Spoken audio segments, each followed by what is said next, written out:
Yep. Sorry, I just need to mute it for feedback. Okay. So I think the online people should be able to hear me. Maybe if one of the online people could say that in the chat, that would be helpful. Welcome, everybody. Thanks for coming. So I'll just say a few bits and bobs for the people in the room before I hand over to Yassine, who's organised this workshop. So for those of you who don't know this building, all of the talks will be in here. The lunches and coffee and whatnot will be directly opposite. The toilets are on the main corridor. If it's possible, if you can try and be a bit quiet while in the corridor, because there's exams going on at the moment, and they use tiny little rooms off the corridor for students with additional needs, some of whom get apparently very anxious about noise. So we tend to get complaints if people make loud noises in the corridors around exam time. But hopefully that's no problem, because we can talk in here and we can talk in the coffee room. Yeah, I think that's all I need to say. Those of you who are registered for dinner, hopefully have told Yassine, and that's over in Burley Court, and we'll walk over there at the end of the day. But with that practical stuff over and done with, I will pass over to our organizer, Yassine, who will tell us a bit about the workshop and then introduce our first speaker. Okay, welcome everyone online, and here, so we're very happy to have you all there. So the idea of the workshop is to have a bit of discussions between mathematics educators and person practice, as you've seen. So it kind of started from discussion we had privately with Keith, Brendan, and Matthew. And so we thought that it would be nice to have some of these discussions like on a slightly broader scale, but then have a different type of opinions on how we should interact, what exactly are the bridges that we'd like to build and maintain between the two fields, what is relevant from one field to the others. So there are a lot of things to discuss. And so this meeting is one way of launching this type of discussions and see what works, what doesn't, and exchange on the different perspectives. So we have a mixed program with mathematics educators, researchers, and philosophers of mathematical practice. It's kind of organized by themes, as you can see in the program. So we thought for the view, I'll introduce our first speaker, who is Colin Foster. So I'm gonna open your Thank you very much. slides. Is this microphone loud enough? Can you hear all right? Good. Thank you. And so Colin is going to talk about problem solving in instrumental mathematics and different kinds of knowledge. And so the floor is yours. Thank you very much. Thank you. Can I make that just show the slide? Oh, sorry. Which one is it?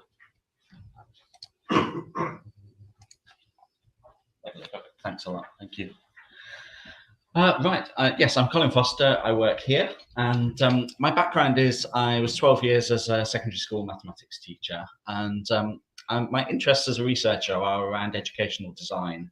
But today I'm going to talk about problem solving, but my focus is school mathematics. And I want to think about the different kinds of knowledge that might be involved when learning or teaching problem solving. So that's the focus, really. So this is based on a paper that's just come out, so you could read more about this later if you're interested in any of this. So one of my jobs here is that I direct the Loughborough University Mathematics Education Network, which brings together schools and colleges in the region. We provide free research-informed professional development. And the other thing we're working on at the moment is designing the resources for a complete set of resources for school mathematics curriculum for age 11 to 14, a free set of editable resources informed by research both within mathematics education and sort of broader cognitive science principles. So we're working hard on that at the moment. One aspect of that, well, this is a paper that we've written, which is about the sort of broad project of doing that and what the principles, design principles for that are. But I just want to talk about one aspect of that today, which is around problem solving. And in particular, what on earth is problem solving? That's not as straightforward as it might seem. and really kind of issues around can it be taught, if it can be taught, how, and what kinds of knowledge are relevant to the teaching of problem solving.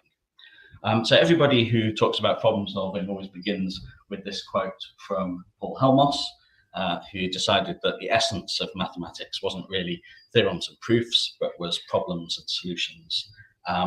And problem solving has a high profile in curricula, school mathematics curricula around the world.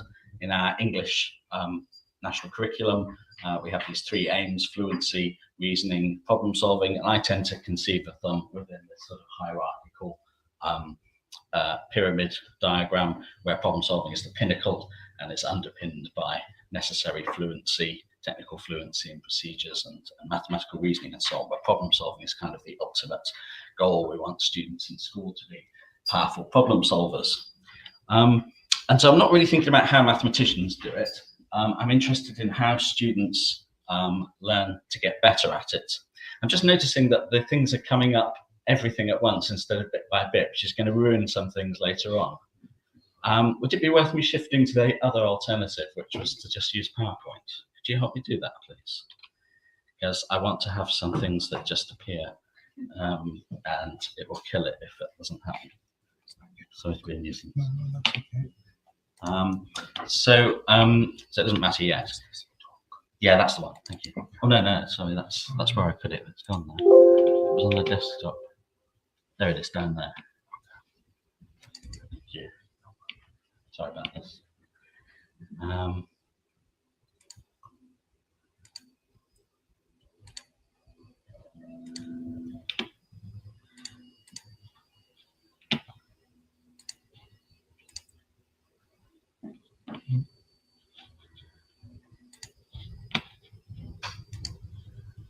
This is the advantage of being the first speaker at the conference, isn't it? Get to find any snacks.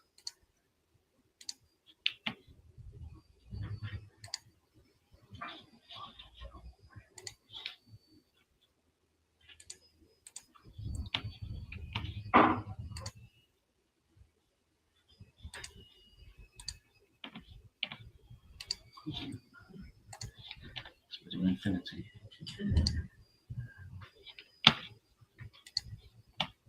Thanks ever so much. That needs switching, doesn't it?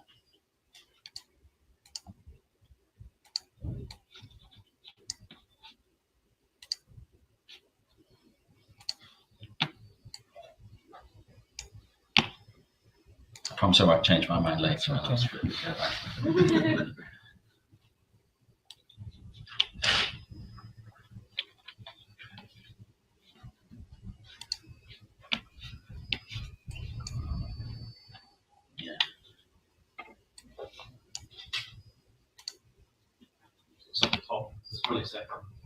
Okay, display setting.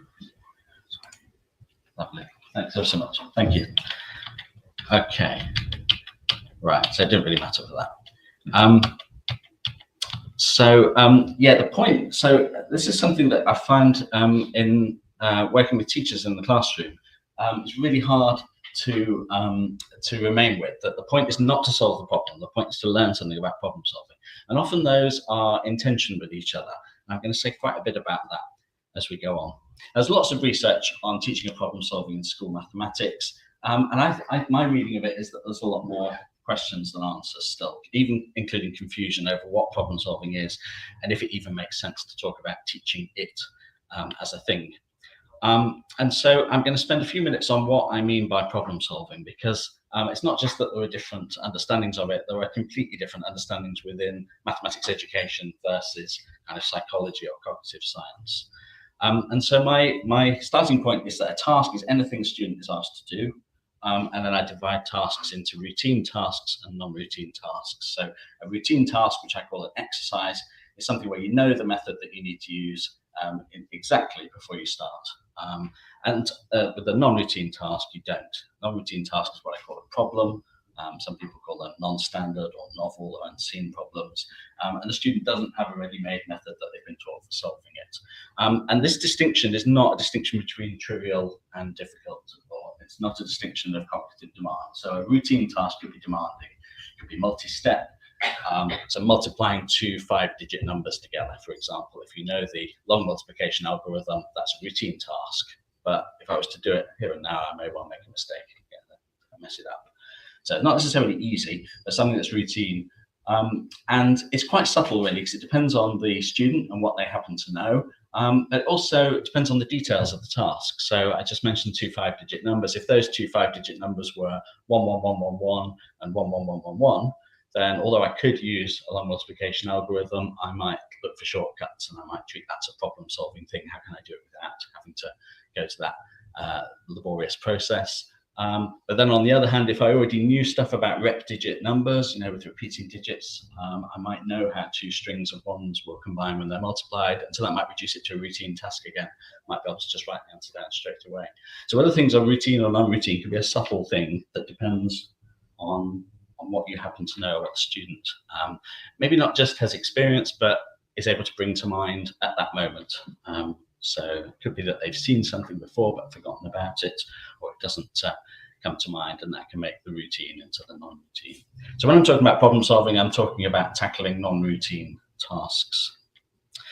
So the illustration I use with teachers, I'll just do this quickly, is the idea that you're driving down a road, you're going to go into a tunnel. The routine task is where you can see all the way through and out the other side of the tunnel. So it might be a long tunnel, but it's straight, so you can see exactly what you're going to have to do to drive through it. Whereas the non-routine task is where you're driving into the darkness. You don't know how long the tunnel is. You don't know whether you'll have to steer left or right, change gear. You might even run into a dead end and have to reverse and go in a different direction. So that's the distinction I'm talking about. So often the phrase problem solving is used just to mean word problems, which is like routine tasks dressed up in a context. And that's not what I'm talking about here. And so when you search the literature for problem solving, you find loads of stuff, and a lot of it, the vast majority of it, is not what I'm talking about, what I'm interested in here. But this definition is standard within mathematics education. So this is the NCTM in the US, engaging in a task for which the solution method is not known in advance. And it's just the opposite of what kids do most of the time in the maths classroom, when they're just imitating or repeating a method that they've just been shown how to do. So I'll come back to Alan Schoenfeld's work in a moment, but his explanation of problem solving, if you have access to a solution schema, then it's an exercise, not a problem. So that's what I'm talking about. And I think there's two immediate implications if that's what problem solving is, both of which are kind of problematic. So whether problem solving is taking place depends on what students already know or can access fluently. I've already mentioned that. And then this idea that you can kill the problem solving if you teach or even reteach the method immediately before. And I've seen this a lot in work that I've done with teachers on working on problem solving. You get a group of teachers together, they collaboratively plan a problem solving lesson, design a really nice task, then they go to teach it, everybody else sits at the back of the room to watch. Lesson begins, teacher says, we're going to do something a bit different today, we're going to do a problem solving task. And then they say, just before we begin, there's a couple of things I'd like to remind you of. And we're all looking at each other thinking, what are they doing? What are they doing? And they kind of kill the problem. They tell them some things that they think might help, which effectively undoes the problem and turns it into an exercise. And when you talk to teachers afterwards about why they did that, as a kind of loss of nerve or something, it's just this feeling that all the kids will struggle, they might know what to do. And in the past, I would have thought my response to that would be, well, we have to accept that struggle is a part of learning maths and that struggling is not necessarily a bad thing. But I've slightly shifted in what I would say now about that situation, and I'll come to that in a moment. So I wrote this article a few years ago that got a lot of attention among teachers, where I called it the fundamental problem with teaching problem solving. It's not quite the fundamental theorem of calculus, but it's meant to be something that's fundamental, not in the sense that it's important, but in the sense that it is kind of hard to get around. And the idea here is just that if you teach them how to solve the problem, which you feel like a good teacher should do, and then you give them the problem, then it's not problem solving anymore. And so perhaps you should just give them the problem. So don't teach them how to solve them, just give them the problem. Well, then it's not teaching anymore. And so this issue of what does it mean to teach problem solving is problematic. And that's what that article was about.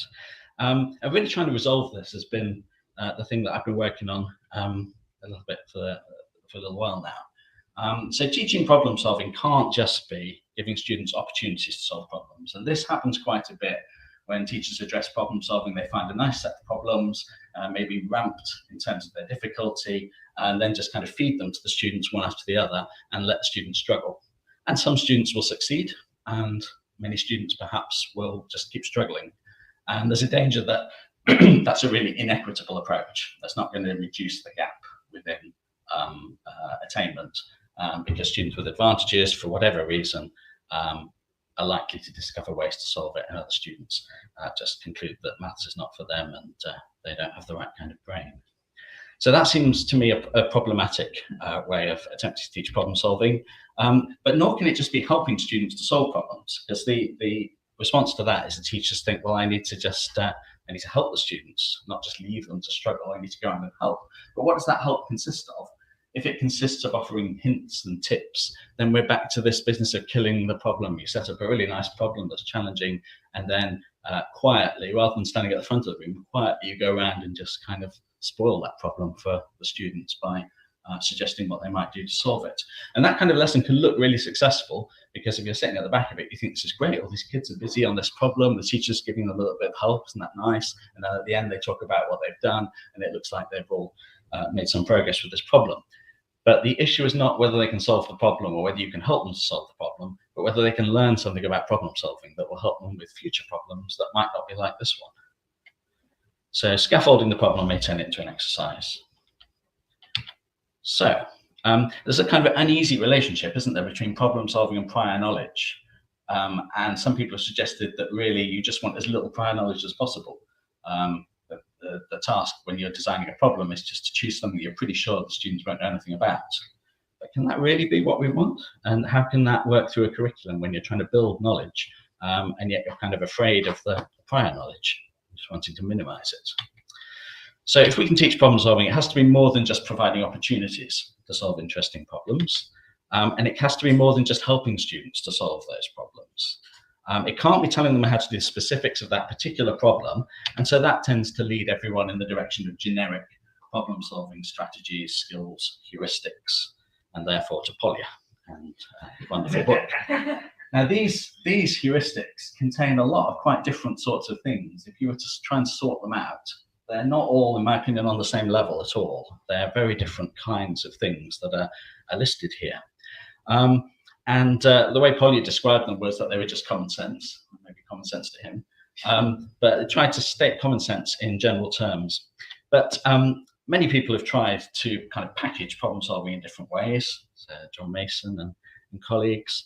I'm just going to quickly kind of skim through these. You may be very familiar with them, you may not, it won't matter. But just to show you the sorts of things that people have done. Some lovely kind of well-named strategies here that will have problems related to them. These are all, I would say, within the category of like general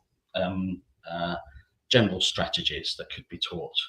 Read it carefully, draw a diagram, that kind of thing. And there's loads and loads of these, and you see this sort of thing on classroom walls as well. But the problem is they don't seem to work when we try and teach people those skills. So Alan Schoenfeld in his work found that these were really, really good labels for what mathematicians actually do. So people really do draw diagrams, people really do these sorts of things, but that they're not sufficiently detailed when you offer them to someone who's stuck for it actually to help them. So when the student is stuck doing a problem and you say, have you thought about drawing a diagram? They're quite likely to say, what diagram? It's not detailed enough. If I knew a diagram I could draw, I would have already drawn it. And so these strategies are kind of right, but not very useful, is my reading of Alan Schoenfeld's work on this. And from a cognitive load theory perspective, teaching generic strategies doesn't work. And there's some theoretical reasons for that, and there's empirical data.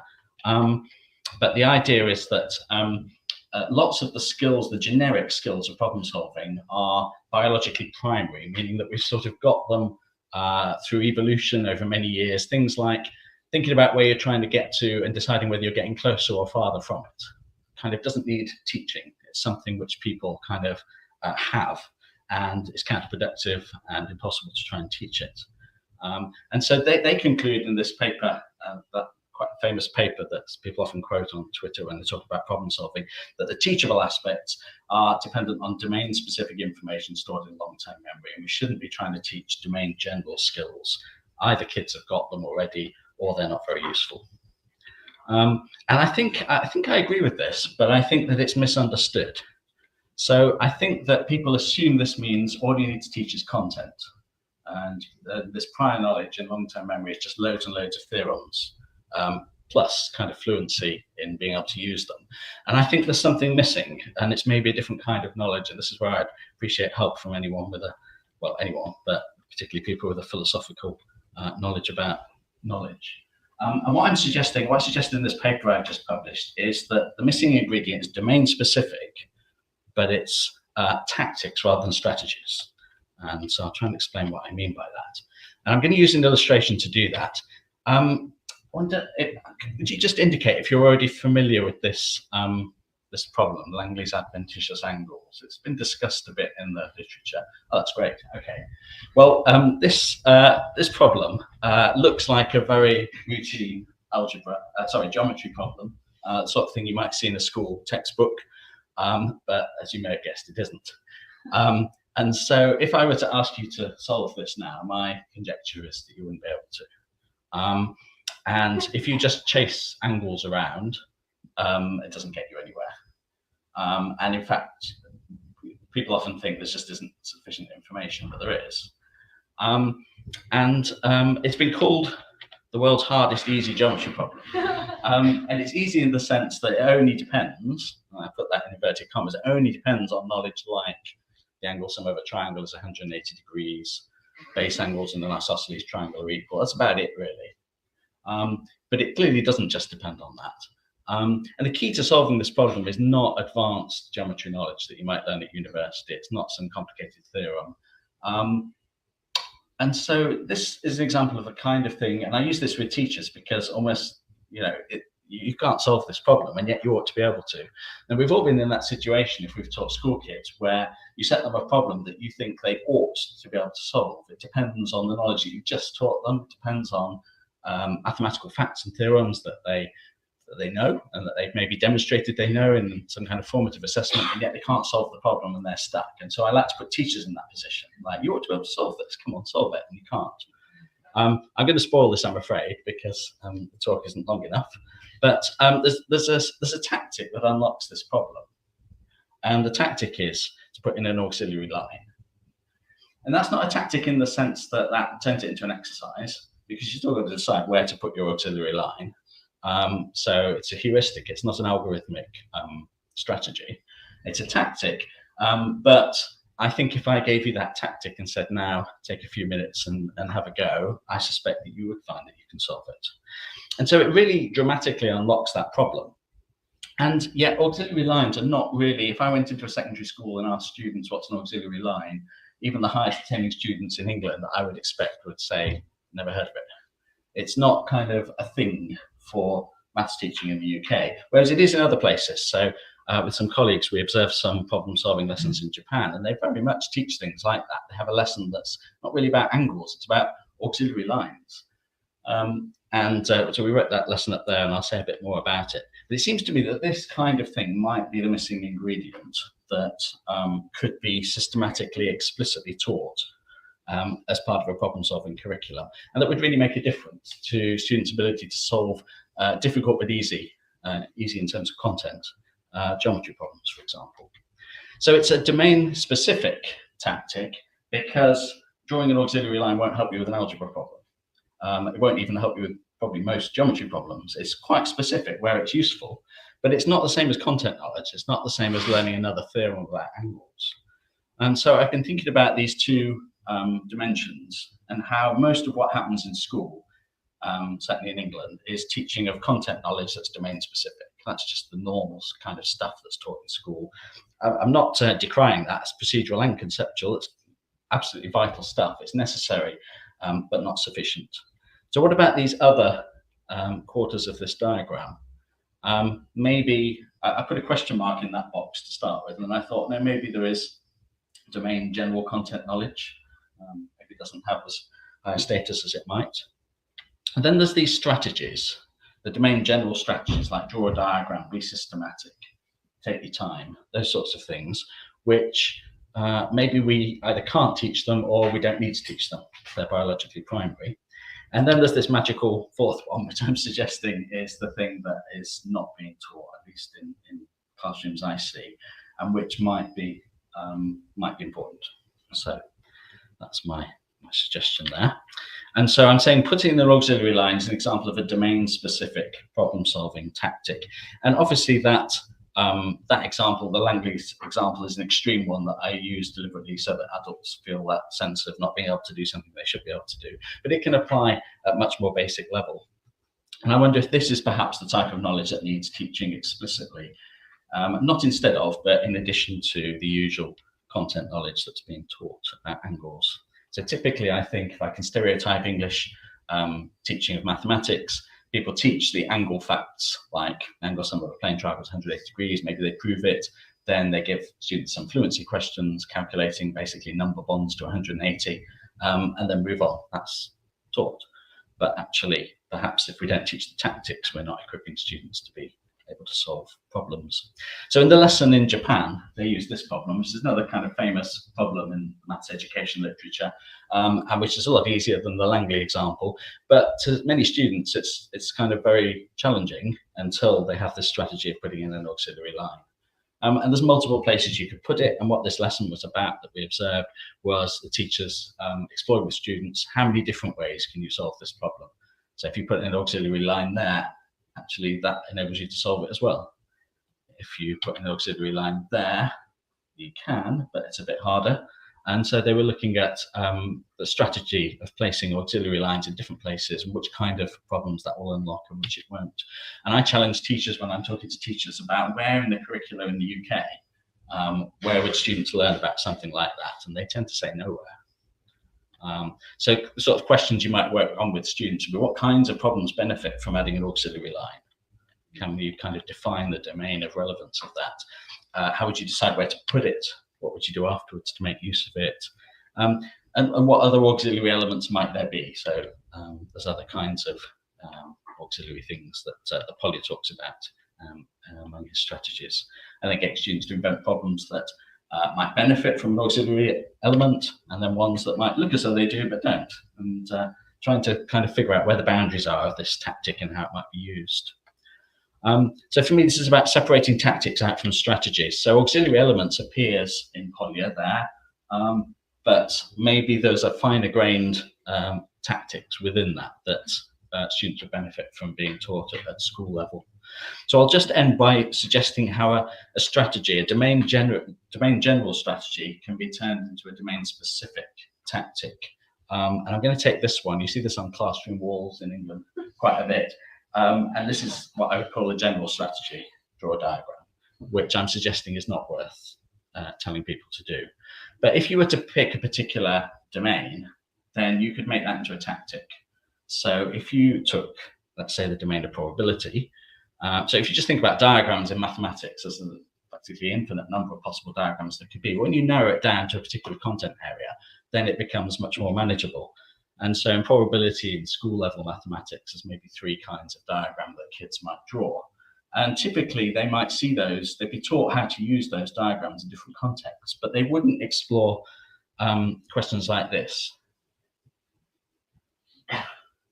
So really comparing when one kind of diagram is more useful than another, or when one kind of diagram is no use at all for a particular type of problem. And so that sort of focus on teaching diagrams, rather than just saying this kind of problem can be solved with this kind of diagram, looking at the different possibilities associated with diagrams so that the tactics become draw a tree diagram, not just draw a diagram. So when is a tree diagram useful, when is it not useful? And that sort of stuff. So I'm thinking of things like if you're throwing 2 ordinary dice, you could and interested in the total score, you could represent that either using a tree diagram or a 2-way table. But if you're throwing 3 dice, then the tree diagram gets messy, but still works, whereas the 2-way table struggles with the 3rd dimension. You end up having to draw it out 6 times. That's not represented very well on here, but hopefully you can see what I mean there. So my sort of tentative plan for how we might address problem solving within the curriculum that we're designing is to think about how to teach, rather than just giving nice problems and hoping that strategies might emerge from them, but to start by choosing the tactics that we think are high leverage, important for the kinds of problems we want students to be able to solve, come up with a plan for teaching explicitly those tactics through a carefully sequenced series of problems. And then maybe some kind of strategy, some kind of approach like this, where you choose the tactic, you find a problem that's appropriate for school level, that's dramatically unlocked by the tactic. So maybe like that one with the V shape, calculating the angle. You let students struggle with the problem first without the tactic. Hopefully they can't solve it. But that's not the whole lesson. That's just a short period near the beginning. Then you introduce the tactic and let them succeed. And then the really important bit, and in Japan they often say that the lesson starts when the problem is solved. So you get solving the problem out of the way. The real lesson is about discussing what was going on there. So explore the features of the problem that made that tactic such a good fit, and then other problems that don't benefit from the same tactic. And after time, students develop a toolbox of different tactics. Eventually you might meet problems that could be solved with multiple tactics, and you think about the pros and cons of those. And that's what I'm thinking we might be going to do with our problem solving curriculum. But I'd really like critique, comment, and particularly this issue about, is this a different kind of knowledge? Because I have had some people say to me, well, that's just good teaching. So if you're teaching angles, that's just part of teaching angles. And I'm not sure if that's right or not. But I think I'll stop there, and perhaps we could have a bit of discussion. So yeah, thanks very much.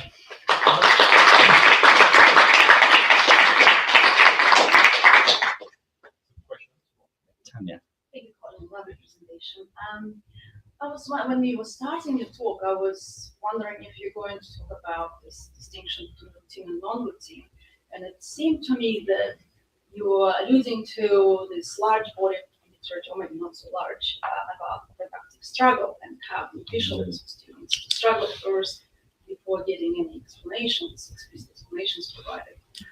But then at the end, given the cognitive literature, you kind of turn around and you basically see that let's make non-routine problems to be routine by providing explicit explanations on the tactics, how to solve those non-routine problems. And I agree with you completely. And in fact, the productive struggle literature doesn't seem to replicate anymore, as recently it's been published from Australia, Cashman and all. So is that your point, that you're saying that non-routine problems, we shouldn't really be aiming and aspiring to make them struggle, we just should provide very high quality, explicit explanations for problem solving? Yeah, so I've put the struggle in as step 3, and I think it's a kind of why should anybody care about anything that you might be going to teach them unless it meets some kind of felt need? I like Dan Meyer's thing about the aspirin. You know, he says that a lot of maths teaching is about teachers giving aspirin, but no one's got a headache. And so the thing you need to do first is create the headache so that they appreciate the need for the aspirin. So I guess that's all I'm trying to do with 3, and I would stress that would be a short period. And depending on how kind of resilient or robust your students are, it might be a very short period if you don't want to turn everybody off before the lessons got started. But I don't see that as the main period in which they're learning anything. I see that as a purely kind of motivational and purpose kind of driven thing. Thank you. Thank you very much. It was a very interesting presentation. I have lots of questions or comments. First of all, reassure yourself, because in France it's the same. I'm working in France, and there is a lot of discussion about how to introduce tech problem solving into the class. So all the things that you said are very relevant. I'm wondering, I have one question about, also there's a lot of discussion on explicit teaching. What would be teaching explicitly here, the tactics? I mean, how would you do it? Because you could ask them to write an auxiliary line, you can show them the line, you can draw the line yourself, and these are all different tactics. And so I'm wondering if you have more to say about that. Yeah, so just for people who are online, yes, sorry, I forgot to do that last time. So the question is about how you might do this explicitly. And I guess maybe I'm overreacting against what normally happens in classrooms in the UK that I've seen. but students will be put into groups and they'll be asked to solve the problem, and then the teacher will try to summarize what emerges. And if you can engineer the group so that there's somebody strong in each group, then each group succeeds in solving the problem. But the experience for most of those in the group is that they were told by one strong group member how they did it, which to me is not dramatically different from the teacher standing at the front and telling. And so I'm not afraid of having some telling here where we say, look, there's this thing that you might not have thought of. Mathematicians took hundreds of years to come up with some of these ideas. I'm not expecting you to come up with it now, but here's something that has been thought of. It's called an auxiliary line. Here's how you might use it. And yes, that feels like you're spoiling the problem, but then there's other problems that they can then go on to use the same strategy for. Carry on talking. And so, yeah, I would do that quite explicitly and have the teacher tell and give it a name as well, like auxiliary line. I think it's powerful when you can refer to it by a name. And that's quite in contrast to dominant practices here around problem solving. So there's a question in the chat. Thank you. Yeah, so there's one here from Ali Sekunda. Thanks for the talk. I wonder on a few questions. Who owns the problem solving? Is it learners? Is it teacher? Moreover, how about problem solving as part of disposition development process? Yeah, okay. Great question. Who owns the problem solving? So I guess that's a challenge to what I've just said, isn't it? About the teacher presenting a tactic that the students didn't come up with themselves. It kind of could feel like this is being imposed from outside, being given by the teacher. I suppose I just think that I've seen lots of lesson time spent with children struggling and struggling and struggling. And in the end, most of the class effectively were told a tactic by seeing somebody else tell them what it was. Very few, it might be that maths teachers think, oh, I remember the time when I was in a classroom and I came up with this and it was a wonderful experience. But they're a very biased sample of all students. And if you want something that scales and it's going to be equitable for everybody, I do kind of think there might be a case for having it a bit more explicitly. But yes, I think it's an issue, isn't it? Who's owning this and who's in charge? Probably not answered that very well. Any other comments? Yeah, Matthew. Yeah, so I mean, I guess the challenge to what you're saying would be what's the point of teaching such domain-specific things? I mean, like in other domains you can teach people like chess tactics, and you can teach people crossword tactics, but there's no point if they're not going to play chess or solve crosswords. So I guess like the standard answer for why you would put something in a curriculum is it's got some wider applicability in terms of knowledge or problem-solving strategies. That would be the hope. But I mean, that can't be true here, can it? Well, there's been a move for GCSE maths, which is our age 16 national exam, to have more problem-solving in it. What they mean by problem-solving is maybe not quite the same as what I'm talking about. It's hard to believe that getting good at this wouldn't help you with those tricky questions, but I suppose it's broader than scoring high on national assessments, isn't it? It's in terms of what do you leave with? You forget all your theorems maybe, but do you leave with a sense that you can tackle difficult things and come up with solutions? And if you're going on to do further maths, surely we would want students at university to be able to kind of think for themselves and come up with solutions to things that are not exactly been shown how to do before. Hang on, so your claim is that the domain-specific tactics would themselves generalize to other domains? Is that correct? No, but if you had enough of them, I mean, this is one of my worries about this, is how many of these tactics would we have to teach before students could tackle a reasonable range of problems? If the answer is 1,000, then this idea is dead, really. And that's one of my worries, because the strategies, inevitably the general strategies, you can have just 6 or 7 of them on a poster, but the tactics are not going to be like that. So I guess, so my question back, I suppose, is how many of these tactics would a student have to learn and presumably keep revisiting so they didn't forget them before they were kind of any use in any kind of realistic situation? I don't know. Yeah. Oh, sorry. I mean, I had a similar sort of thought, is that there's this taps into or possibly upgrades against your story about why teaching maths at all, given that nobody has to do angles in the miss, why are we doing this, right? But I guess what you ultimately want is for the students themselves to be able to move between the strategic and the tactical levels. So you leave your education knowing that how problems get solved, not by feats of genius, but by the application of tactics, and just so it's turning tactics into known unknowns. Yeah. It's known that there are these things out there called tactics, and that you might need one.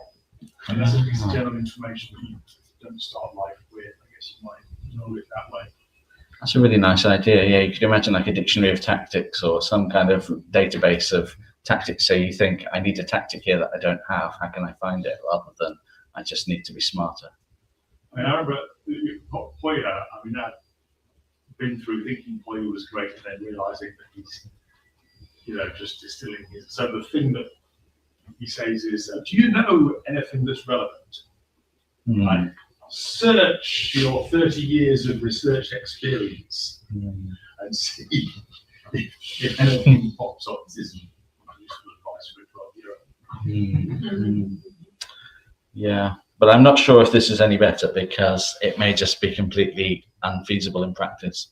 Yeah, I think actually my answer to Matthew's questions I don't know and possibly no. Yeah. Depending on Yeah, thank you. Because maybe I'm over-interpreting, but what I understood is that the tactics is a kind of an opportunity to think more about it. Also, you mentioned Schonfeld work. Yeah. So from the auxiliary mind, I think that the most important part of the task is once you solve the problem, when you realize that there are other problems that you can do. So for me, it was like the second, it was the after you solve the problems that the tactics get interesting. So it's not a generalization in a sense, like, it's the work that it comes up to. Yes, but I would see the takeaway from the lesson to be, I've got this tactic of auxiliary lines which will work on this domain of problems. But then if you say, but you might never need to solve another problem in that domain again, then yeah, that's a good point. Yeah, Keith. Hi, Tom. I love to talk. I wonder though, do you think it's a little bit strong to say that all the domain general heuristics and strategies are things that were kind of given at birth that we're not going to have? You give one example. Yeah. One that I learned in graduate school. I was having a study group and I was having trouble proving something. My study buddy said, try to prove the opposite and see where you get stuck. Sometimes tells you how to prove the original statement. And that was indeed quite useful advice that I didn't know. Yeah. So, and I was also thinking of Schonfeld's 1992 book, where he talked about how there are certain problems where if you give them to people in different disciplines, you would approach it like a mathematician. Yeah. Or approach it like a computer scientist or so on. Yeah. So it seemed to me, problems that weren't even strictly mathematical. So this isn't to discount what you said. You were trying to say that teaching of domain-specific tactics is important. I think you made a good case. But do you think you might be being too dismissive of the opposite?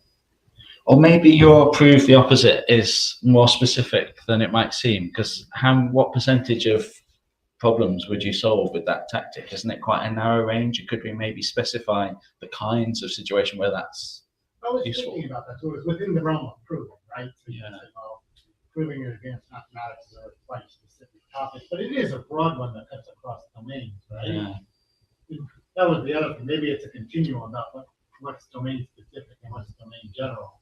Yeah, because it's proof by induction. Is that a strategy or a tactic? I don't know. I mean, it might, maybe to a mathematician, you think, well, that's so broad, I can use it across all these different fields. But to a child at school, that's a very specific thing. Diagonalization arguments are another one. Yeah. You use quite a few different mathematical domains, but Yeah. probably not with a child phone counter. No. I suppose I'm tempted to label all of these as tactics because, I'd call them tactics, but I wouldn't Yeah. call them domain specific. okay. Yeah, because they're across, but maybe the domain is not really the content area. Maybe the domain is some feature of those problems that they have in common that makes diagonalization a tactic that works. And the fact that they're across different domains of mathematics doesn't mean that they're not domain specific in some other sense, perhaps. But maybe that's unfalsifiable. We've run out of time. Oh, from Hyman. Should we stop there? No, go ahead. Sorry. Is there a finer distinction than task problem? For example, the learning goals served by a given type of problem. For example, concept development or discovery versus puzzle type problems that call on special kinds of ingenuity. Yeah. It's hard to answer these questions when they appear like this, isn't it? And you want to say back to the person, can you say more about that? But, yeah, okay.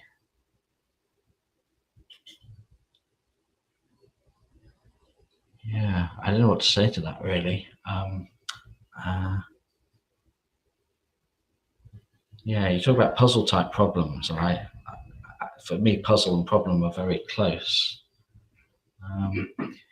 Yeah, so I suppose this relates a bit to what Keith was saying about like what you count as a tactic, because I've got some more examples, we haven't got time, but of things that might to us seem very general. So like working backwards, for example. So, you know, when you have like a think of a number problem, I think of a number, I multiply by 4, I add 6 and so on. And then the students trying to find the number, they may just default to trial and error, or maybe even trial and improvement if they do. But working backwards really unlocks that problem. And you might say, well, if I find working backwards, I could do that across so many different topics. But maybe there's a certain kind of problem where working backwards is a really good strategy. And I need to find kind of language to describe what that is so that I can teach it as a thing. Or maybe that's too broad. I don't know.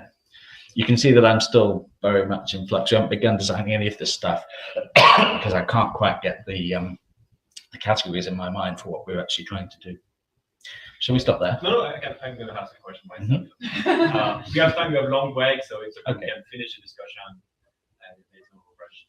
No, so in your plan, you had one item was to have the students reflect on what works and what doesn't.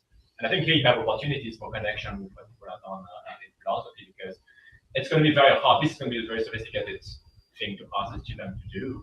And it's at the end a kind of epistemological program. So for instance, if certain types of representations help to solve certain problems, being it the diagrams, notation, symbolism, a particular type of strategies, then you may expect that it will help the students to give him some kind of general concepts to look for this information.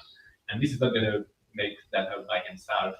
And this type of concept, there will be epistemological content. They would have to do with the natural mathematical representations, their strengths, weaknesses, things that probably Dirk is going to talk about.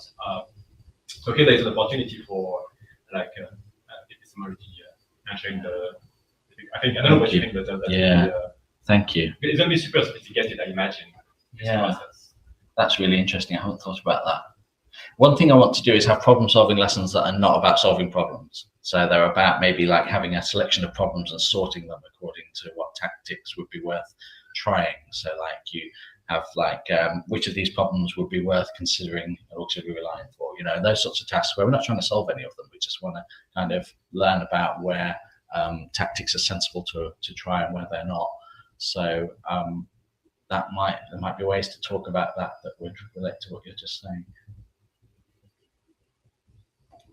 If there is no more questions, then you can. So thank you very much. Thanks very much.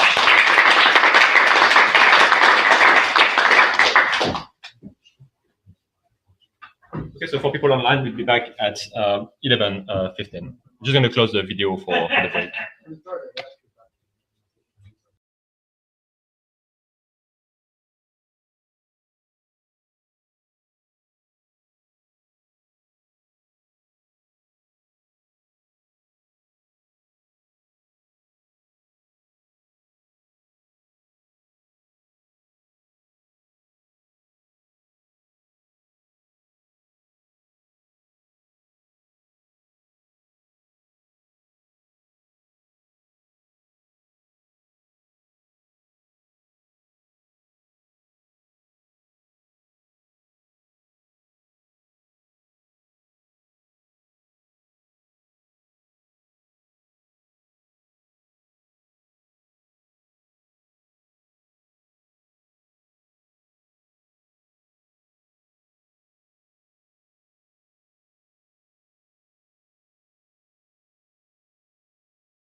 That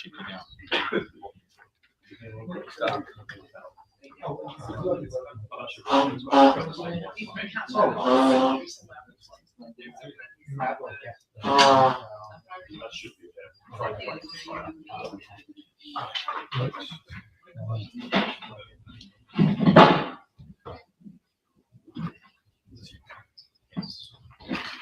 That one also works if you want to. That one also works. You can wait a couple of people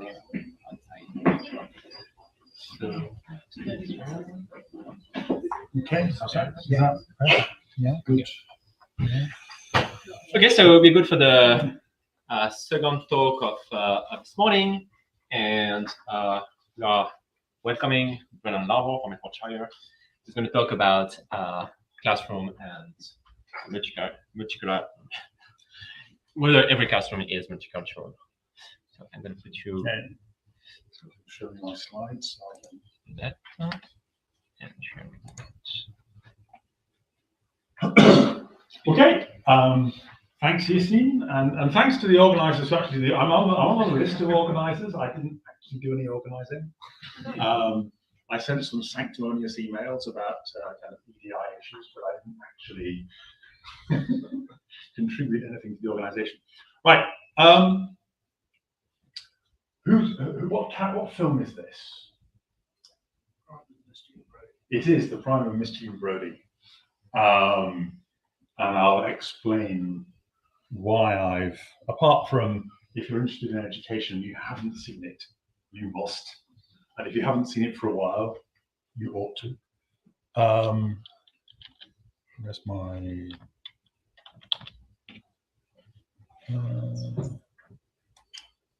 okay, so that's the abstract promise. Got some money from the AHRC and other people. It was a network. Other people contributed, and I learned things from their contributions, made a difference to the way I think about culture and education. I'm going to tell you about some of that. Okay, who am I?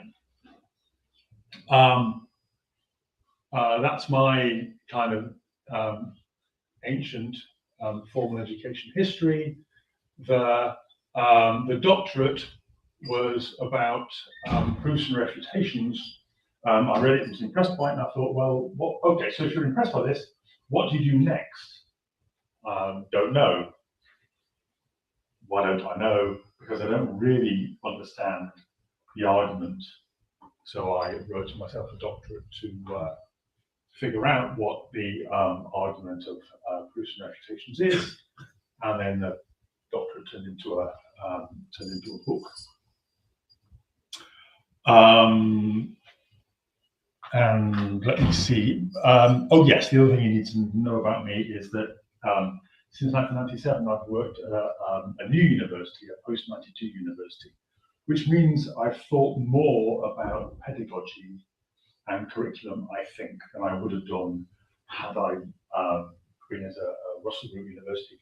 And also, it means that it's brought me into contact with our education department, and my doctoral students at the moment are all doing education doctorates. I'm not actually supervising any philosophy students at all. In fact, one of the things that I worried about with this talk is this is supposed to be about how philosophy and mathematical practice and maths ed can, meet and to mutual benefit. And actually, the philosophy kind of mostly drained away from my bit. So, but I trained as a philosopher and probably think like one, probably reach for typical philosophers' tactics, whatever they are. They're less respectable than the ones you might learn in maths class. Okay, so how did I become an expert on culture? Because it wasn't the philosophy I wasn't what I was trained in. I wasn't trained in anthropology or cultural studies or anything. Well, I got this wedge of cash.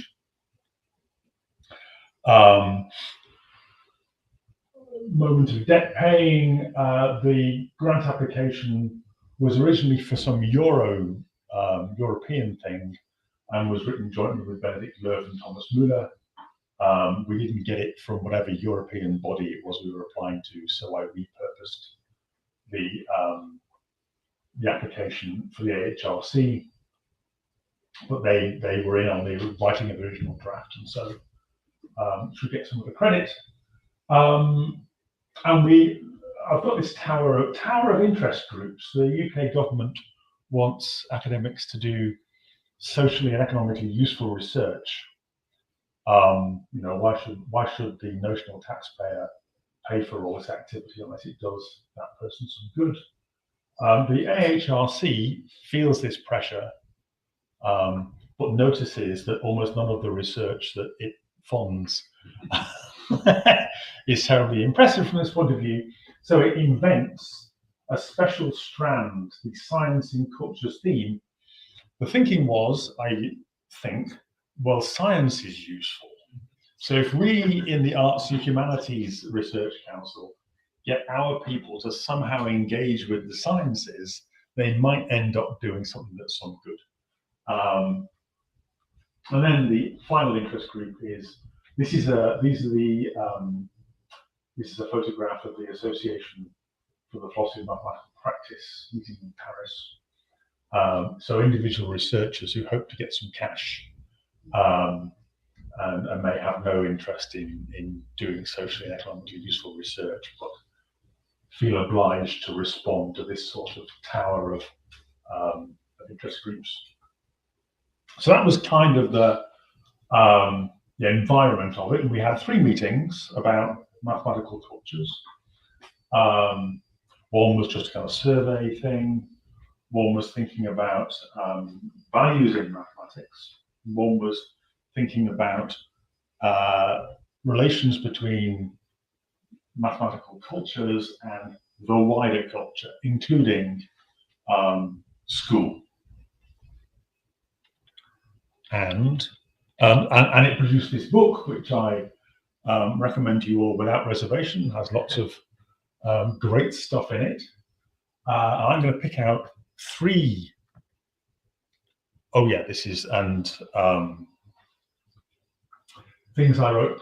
Is Karen going to be here in person? Yes. Yeah. Okay. Cool. So I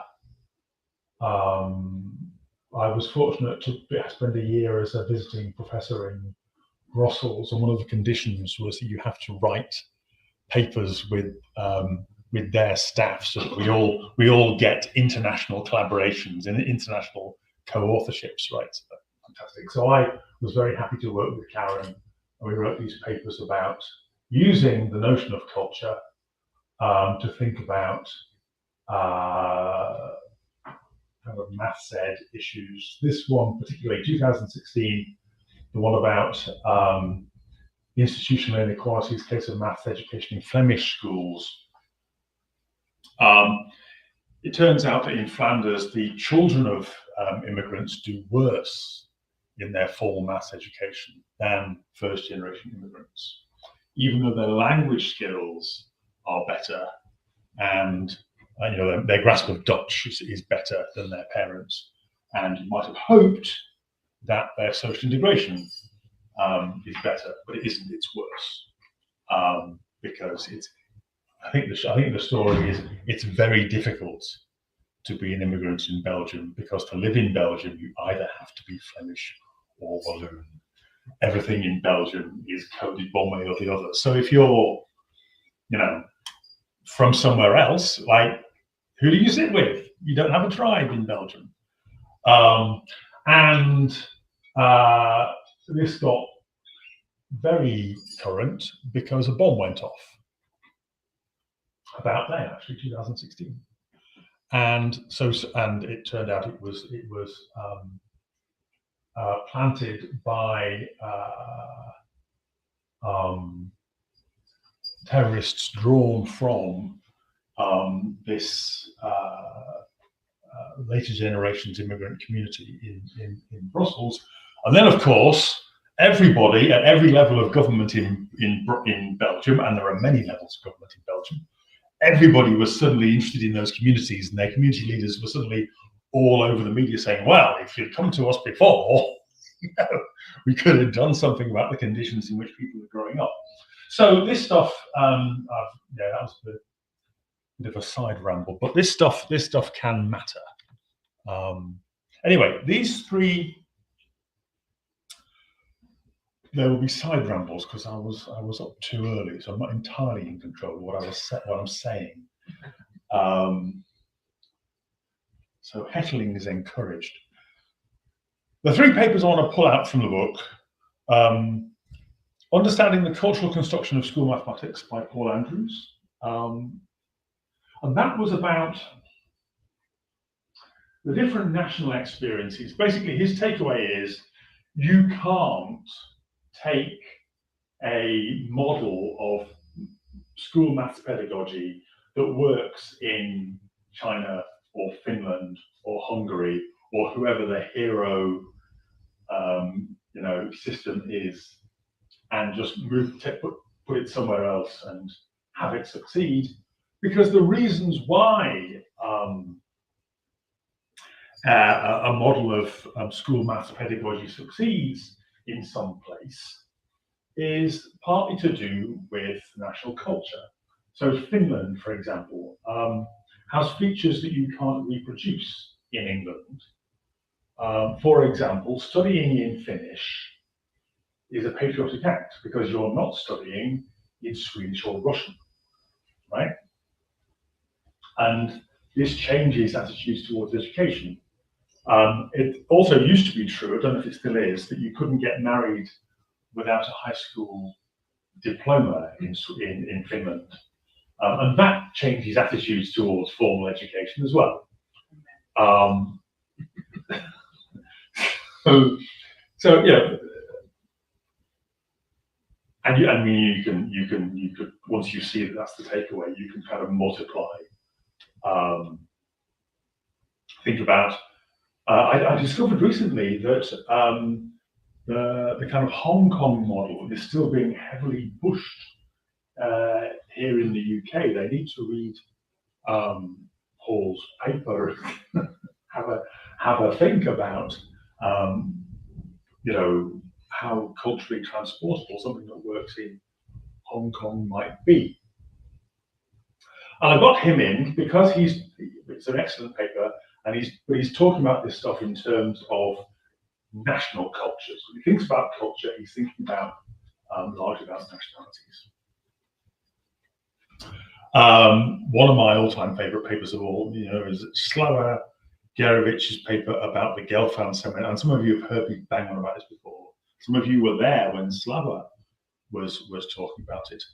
So Israel Gelfand ran this seminar at Moscow University, and he ran it in a idiosyncratic way. There was a strict hierarchy. It went Gelfand, everybody else. He broke all sorts of standard academic rules. One of them was that anybody could come. So high school students, if they felt they were good enough and keen enough, they could attend. That sounds quite nice. On the other hand, if a visiting speaker was giving a talk and Gelfand felt that the speaker wasn't doing a terribly good job of explaining his own ideas, Gelfand would seize the chalk and explain the visiting speaker's own talk to his Gelfand's satisfaction. So he would cheerfully humiliate visiting speakers in a way that, it was the kind of, if he thought somebody present was talking rubbish, they would get monstered. He was also routinely late, but late, he wasn't always routinely late by the same amount. He might be 5 minutes late, or he might be an hour late. And people began to wonder whether this was deliberate, because everybody would be there on time in case it was one of the times when he was only 5 minutes late. But when he was an hour late, they would use the time talking about maths. So actually, work would be done in his absence, right? So it was, in some ways, a very productive seminar. And some people loved it, but other people found it intolerable. And you can easily see why.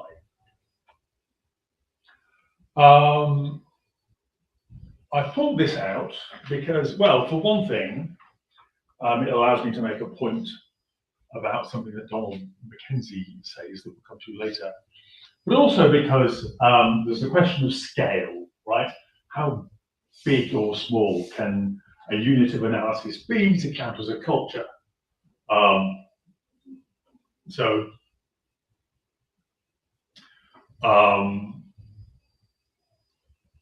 The other conferences, aside from the ones that I organised, one of them was in China. And we realised we were talking at some cross purposes with the Chinese scholars, because the Chinese scholars were interested in, well, they were getting paid to big up Chinese mathematical culture. Greece has an ancient tradition in geometry. The West has an ancient tradition in geometry, so China better have one. And it does, but there needs to be more writing about it. Right? That was the kind of the program. So they were talking about, well, there's Chinese mathematical culture and Western mathematical culture, and that was the scale of their units of analysis. There were some Indian historians of mathematics present who would say, well, are we on this map? Right? And I think, an entire subcontinent sort of disappears, it gets erased. Meanwhile, Benedict Glover was quite involved with organising that, and he was interested in questions like, does theoretical computer science constitute a culture in an anthropologically robust sense that will allow you to learn something about it? So so the Gelfand seminar is about is that big enough to count as a culture? And finally, I want to talk a bit about this paper by Tom Archibald and Veselin Jungic, and that was describing their work. So Western Canada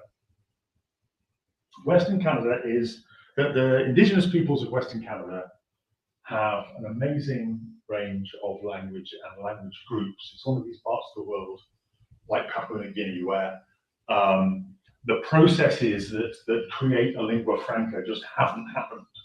So you don't just have many languages, you have many language groups in a relatively small area. Well, in Western Canada it's quite big, but but with a relatively small population. And of course, these people, well, I might say they don't have a good history with formal education. It's rather the other way around. Because until shockingly recently, part of the point of formal education was to, there's a quotation, was to kill the native in the child.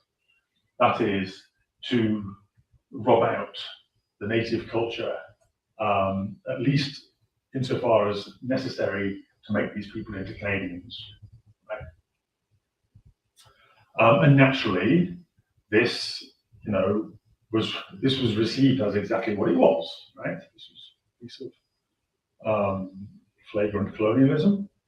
But that means that if you're a math teacher now, trying to serve these communities, you've got a problem, because the institutions that you're working for and the curriculum that you're trying to teach has this oppressive colonial history and connotations, and it's not very surprising that there is still resistance.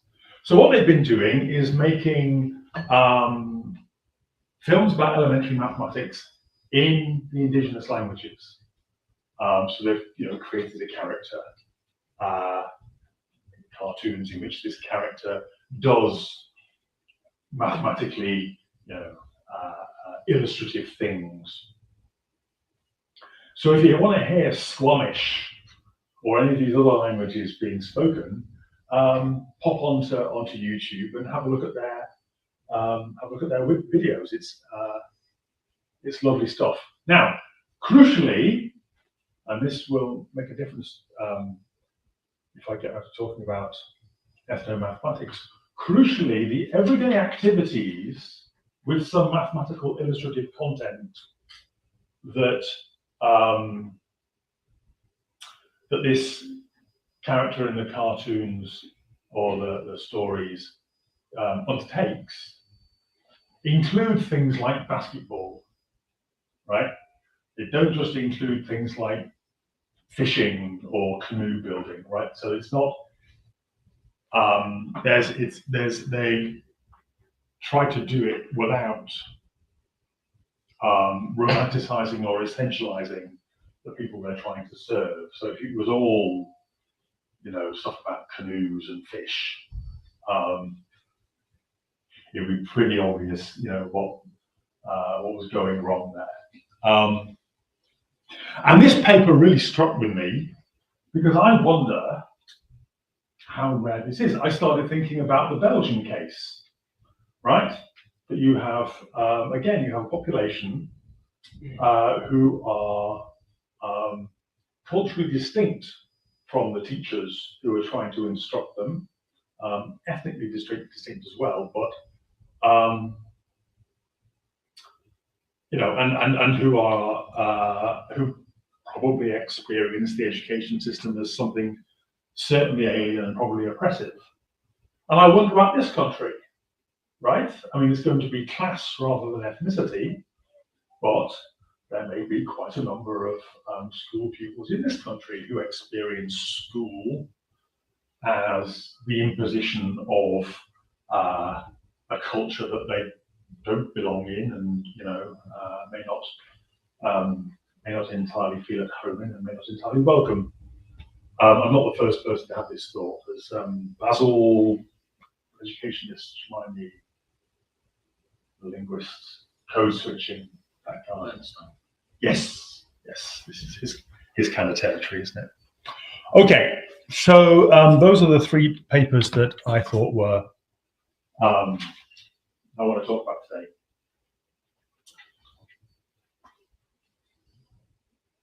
These are beakers. Who do you think made them?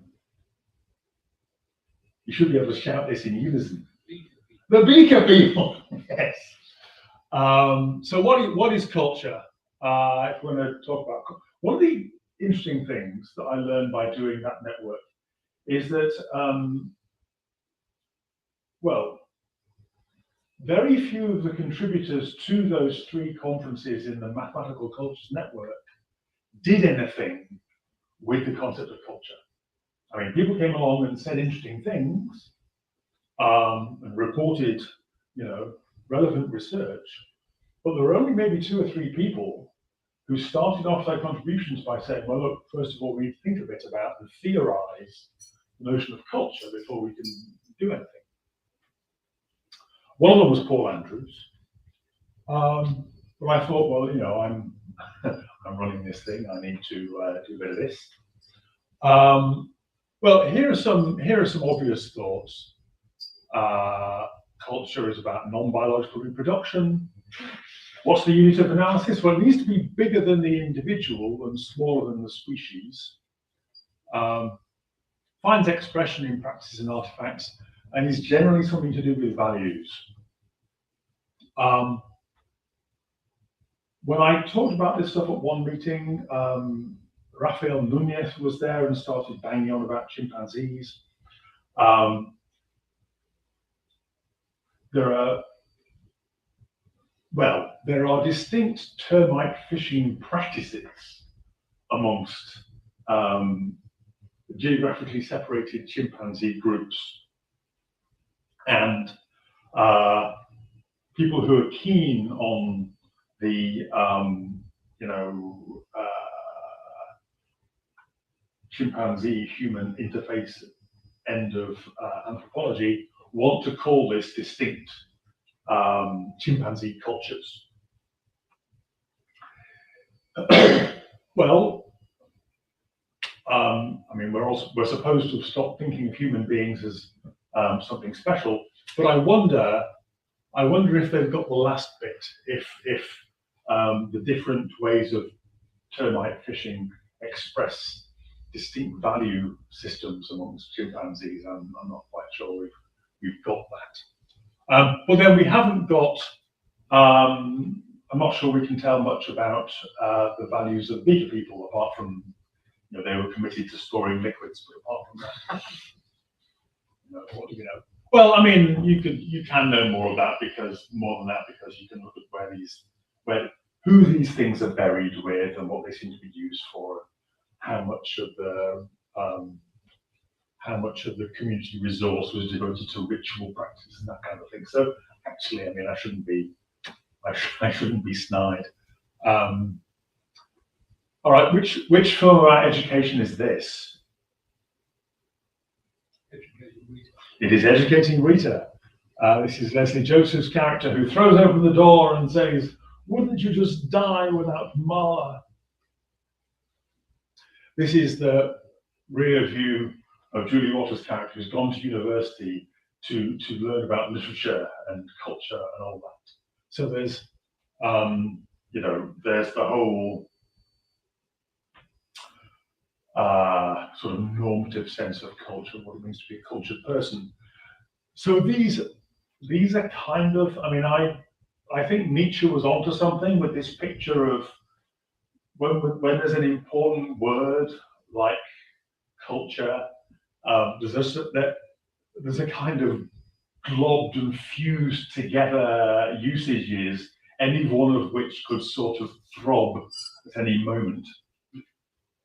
And I think so it's worth having all of these different senses of culture in mind, because any one of them could be sort of activated by something that, by the way in which a discussion might wander.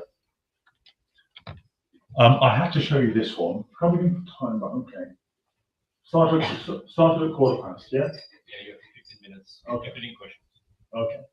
I had to show you this one. This is a flashcard prepared, I'm not sure, for quite young children. Tell them what culture is. I had to show you it because of the last sentence. Nowadays, some of the most popular cultures are the Chinese and the Muslim. Which one will you choose? I mean, there's something kind of absurd. What they meant was something about population sizes, but it reminds us that, you know, you can't just pick and choose. Okay. Well, I want to pick up the pace a bit, so I'll. If you're interested in all this, a book you really ought to look at is this collection of essays by, edited by Karin Chandler and Evelyn Fox Keller. They say some sensible things, but since I've wasted all the time talking about, here's D'Ambrosio. He has a very minimal notion of what is an ethnos for the purposes of ethnomathematics. Any group that shares mathematical practices. I don't think that will really wash. A bit more theoretical articulation than that. Partly because the notion of a mathematical practice is so kind of woolly. I mean, one of the articles of faith of the kind of Brazilian ethnomathematics movement is that every community has mathematical practices. But to make this fly, you have to convince yourself that basket weaving and making decorative patterns with lots of symmetries count as mathematical practices. Has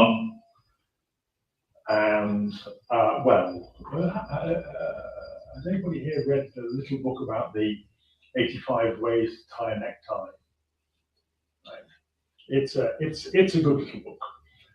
It turns out there are 85 distinct ways to tie a necktie in 9 moves or fewer, up to reflection.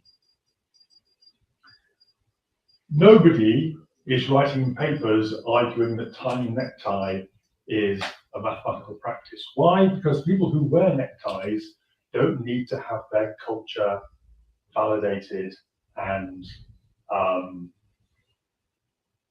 respected. People who wear neckties on the whole are already doing fine. So there's, I mean, the Brazilian ethnomathematics project, you know, comes from all the right places, but there's a kind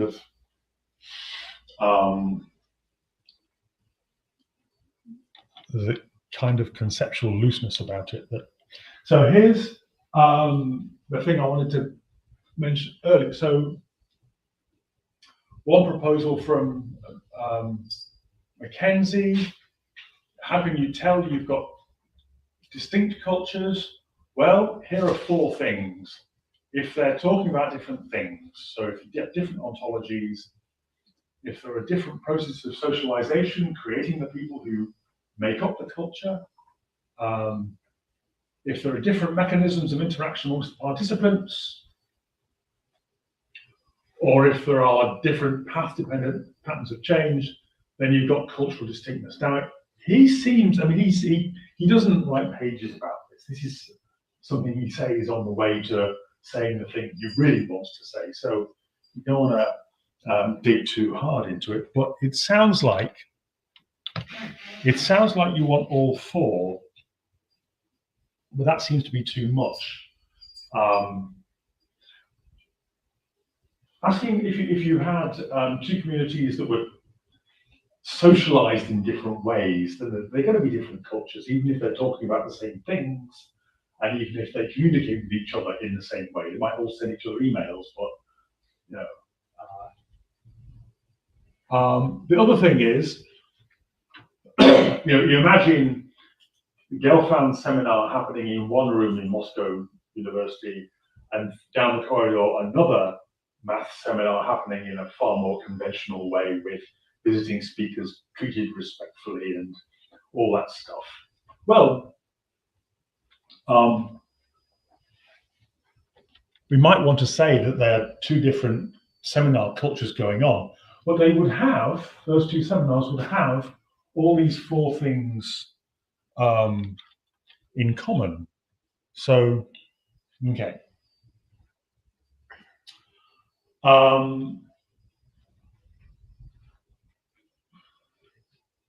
Going back to Paul's paper, the reason I've picked out The Prime of Miss Jean Brodie, aside from the fact that it's a film we all ought to watch and it's Maggie Smith's masterpiece, everybody in this classroom has the same ethnicity, right? And gender and social status. They're all posh, white, Scottish women, right? Nevertheless, my contention is that this is a multicultural classroom. And not just because Miss Brodie has her own agenda and her own pedagogical practices, which are wildly at variance with the values and recommended practices of the school.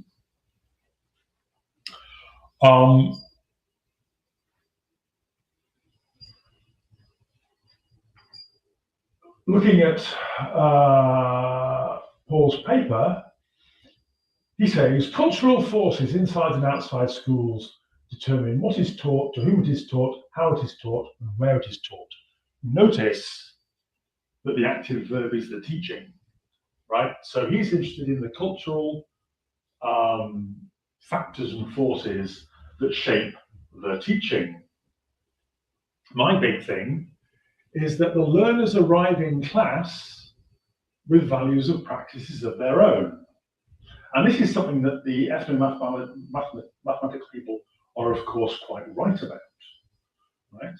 But I want to tell you that this is true of all learners, not just, you know, it's really obvious in the Brazilian case because you have a building with a tin roof on the edge of the forest.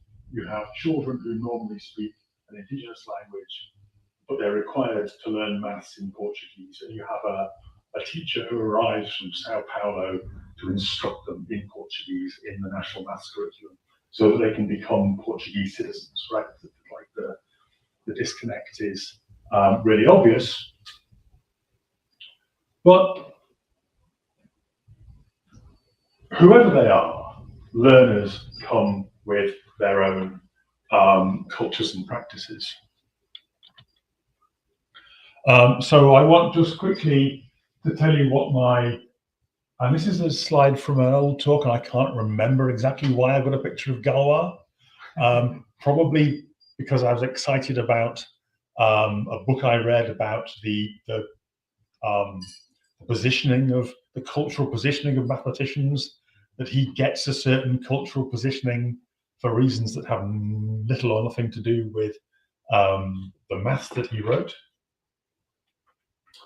So I want to tell you, we want to think about culture, get away from thinking of it as distinct, discrete, fixed units, like the Navajo culture or the Mundukuru culture, or the Muslim or the Chinese culture. Think of it as a material ideal pair. So you've got the material part is the artifacts and practices, and then you've got values. And the values express themselves in the artifacts and practices, and you can't understand one without the other. And I have a longer, hopelessly, but I have a long argument for this, which largely consists in a survey of previous attempts to talk about culture, and you notice that they move between banging on about values, which can be a bit mystifying, and there are more kind of empirically-minded people who just want to look at the artifacts and practices because they've got kind of positivist worries about talking about immaterial and non-measurable things like values, but the artifacts and practices become mysterious if you don't know what they're expressing. And one of the things about this, various advantages to this, one is that when you think about the values and the artifacts and practices separately, for one thing, you can then easily see that the same practice might express different values.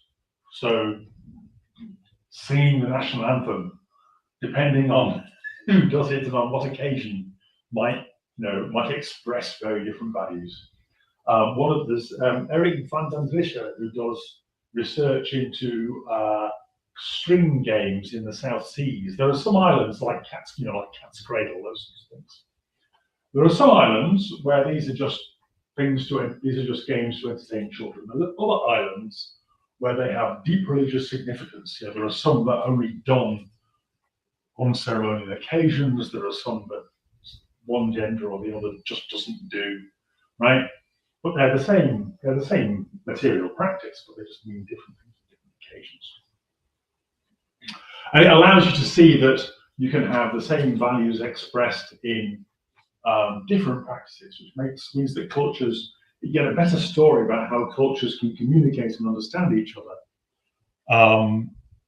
And it's a task for the individual, not a property. So everybody has ethnicity, everybody has some cultural hinterland, but you don't just have it like your blood group, you have to decide what to do about it. So if you're born and raised in Scotland, you can go the full Robert the Bruce, or you can, be some sort of, you can make of yourself some sort of cosmopolitan, rootless individual, or find some complex other thing to be. But you have to decide. You don't just have your ethnicity. That, by the way, is another reason why you have to be super careful about instrumentalizing culture for the classroom, because you don't know what decisions your students have made about the cultures they were born into. Somebody might be, Scottish or second generation Jamaican or something. You don't know what they think and feel about that, right? So if you decide I'm gonna wheel in an artifact drawn from your culture so that you will feel connected with the mathematics I'm going to associate with it, well, you have more respect than that, and have and what you're respecting is the students' autonomy to decide what they feel and how they're going to construct themselves given the cultural inheritances that they have. So I'm going to finish now because I'm talking time with one little example of the way in which not knowing your students' learning culture can fatally wreck your teaching practices. I had a go at teaching in prison, and it wasn't very successful. I was supposed to be teaching. I was sent there by the British Humanist Association, as was, and we were supposed to be having these discussions on more or less humanist themes. And they always started well. Groups of about 14 prisoners, category B, so not mass murderers but thugs. Really kind of.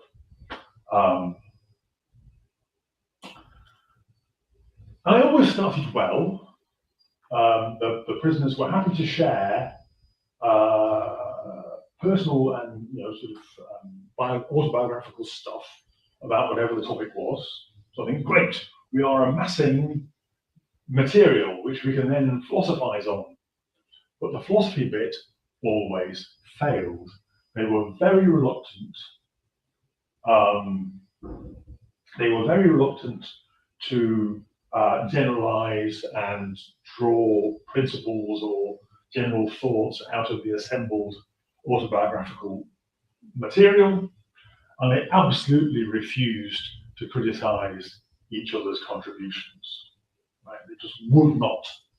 And of course, philosophy seminar, you're not doing that. What are you doing? Right? Why? The other thing was, I did what I did with undergraduates. I put them in little groups so they could talk to each other without the intimidating presence of the expert, because that's the thing I've learned from university teaching, is the one thing that really gets in the way of students philosophizing themselves is the presence of a philosophy lecturer. So I put the prisoners in little groups, gave them things to talk about, and within a few minutes they'd all turn their chairs back round, and we once more had a circle of 15 or so, however many it was. I wasn't happy about this because, in my experience, that's a dead seminar. If it's that configuration. What was going on? Well, I found out when the probation officer suggested they have a go at drawing up some ground rules, and they all seized on the task of drawing up ground rules with delight. Here's a thing we've done many times before. We know how to do it. They quickly wrote up some ground rules. Where can we pin them up? Well, when we looked around for somewhere to pin them up, there was already almost exactly the same list of ground rules from the AA meeting that had taken place in the same room. These guys were all veterans of many 12-step interventions. So they had a meetings culture where coughing up really quite intimate autobiographical stuff was very much the done thing, and criticizing what somebody else said was absolutely forbidden. That's called crosstalk, and you mustn't do that, right? I haven't solved the problem of how you're supposed to do philosophy with people, with learners who have that as their seminar culture.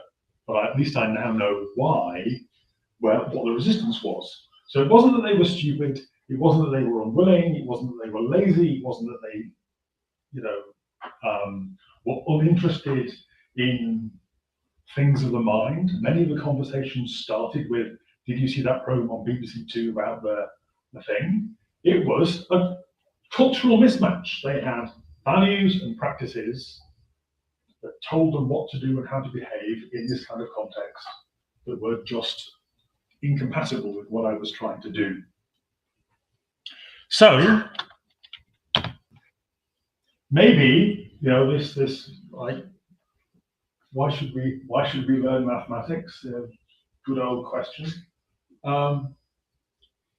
Maybe we should think about student motivation in terms of the cultures, the values and practices that the students arrive with, and in particular, their self-understanding, right? What kind of person are you, and what are your values, and how do your values manifest themselves in the things that you're keen to do, or at least willing to do? And if we think about that, because there's lots of research on how students feel about mathematics, which isn't quite the same thing. So I wonder whether this might take us somewhere. And that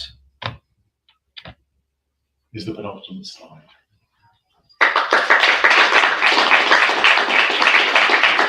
I'm sorry to have banged on for so. Somebody should be looking at the. If you got the online questions in view. Do. Yeah. We can also make them appear there. Oh right. So that's really thing. Yeah. I can take so the questions. Yeah. Brendan, I mean, it's almost asking you to tell us more about your other work. I mean, I like all of it. You didn't say anything about your sort of intersecting culture stuff, the Weber and Coyote type paper, where people have like lots of cultures that they're part of, and they intersect in weird ways. Oh yeah. That's an important part of the thing. I'm sure it'll turn out to be important, but I've just run over. I meant to speak for half an hour.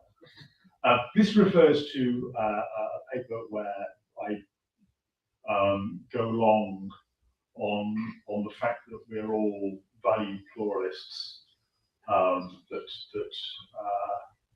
Again, more Nietzsche. You aren't just one person. You are a plurality of people who are walking around in the same skin, and your existential task is to decide what kind of community you're going to be.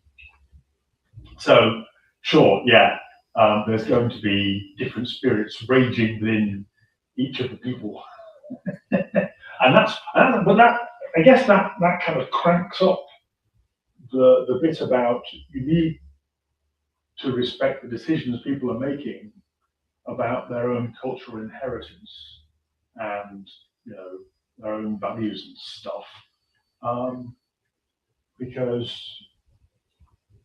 those decisions may have been quite hard to come by, right? There's been quite a lot of inward work to come to one.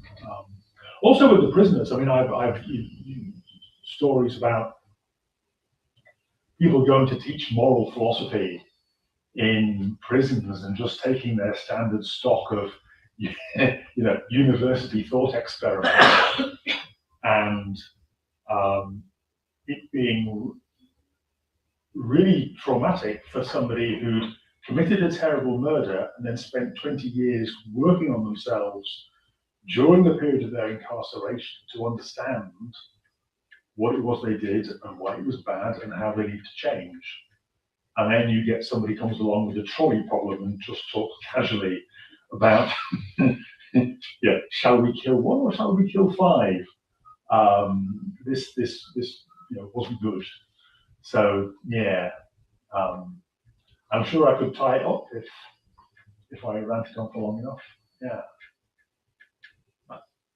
So yeah, thanks, Brendan. Let me ask you one issue I have with this kind of work is, so I go to these talks and I hear people say, culture is important, and I'm convinced that that's correct. And then I hear these arguments about exactly how to specify what a culture is. Okay. And then I sometimes hear people characterize specific cultures. I just don't get a sense of what the goal of this whole program is. Is it just continually characterizing because it can't be, given what you've said about how many different cultures there are. No, it can't just be stamp collecting. And it can't just be arguing about that one notion of what a culture is. I just don't really get much sense of progress into your mathematical cultures. Like, what's happened? What? Well, if you want people to see you, have to go to the webcam, maybe nicer. Oh right, yes. You have to repeat the question. Oh right, yes. So I should just. So a minute ago, Fenna asked me about some other work, which, a paper that I wrote, which was all about our inward multiplicity and diversity, that we all have many spirits work within us, and within you there might be an unreliable but inspiring poet, and a career bureaucrat, and a wounded child, and the ghost of your the unquiet spirit of one of your parents or something, right? And as a part of your life is you have to try and reconcile without stifling the various spirits within you. And how does that connect with this culture stuff? And my answer was, it will. It should be time. So Matthew's question was, well,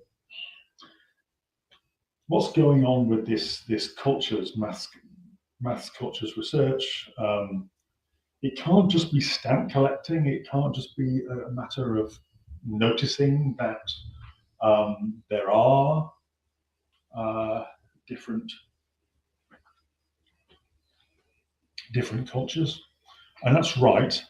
I'm not in a position to give you the kind of state-of-the-art overview. There was a conference on this in Lisbon last year that I did perform some of this at. So there are things happening, but I think your question is a good one about where's it going. So maybe I should just quickly do the ethnomathematics story, because that's very instructive. I think say quite a lot about why things haven't been stalling ahead. So you had, remember that Brazil is the home of Freire, right? Pedagogy of the oppressed. There's that whole kind of tradition there. So the plan was to, first of all, stop thinking of the indigenous, because it's these children of indigenous communities learning maths in Portuguese in tin huts on the edge of the jungle who get the worst grades, right, in Brazil. So we need to stop thinking of them as not having any mathematics at all in their lives before they arrive in the classroom. So we want to recognize mathematical practices in their indigenous lives, in their indigenous cultures. And then maybe we can use those spontaneously existing, ecologically, prior mathematical practices they already have in their lives to inform and produce a curriculum that will work better for them. That's the program. And it very well meaning, but it didn't really work. And the killing blow was Skovs Moser and I can't remember his collaborator, but they were doing field work in South Africa and they're reading about this stuff. And they thought, wait a minute, culturally specific, separate but equal education, that sounds a lot like apartheid, actually. And it's not that the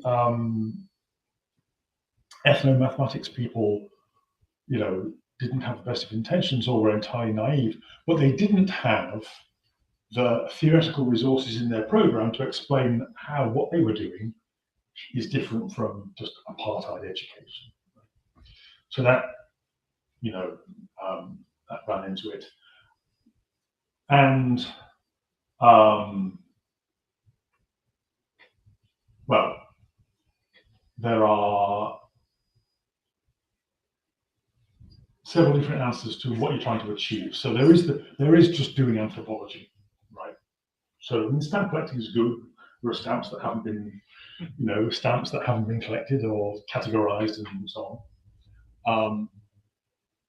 But then there is this trying to fix education, and nobody ever fixes education. So you have a movement that promises great things. Then of course they don't materialize because fixing education is really hard. And so you kind of get a loss of energy. I think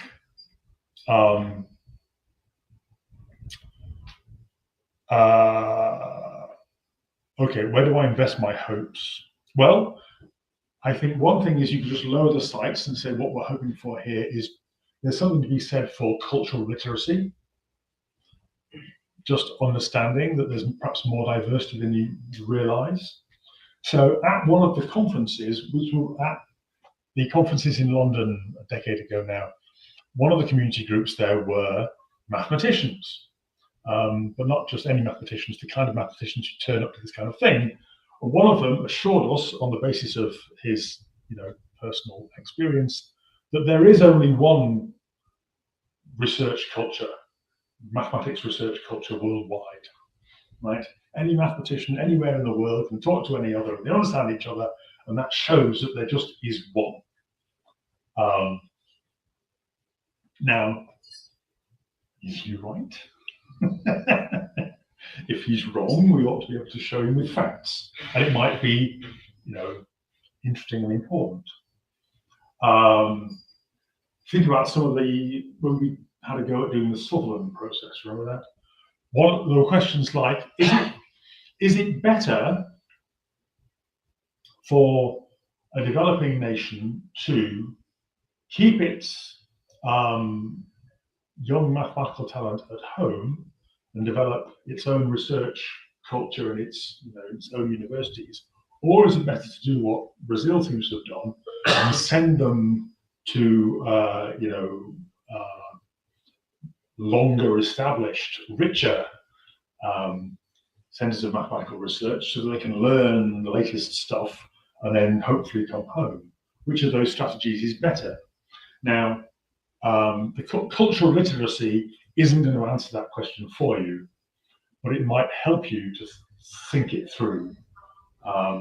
Think about the costs and benefits. I mean, if you send all your people all over the world, well, it turns out you're sending them to intellectual and political cultures that are wildly different from what they're used to. One of two things will happen: they'll either not prosper while they're abroad, or they'll go to Germany or the US and go native and then return to Brazil, full of intellectual institutional culture, which they then can't. Right? So maybe that kind of stuff might do some good.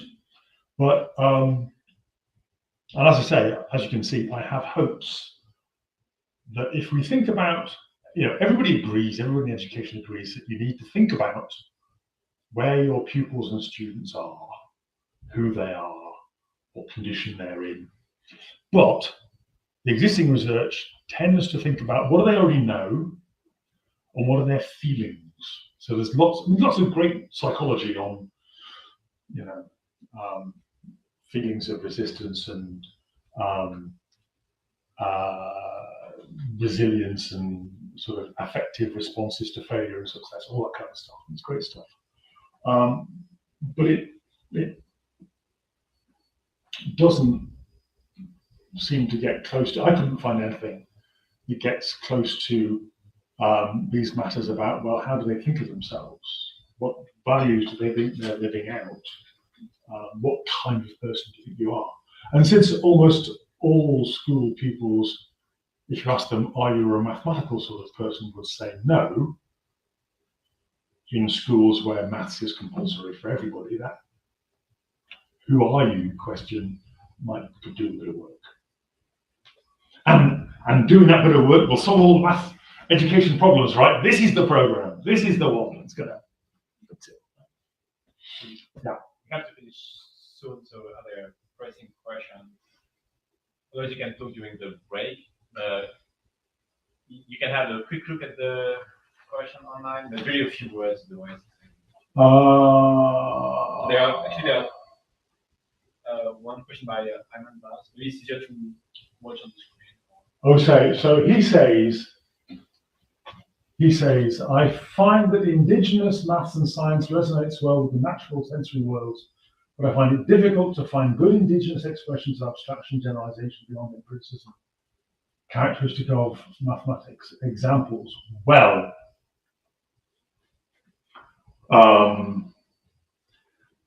who is indigenous and how indigenous are they nowadays?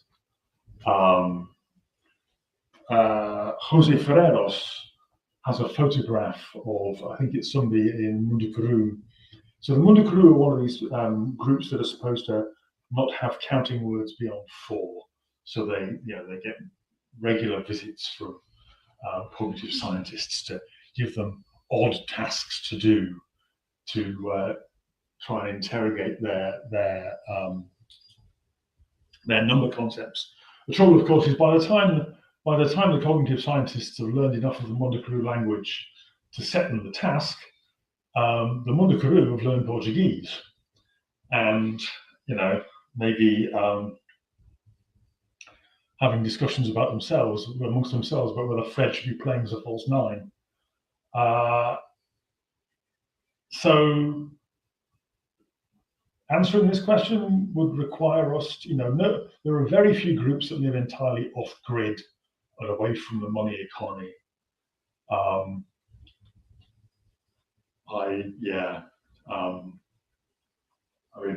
bit cautious about drawing a hard line between who's indigenous and who isn't, or in lumping cultures from the Amazon basin and Sumatra and Papua New Guinea together and saying they don't do abstraction. I'm not sure that's something we know. Yeah. Okay. There was another question about AI that maybe we close now. To be very short, but respond in the chat. They can respond in the chat. Yeah. Okay. So, should we thank I think there's lunch on the other room, and we convene at 2 p.m. Also, nice to see Andre. Hey, mate. Yeah.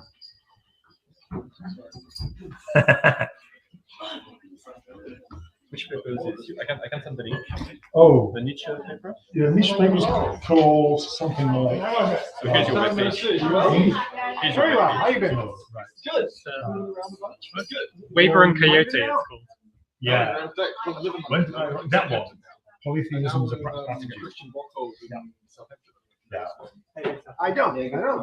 Oh, hi, Madeleine. Yeah, Welcome. staying in the same place for 12 continuous months. Perhaps since I was here. I don't have answers about AI. Is this a fashion statement? Oh, The upside down. Is there political? the guys, they're at Simon Fraser, What's new? Presley Lungich, and I don't know. Is there anything there?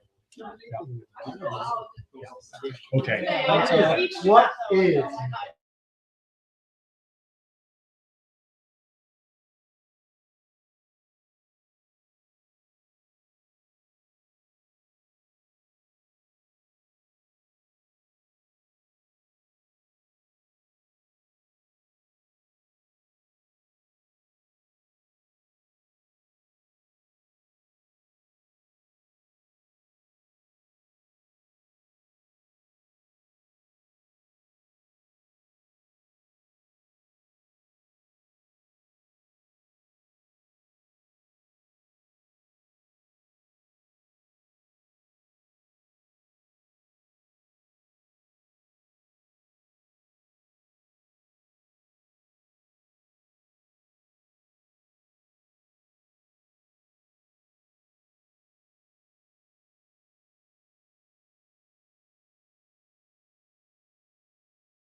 Hello, online people. I think you should have audio now. Sorry, we were waiting.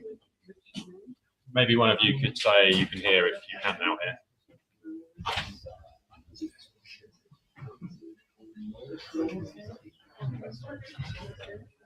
Brilliant. Thank you. Okay, everybody, let's get going. So our afternoon session starts with Fenner, who used to be based here, but isn't anymore. Now based in Berlin. So Fenner is going to tell us about that. I am still a visiting fellow here, so I still have a Loughborough email address, which is the main thing. I don't know. So today I'm going to tell you a bit about a piece of joint work that Chris Sanguin at the University of Edinburgh and I did during the pandemic. So when everyone else was doing sourdough and watching Tiger King, this is an email exchange that Chris and I had that led to an article that is very conveniently coming out next month in the July issue of the Mathematical Gazette. It is going to be unusually mathsy for a talk by me, but they're all picture proofs, so they should be easy and intuitive, and everyone will get them very quickly. So should be exciting. Okay. Oh, sorry. See, I'm too loud for this microphone. You can, all right. Okay, good.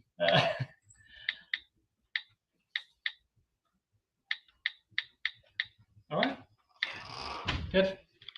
There was a strong echo online. Is it better now? We've turned the microphone down a bit. Don't know. Sorry? It should be better. I think it's. I know because there is a two microphone going on. Can we turn that off then? No, we can't only do one. Okay. Well, hold on. What's the? All right. So this is a workshop on maths education and philosophy of maths, and I've been very lucky in that I've come from philosophy and worked in a maths education department. Very lovely colleagues here, and it's ended up resulting in lots of collaborations with maths education. So I'm very much in favour of working with people.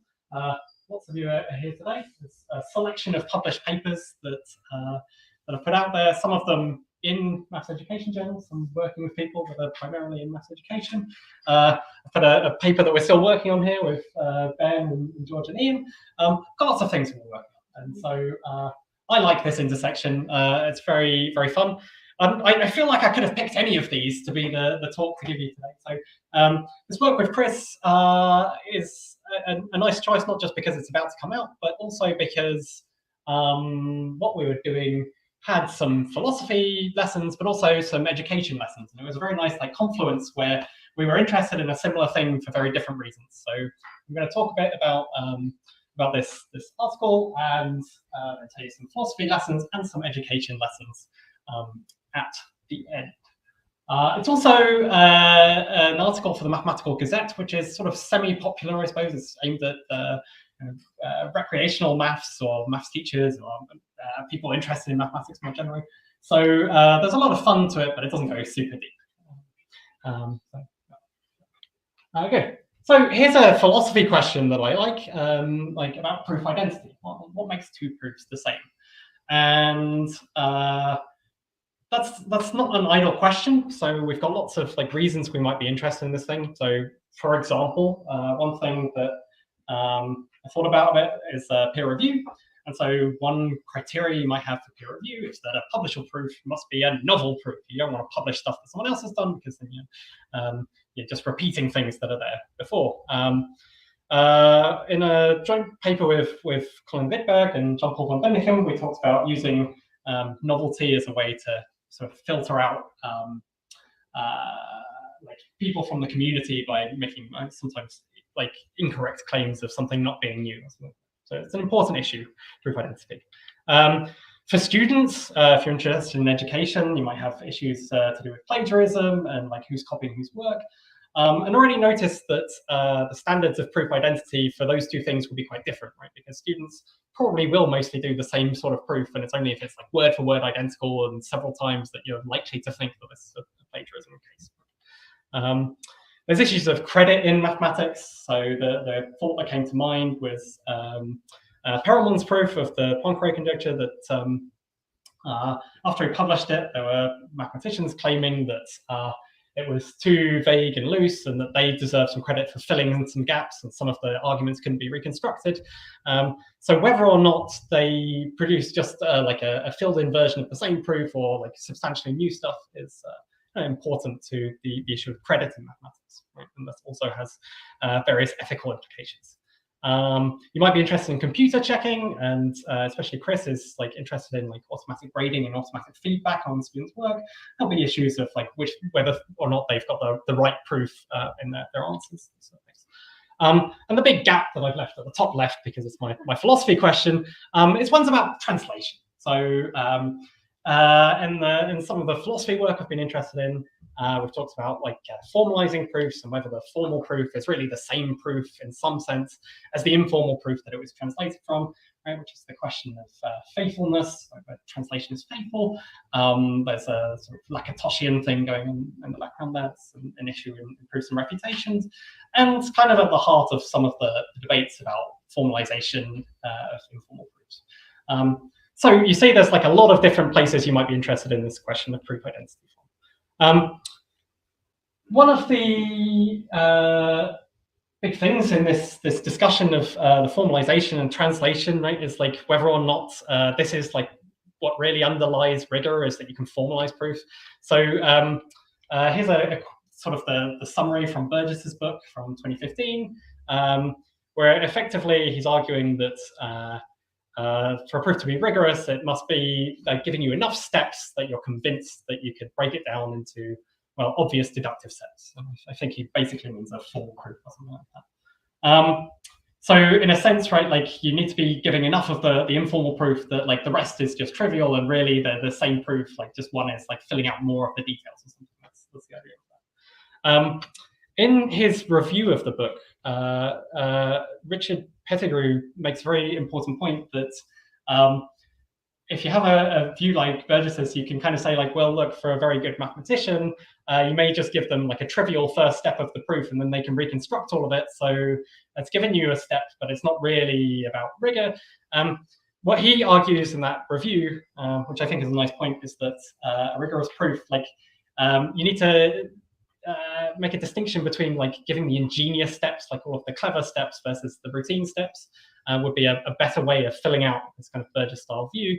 So he says that you need to be convincing your audience that there's a formally rigorous proof by providing like the ingenious steps, right? And the routine stuff is the stuff that can be filled in, and the routine stuff, is like less important to give. You need to give all of the ingenious steps. And I think what's going on there is that you're like trying to characterize like what's the essence of a proof, and that's something that Chris and I were quite interested in.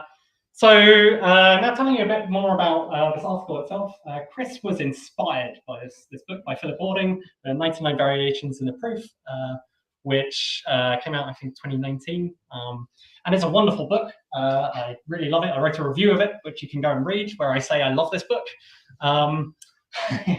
Maybe I've told you. Spoiler alert, I like it.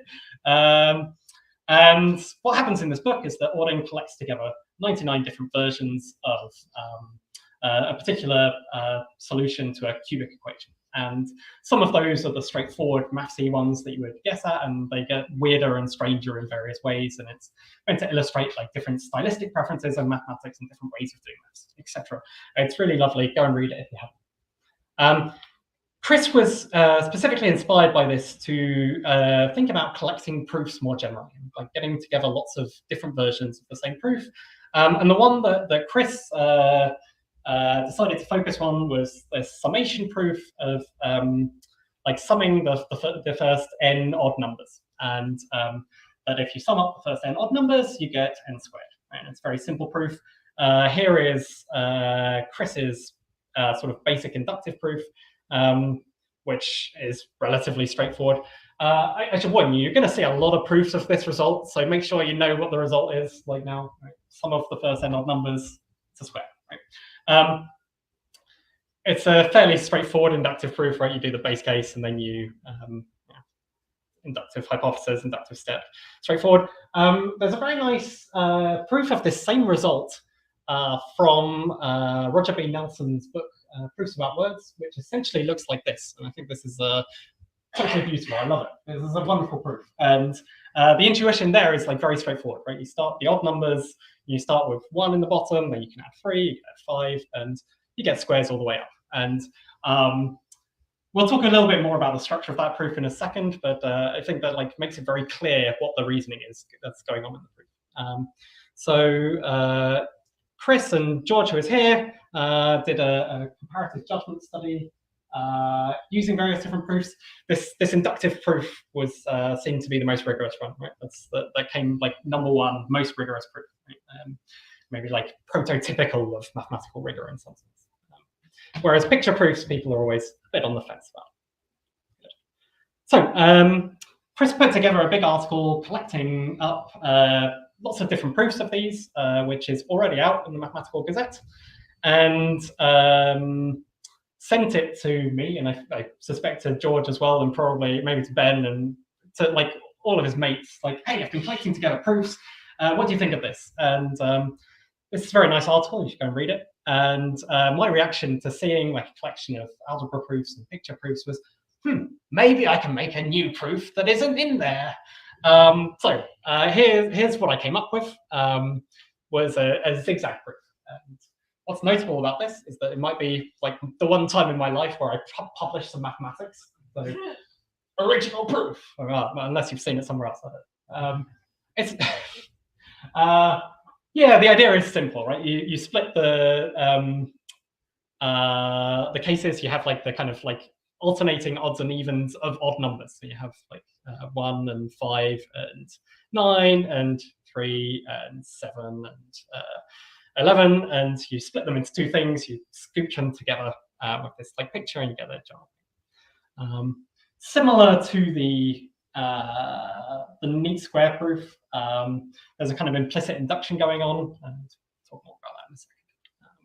So that was what I came up with. This is our neat version that we did. Here's what I sent to Chris.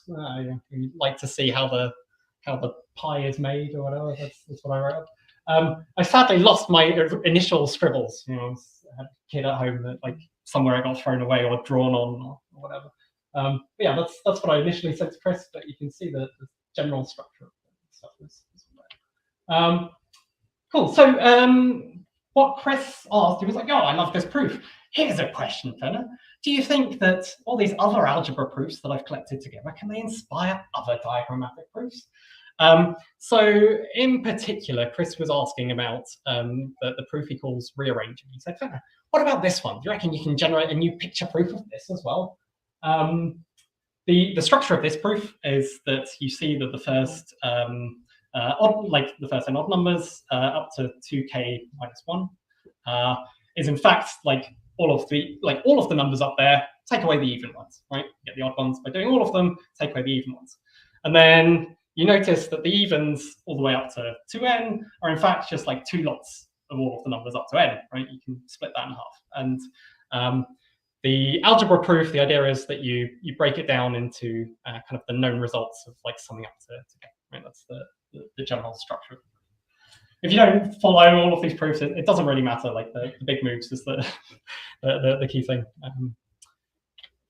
Yeah. So he sent me this one, and I've included my email back to him where I've done it. So this is deep under the surface. So I was like, oh, Chris, I figured it out. This is how you do it. So I found the proof of the sum up to the first n from Roger B. Nelson's book, which is maybe a little tricky to see on the screen here. It's this one here, where you see that the sum of the first n numbers is this kind of like staircase.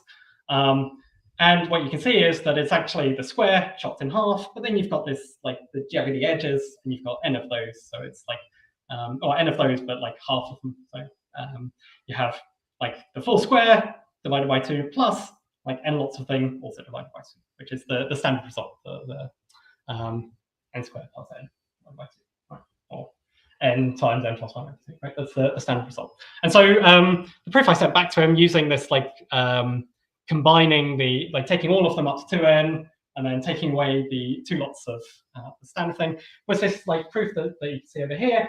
So you can see like 2 lets of the sum of n. The whole thing is meant to be the sum of everything up to 2n, and then you take away those ones, there's a square left, and that's the sum of the odd ones. Right? So you kind of subtract away those ones. What the structure? You know, I put a bit of a, what's cute about this is that it absorbs the sum of the integers proof right into it too. And I like that. That's a nice feature of it because it kind of takes an existing proof. In the algebraic version, we kind of take it for granted that we already know this, but like in the this picture version, like in a sense, the other proof is kind of being like snuck in as well, right? Which I like about this. So what we did, we kind of neatened this up a bit. This is the version here. It does all the same things. It has the description of the all minus the evens, those steps from the algebra proof. And then, well, here's the picture that shows this, which is very nice. And Chris said, that's great, Fenner, but it's not a proof without words. Look at all those algebra bits. We've got to get rid of it. So this was as far as I got. And then Chris neatened it up into a wonderful proof without words, where you get rid of the like evens and subtraction bits and turns it into a neat proof. So you can see that the sort of white columns are the odd numbers, the colorful columns are the evens, and you kind of have 2 lots of those that are split up, and then you can move them around and see that you kind of end up right, with the 2 sums that we had before. That like the white area that remains is the odd numbers. Yeah, that's a very nice like solution for that Chris came up. So that's a proper proof without words. I'm very pleased with that. Very nice solution. Okay, so I've shown you effectively 4 versions of this proof. Right, I've shown you the algebra. I've shown you the email version where I was sketching an idea. I've shown you a neatened up version, and I've shown you the full proof without words. Well, here's a question: are these the same proof? All right. Spoiler alert, not exactly, right? There's like there's similar things going on with all of them, and like they've changed between them as well, right? Like the representational form has changed, and like the stylistic form has changed. But what we can say, right, is that they share something we might call like essential ideas. That's what we describe them as in the article. Like Colin earlier talking about tactics, maybe this is like they share the same tactics or something like that. Like there's like similar ideas going on, right? So like all of these proofs use the same idea, right? Like is that you can see the sum of the odds as actually like summing all the numbers, taking away the evens, splitting up the evens into 2 lots of like the half amount, and then using the kind of known result of summing up. So there's like similar ideas in all of them. They've got like similar essential ideas, but also like something is changing between them. Cool. So if we're thinking about essential ideas, we can go back to this proof here, which I really like.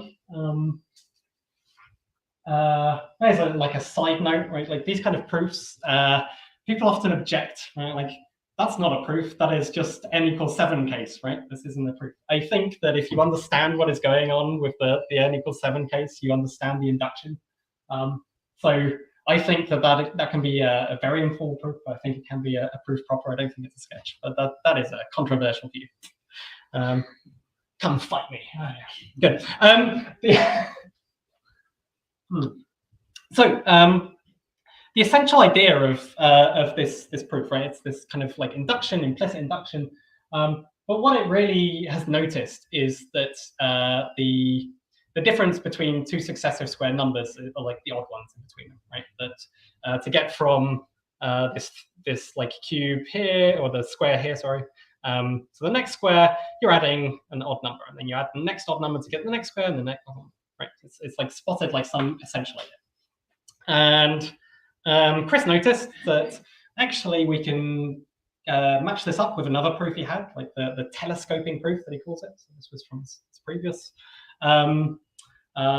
collection of things. So the telescoping proof is very neat because it takes that observation about sequential square numbers and says like, well, hey, we can split this summation that we have of the first 2k minus 1 into odd sequential square numbers.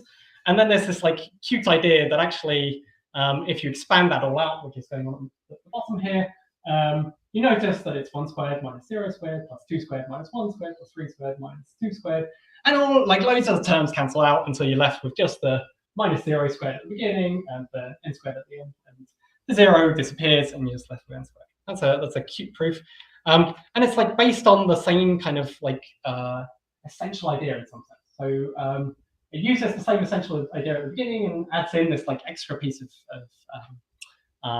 like cleverness, right? In the paper, we point out that like actually there's like a kind of more general theorem. So this is like actually like using something like the fundamental theorem of finite differences. So what is used in that proof there like has a like neat general version. So where this is like a specific instantiation, there's also a general theorem that underlies it. There's a connection between the specifics of this proof and the more general version. Cool. So here's another proof that you've seen already. It's my zigzags proof that I came up with. Like, can we do something similar with the essential ideas of this? And in particular, can we give it like an algebraic alternative, right? Can we say like, okay, yeah, this neat idea, does it have an algebra proof that goes with it? And we decided to do, I was going to say experiment, that's not quite the right word, a thought experiment of some sort, where Chris and I decided to translate it into algebra separately and see if we got the same thing, whether there was really like an underlying algebra proof that we'd both be like, oh yeah, obviously this is the algebra that's going wrong. The answer is no, we did not get the same answer. Here is my version. Right, everyone wants the details. No, that's horrible. What an awful proof I produced. I don't need to give you the details of it. Like essentially, the first bit was doing this like alternating terms of like the alternating odds, so the odd odds and the even odds, as you might call them. And then I noticed that actually this proof to generalize, it did turn on whether or not you were summing an odd number of terms or an even number of terms. So I had to do a case split and use the standard result to do that. And I mean, it's just like simple algebra, but it's a mess. It's horrible, especially when there's so many nice, elegant proofs instead. What a horrible proof. Naughty Fenner. But it's still got like some of the same essential elements. It's got this summing odd odds and even odds separately, and like combining those and using it's a reduction to a known result. Also, this like awkward case split is something that I noticed here doing the algebra version. In the diagrammatic proof, I didn't really bother with that, right? Because in essence, it's like what the middle bit of the zigzag was is the crucial difference. And so maybe there's a sense in which that proof is not sufficiently general because there's like a relevant case split, because I've just done the even odds case. And if there were like an odd number of things as a total, you'd have to do another case split. So that's a relevant thing. Here is Chris's go at it. It's nice. I think this is a much nicer proof. So he does the same initial step where he splits into like the even odds and the odd odds, but he does what you can see here is the split this into two group things. He notices that you can split apart these two sequences into 1 plus 2 plus 3 plus 4 plus 5, etc., and 1 plus 2 plus 3 plus 4. Right? He splits these up in neat ways, and then does like a clever reversing argument where he turns one of the sequences round. And what's going on here in this bottom bit is that you add the columns, and there's n columns, but all of them add up to n, so you get n squared. Right? Glossing over it a little bit. So what he's done there is to split between the odds and the even odds again, but uses a kind of clever reversing argument that is much more elegant. It's much better.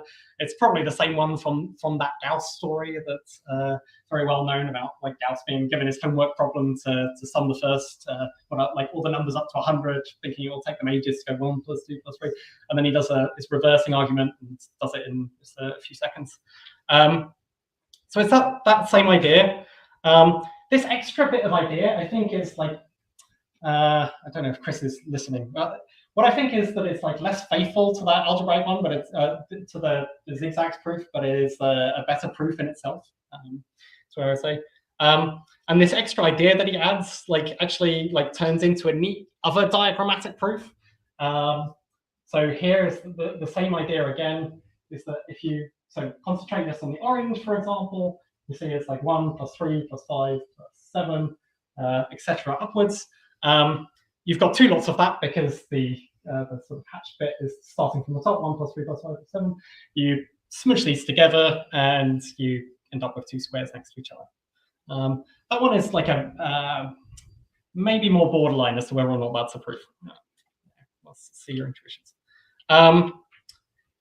There's also like an instance of a general theorem there about like sums of arithmetic progressions, right? The average of the first and last terms multiplied by the number of terms. Right? So again, like trying to translate, like made it more obvious that we were dealing with like slightly more general ideas. Okay. Then we tried another one, and I don't want to bore you with like proofs of the same result over and over again.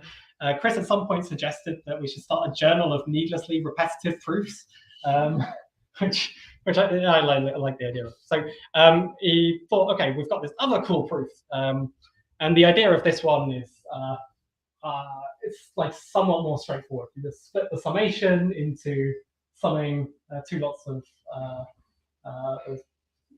k up to n, and then taking away like 1 lot of like summing just ones, and then using the standard result, you take away 1 for the 1ux, and you do the algebra, you get n squared. Right?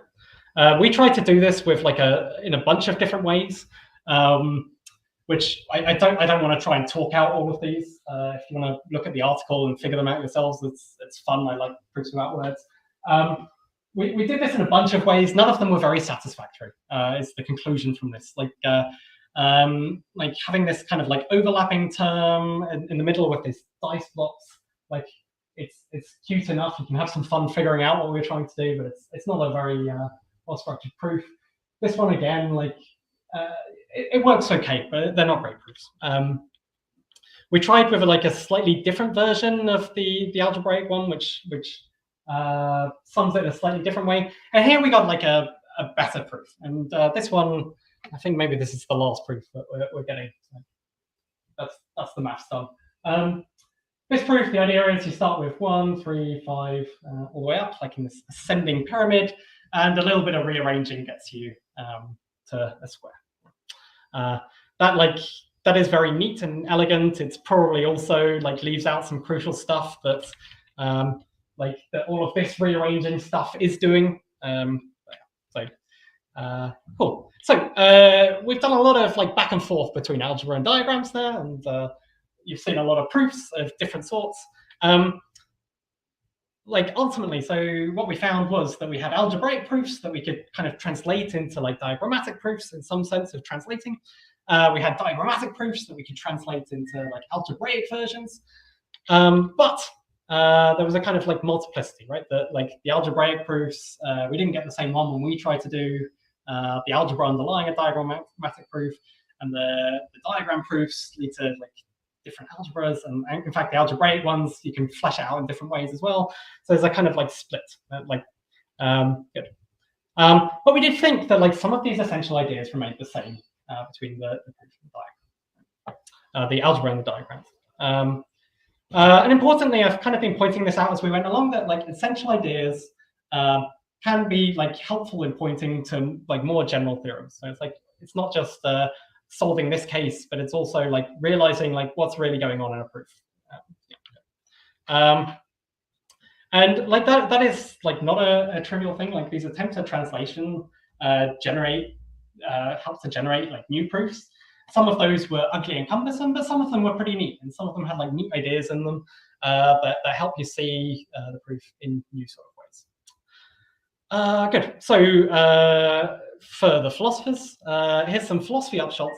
We thought, like contrary to what you might think, I would say about this, like I thought we could kind of sensibly say, like talk a bit about essential ideas, like in some sense, right? And like one particular level of generality, right? Like probably at the level of generality where we're thinking about like whether a proof is new or not. Right? There is like some sense in talking about this. And like identifying ingenious steps, like which things are like the clever ideas and which things are the routine ideas, like does seem like a worthwhile undertaking in this sort of sense. So like Richard Pettigrew's like idea to think about proofs in terms of ingenious ideas. I like that aspect of it, right? However much criticism I have of like Burgess's broader claims about rigor, which I have a lot of, I don't think it really holds up. I like this idea of thinking about ingenious steps. Right. But also, like if you want like a helpful criteria of proof identity, the way we understood it is actually trying to get these essential ideas to tell you that really was like undermined by the fact that the representational form, like really like they have different strengths and weaknesses. And, like some things that you can take for granted in one seem to like need more work in another, and vice versa. But the representational form may make some things intuitive and some things like tricky and difficult to see. Good. So here's the conclusion that we get in other places too, that translation is a creative act and it can lead to new ideas and ways of seeing and understanding. And that's lovely because it means that there's like a worthwhile undertaking to be had by translating things back and forth. And I think the same idea holds for translating informal proofs to formal ones. I think it's creative. I don't think it explains rigor in the way that maybe Yasin would like, but I do think that it explains that like formalization is like super useful. It's a really great thing to be doing. It's like a worthwhile undertaking. I really like formalization projects. It's awesome. So that's the philosophy bit. There's also like education questions that Chris got out of it. So what Chris was envisaging at the end of this was, well, we've got all of these algebra proofs and we've got all of these diagrammatic proofs. Like, could students like match these up if we gave a bunch to them? So like, would they be able to do like a matching task with some discussion with them? Like, and in general, like if you ask students to do the same thing that we've been doing as our COVID lockdown entertainment, would they be able to do something like that? And like, would that activity change their conception of what a proof is and their broader understanding of proving? Would it change their reception of diagrammatic proofs, which in various studies they maybe don't find very rigorous? Maybe Keith will tell us something about these sort of things in a second. These were the conclusions from, well, whatever, a year and a bit ago when we submitted this. I think Chris has done some of this. George, he said you'd seen like some version of this. So he's maybe attempted it a little bit, but we don't have like a study to present or something like that. So sorry, but we're hoping that this is like the future direction of work. And that is the end. That's what I want to say. Thank you.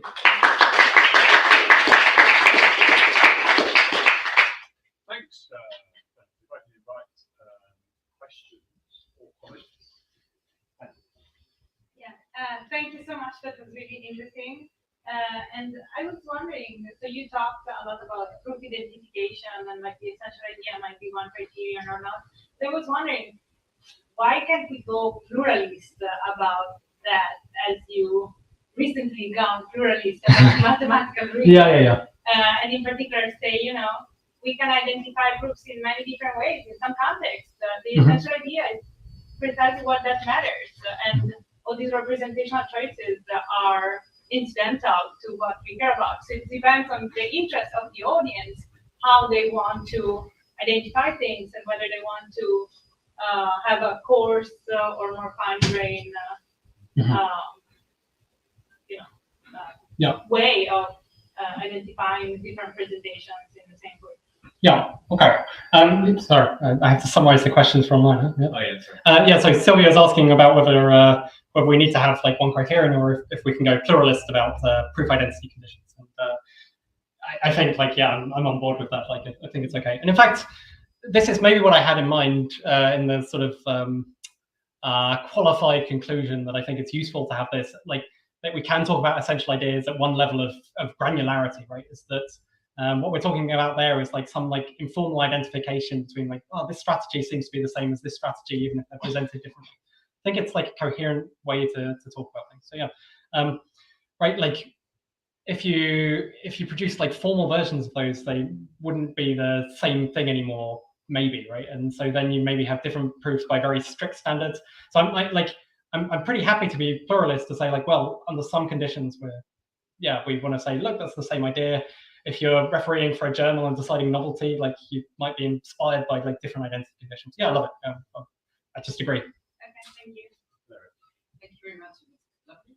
One question, you talk about translation, but in the notion of translation, you suppose that something is original and then you translate it. Wouldn't it be better to talk in terms of some kind of aspect shifting or something like that? Because I don't know, in translation, it seems to me that you are presupposing that one is the original proof and then you can translate it. Oh yeah. Okay, so Valeria asked if translation was the right word, if instead I should be talking about aspect shifting, because one is the like translation presupposes like a notion of like one being the original. Yeah, I suppose yeah, the talk of translation maybe was incidental because that's like the you know history of us doing it was like, yeah, we had original ones and translated them, but yeah, you're right. Like if you like abstract away from that, yeah, there's like, yeah. Pointing to that. I mean, even I understand why you're using translation, but then in the end, at the end of the day, you are talking about something. Yeah, yeah, fair enough. Yeah. Okay, we'll take Hyman's question from online. Can you see that, Penna? If you can read it out. Yeah, have you tried to classify different qualities of a proof and why, for different purposes, one would prefer one proof to another? For example, generalizability.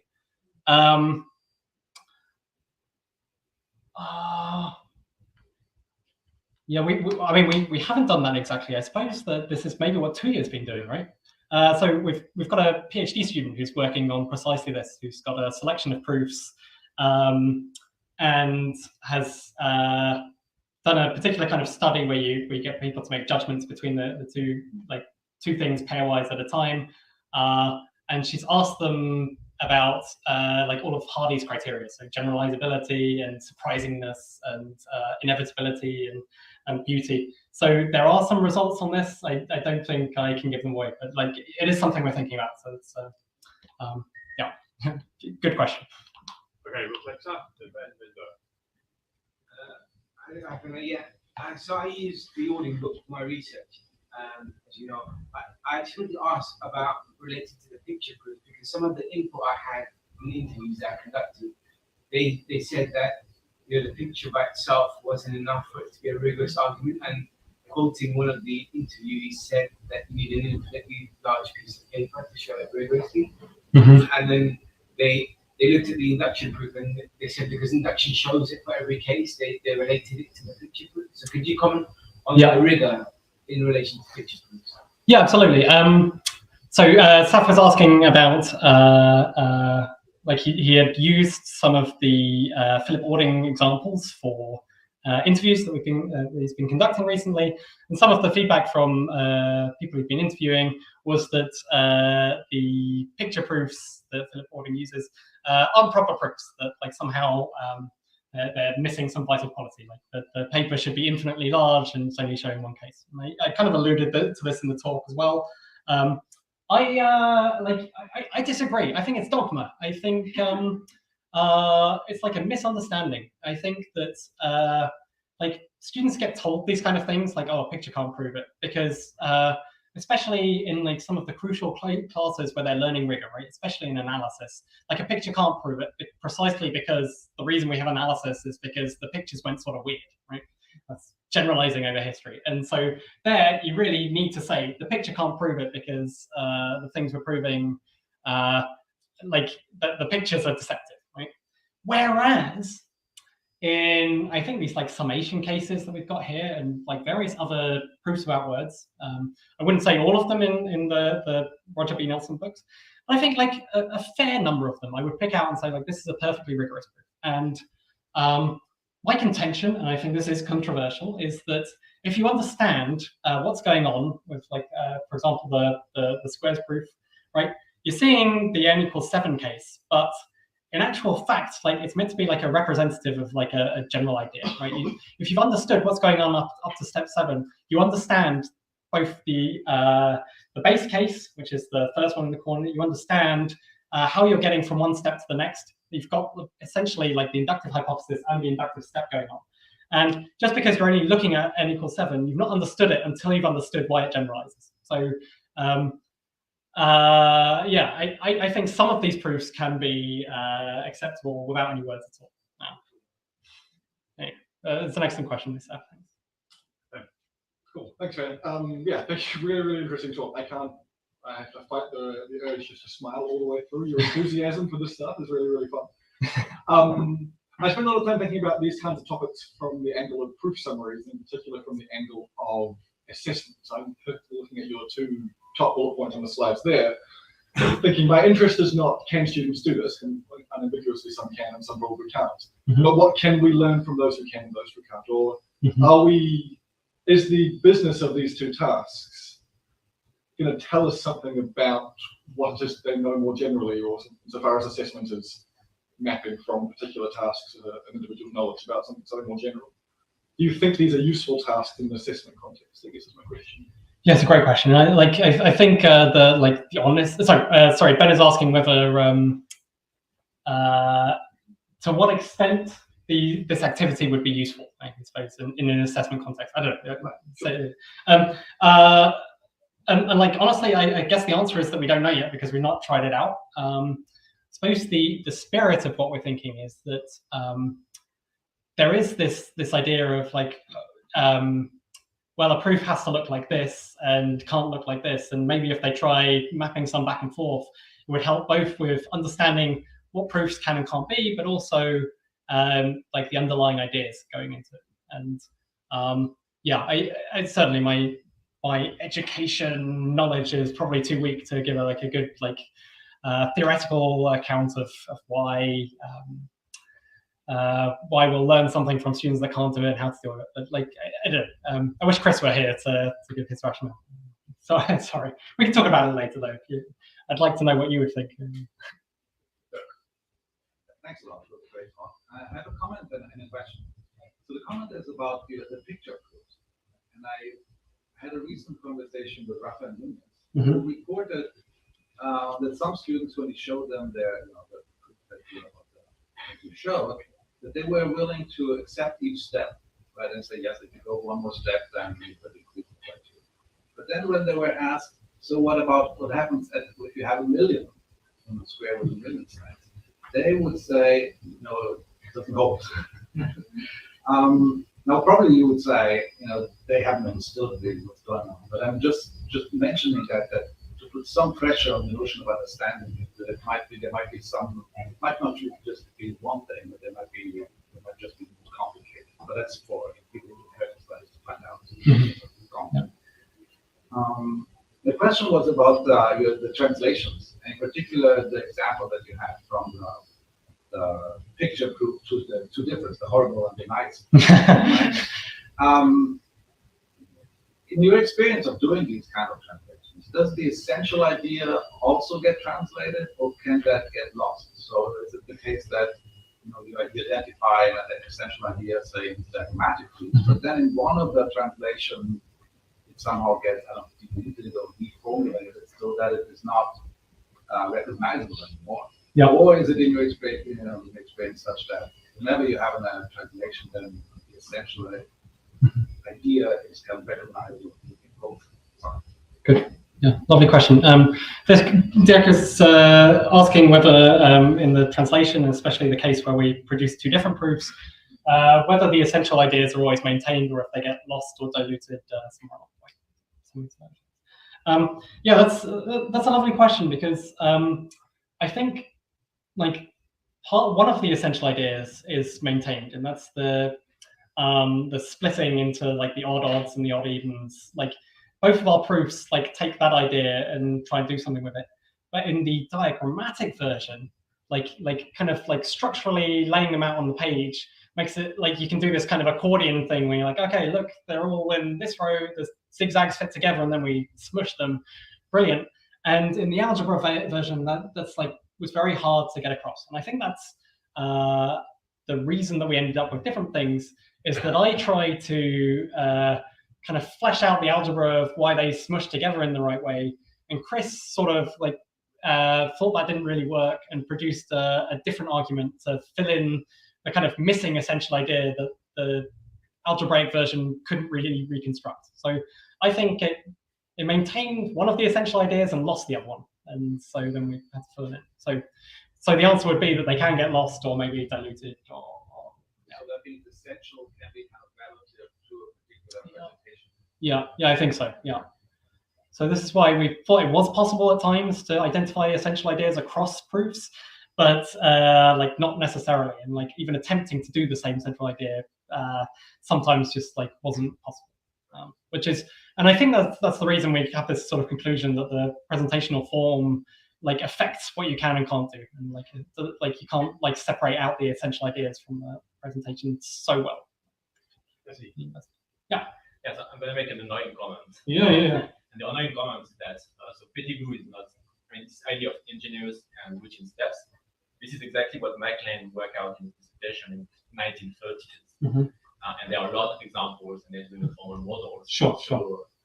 Yeah. There's already I mean, it has been forgotten because it's in German and it's in this paper. But, yeah. It's I mean, some credits for this distinction. Yeah, sure. Yeah, but I mean, but it was like Burgess doesn't identify that, right? Like, yeah, but he's wrong. Yeah. I agree, Yasin. I agree. Yeah. Okay, I'm going to ask the last question, if that's okay. I want to push you a bit on what it would mean for two proofs to be the same cross-mode. I mean, it just feels a really weird idea that you could ever have an algebraic proof, the same proof as a picture proof, because which makes me wonder what you mean by that. Because my go-to definition would be, well, it creates the same effect in the audience, and it can't possibly, because someone with a visuospatial deficit would not be able to cope with that. Picture proof, but presumably would be able to cope with an algebraic proof. So they're inevitably going to cause different cognitive effects in their audience. So, am I wrong to think that way, or if I am, what is the correct way of fleshing out two proofs to be the same? Yeah, so Matthew was asking if it's ever possible for an algebraic and a diagrammatic proof to be the same, because you're thinking in terms of proofs and in terms of their cognitive effects on the audience. So that would be how, if you said to me, what does it need two proofs to be the same, that would be my default way of fleshing that out, which presumably means you've got a different default way of fleshing that out. Yeah. So what is it? Well, so in fact, I think that is a nice way of fleshing it out. I just don't think it's the only way of fleshing it out, right? Because, for example, right, if right, like if you were doing think of the early slide where I was talking about all the different things it's relevant to, right? For peer review, doing a picture proof of an algebraic proof wouldn't really be enough to be like a novel proof, right? Because like in effect, that's the same thing, right? Like someone will say like, come on, we've already seen this proof, it's there, right? Yeah, I mean, not in annals of mathematics though. No one's celebrating my proof. No one's going to be quoting that one. Yeah, I mean, yeah, exactly. So I think what you're describing is like a perfectly reasonable way of talking about like sameness of proofs, but it's not the only one, right? We can also talk about like formal identity, right, where we give like totally formal things, and like ones with like, suppose we have two proofs and we put one into Comic Sans and the other one in Times New Roman, like you might think that has like different cognitive effects in some sense, because the Comic Sans will be repulsive to people. Right, but nonetheless, like if anyone looks at them and say, okay, those are the same proof, right? So, right, and like something, right, you might say like, right, if your I don't know, your plagiarism detection software will say that's the same proof. So I think that's like, maybe like Sylvia's suggestion that like it's like pluralistic, that I don't reject your account, I just think there's other options too. Sorry, you haven't actually given me another option. I just gave the formal version. Okay, but that's the picture and the algebra, right? Yeah. Oh, so you're thinking of formalizing pictures. I'm not sure I know what that means. What? The formal, you mean? I gave you a different notion of proof identity, right? And okay. Right. But that wouldn't apply to the okay, well, even if like suppose you talk about using the same inferences, right? And what does that mean? Well, maybe the algebra and the formal proof, like at some granularity of inferences, you can say they're using the same like steps, right? Oh, I've abused my chairs. Yeah, come on, chair, shut this guy up. Thanks, Penna, and for his talk.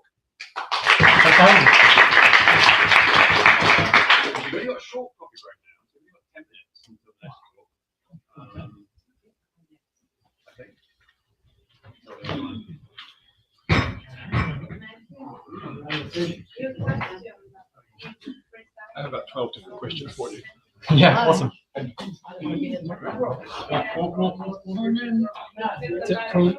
we mute this somehow? I don't know. I don't know how to mute it. Wait.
Yeah, well, I guess I don't. Oh, right. This is a problem. I'm missing a top of my screen. Not right anything.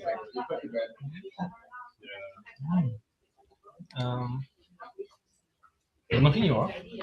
You see the logo is just in the. No, look, see the permissibility of diagrams. Ah, yeah. I mean, I guess I don't care about the title. No, but we the second screen. We'll try again.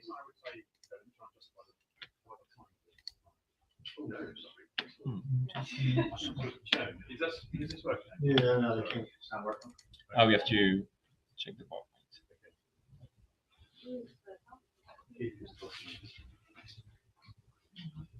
It looks okay on my screen. Oh, it did? I wasn't getting the top of mine. And, no, it's missing. No, it's missing. You're only getting the bottom 2/3 of the screen. There we go. Oh, yeah. Ah, so I think we have to do. Shall we just present Yeah. it? Okay. Missing all the headers. I don't care about that. Oh, I see. Yeah, it is. That's a font choice, you know, it's like- I really don't care. I don't think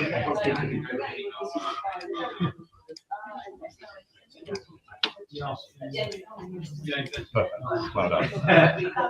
No, it's to switch the setting. All right, that looks good. That looks good. I'm gonna get there. Okay. Okay, are we on? Are we the audio enabled at the moment? Yeah. Cool. Should be. Very good. Okay, thanks everybody. Welcome back. Keith is going to talk to us now about diagrams in proofs. Over to you, Keith. Okay, thanks all for coming. I thank my collaborators, Pablo Mejia Ramos, who many of you know, also Phil Zaskis and Bozen, who helped me do the research, and obligatory thanks to the National Science Foundation for funding it. And finally, I'd like to thank Yasin for his vision and leadership in organizing this conference. And so the talk, in one level, is about the issue that Ben raised. So he says, well, maybe in analysis, real analysis, diagrams aren't permissible in proofs. And this is actually going to challenge that somewhat. Maybe the diagrams are, maybe. But more generally, when I was asked to speak at the conference, I tried to think, how can PMP, philosophy and mathematical practice, and math education researchers interact productively?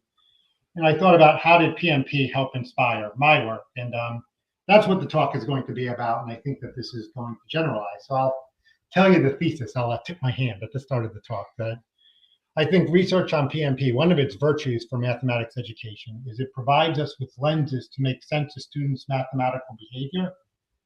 And in particular, at least in the area with proof, I think math educators are sometimes too quick to judge students as being deficient or non-mathematical, and PMP could give us a better perspective that shows the students in a more positive light.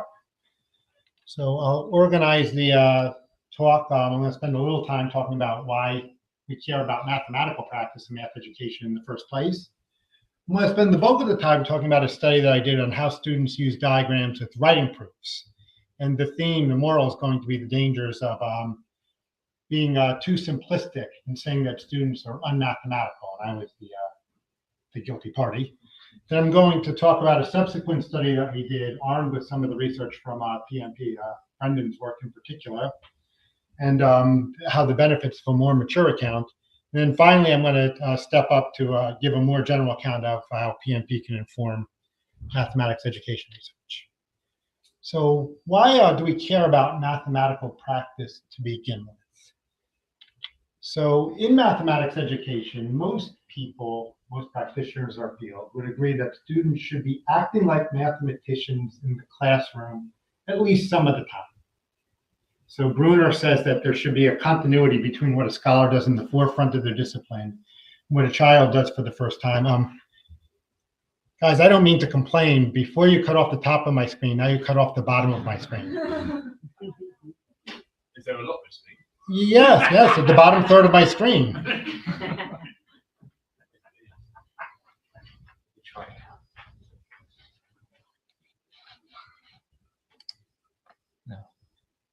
the first time I thought I made an embarrassing typo. No, I think It's your slides, Gabe. it's your slides. I think. No, I wouldn't have had like sentences cut off on every one of my slides. I don't know. What did you? Because it's like that in the PowerPoint. Oh, maybe I know. Maybe it's the problem of the ratio Yeah, we can do. I think it's a missing font, isn't it? Well, the font works on my computer. I wouldn't have run over on all of them. Can you just select all and just make the font size smaller? I mean, I'd be happy to give the talk like this. I don't care about the font. Can you read it like that? Yeah. Yeah, I'll do what I have to do. I think it's that. I don't know. I don't use PowerPoint, but Tabs use the format of the white I guess I got square, but I don't reformatted know. when I went over. I don't know enough PowerPoint to know how to correct that. Maybe it's how do you keep going? It's Just try select all and just make the font two clicks smaller. No?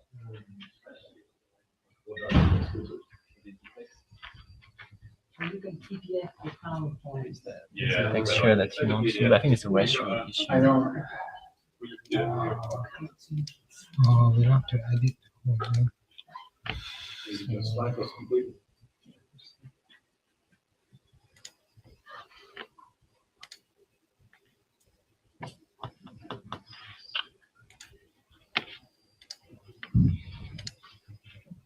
Sorry, it's a mistake. I think that does. That's just gonna have to do. I think Is that okay? I think it's very okay.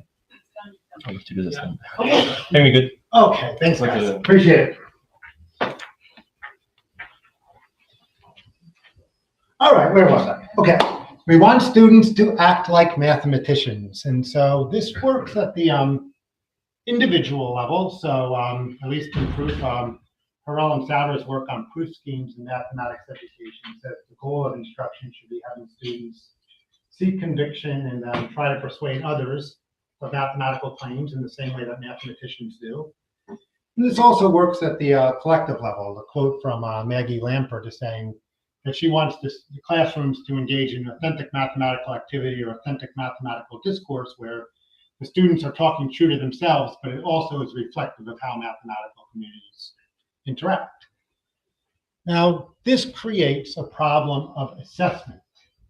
So in mathematics education, there's a very large body of research looking at what students' proof schemes are. So what students, how they obtain certainty and persuade others, often with the aim of showing how students' views are deficient or not lining up with mathematicians. So we need a point, something to compare it to if we're going to label students as unmathematical. And with authentic mathematical activity, there's often a lot of research where you design something that's supposed to elicit it, and we show a videotape of kids doing good things. And what do we mean by authentic mathematical activity? How is their conversations mathematically authentic? And we use, again, we're saying this is something similar to what mathematicians might do. So we need to have some type of guidance as to what mathematicians do, and that's why we care about mathematical practice. The critique could be, we'll say, well, is this philosophy that's really fundamentally empirical or psychological or sociological? And I guess that's true to a point, but we don't actually want students to literally be doing what mathematicians do. We don't want them writing the proofs in LaTeX, for instance. So what we want them to be doing is something similar in the same epistemic actions that lead to epistemic goals. And this starts to get normative and philosophical very quickly. And further, to be candid, I think that, and I'm going to try to illustrate this, mathematics education's caters' views of mathematical practice are often simplistic, and it leads us to say students aren't doing good things when in fact that they are. So we should go to philosophy and mathematical practice because we need all the help we can get. So diagrams and proofs. So our research here was to test the viability of 3 hypotheses that were in the literature. So the first hypothesis is that diagrams are really useful for doing proofs, at least in some domains, because it gives the prover a bunch of affordances. They could form conjectures, make inferences, and so on. I think that's probably true. Sorry, we're being asked online if you can stay near the microphone because is that what? This is my. Am I using both microphones? No, you should be. Is that one on? but muted. How you doing? It's on. Okay, and so the second hypothesis is that university mathematics students don't use diagrams. So one of the schools of thought is that students overgeneralize, that you can't prove by a diagram, so they think that diagrams don't play a role in the proving process. Or alternatively, that there's a type of proving style. So there's some students who use diagrams all the time, and then some students who never use diagrams. I actually was in the latter camp at one point.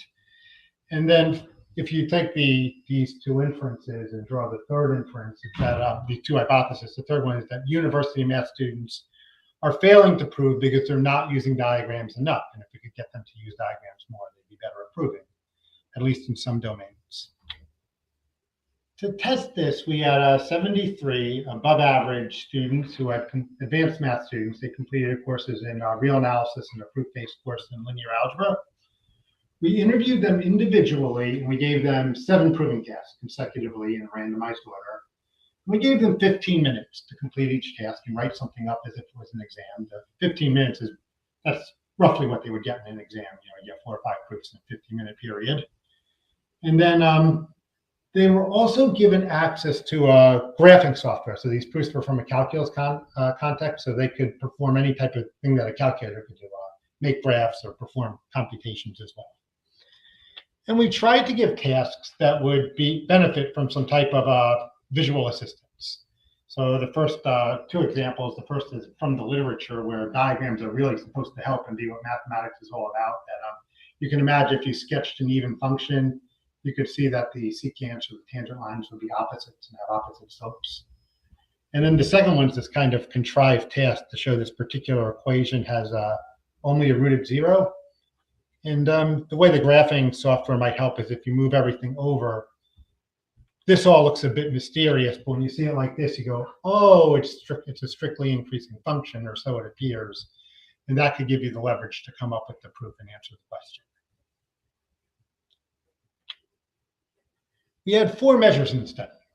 So one of the measures was valid proof. So we had graduate assistants code every proof. And if they coded the proof as either entirely correct or correct with the exception of minor or insignificant errors, there was a valid proof, and you had a score between 0 and 7, depending on how much you got right.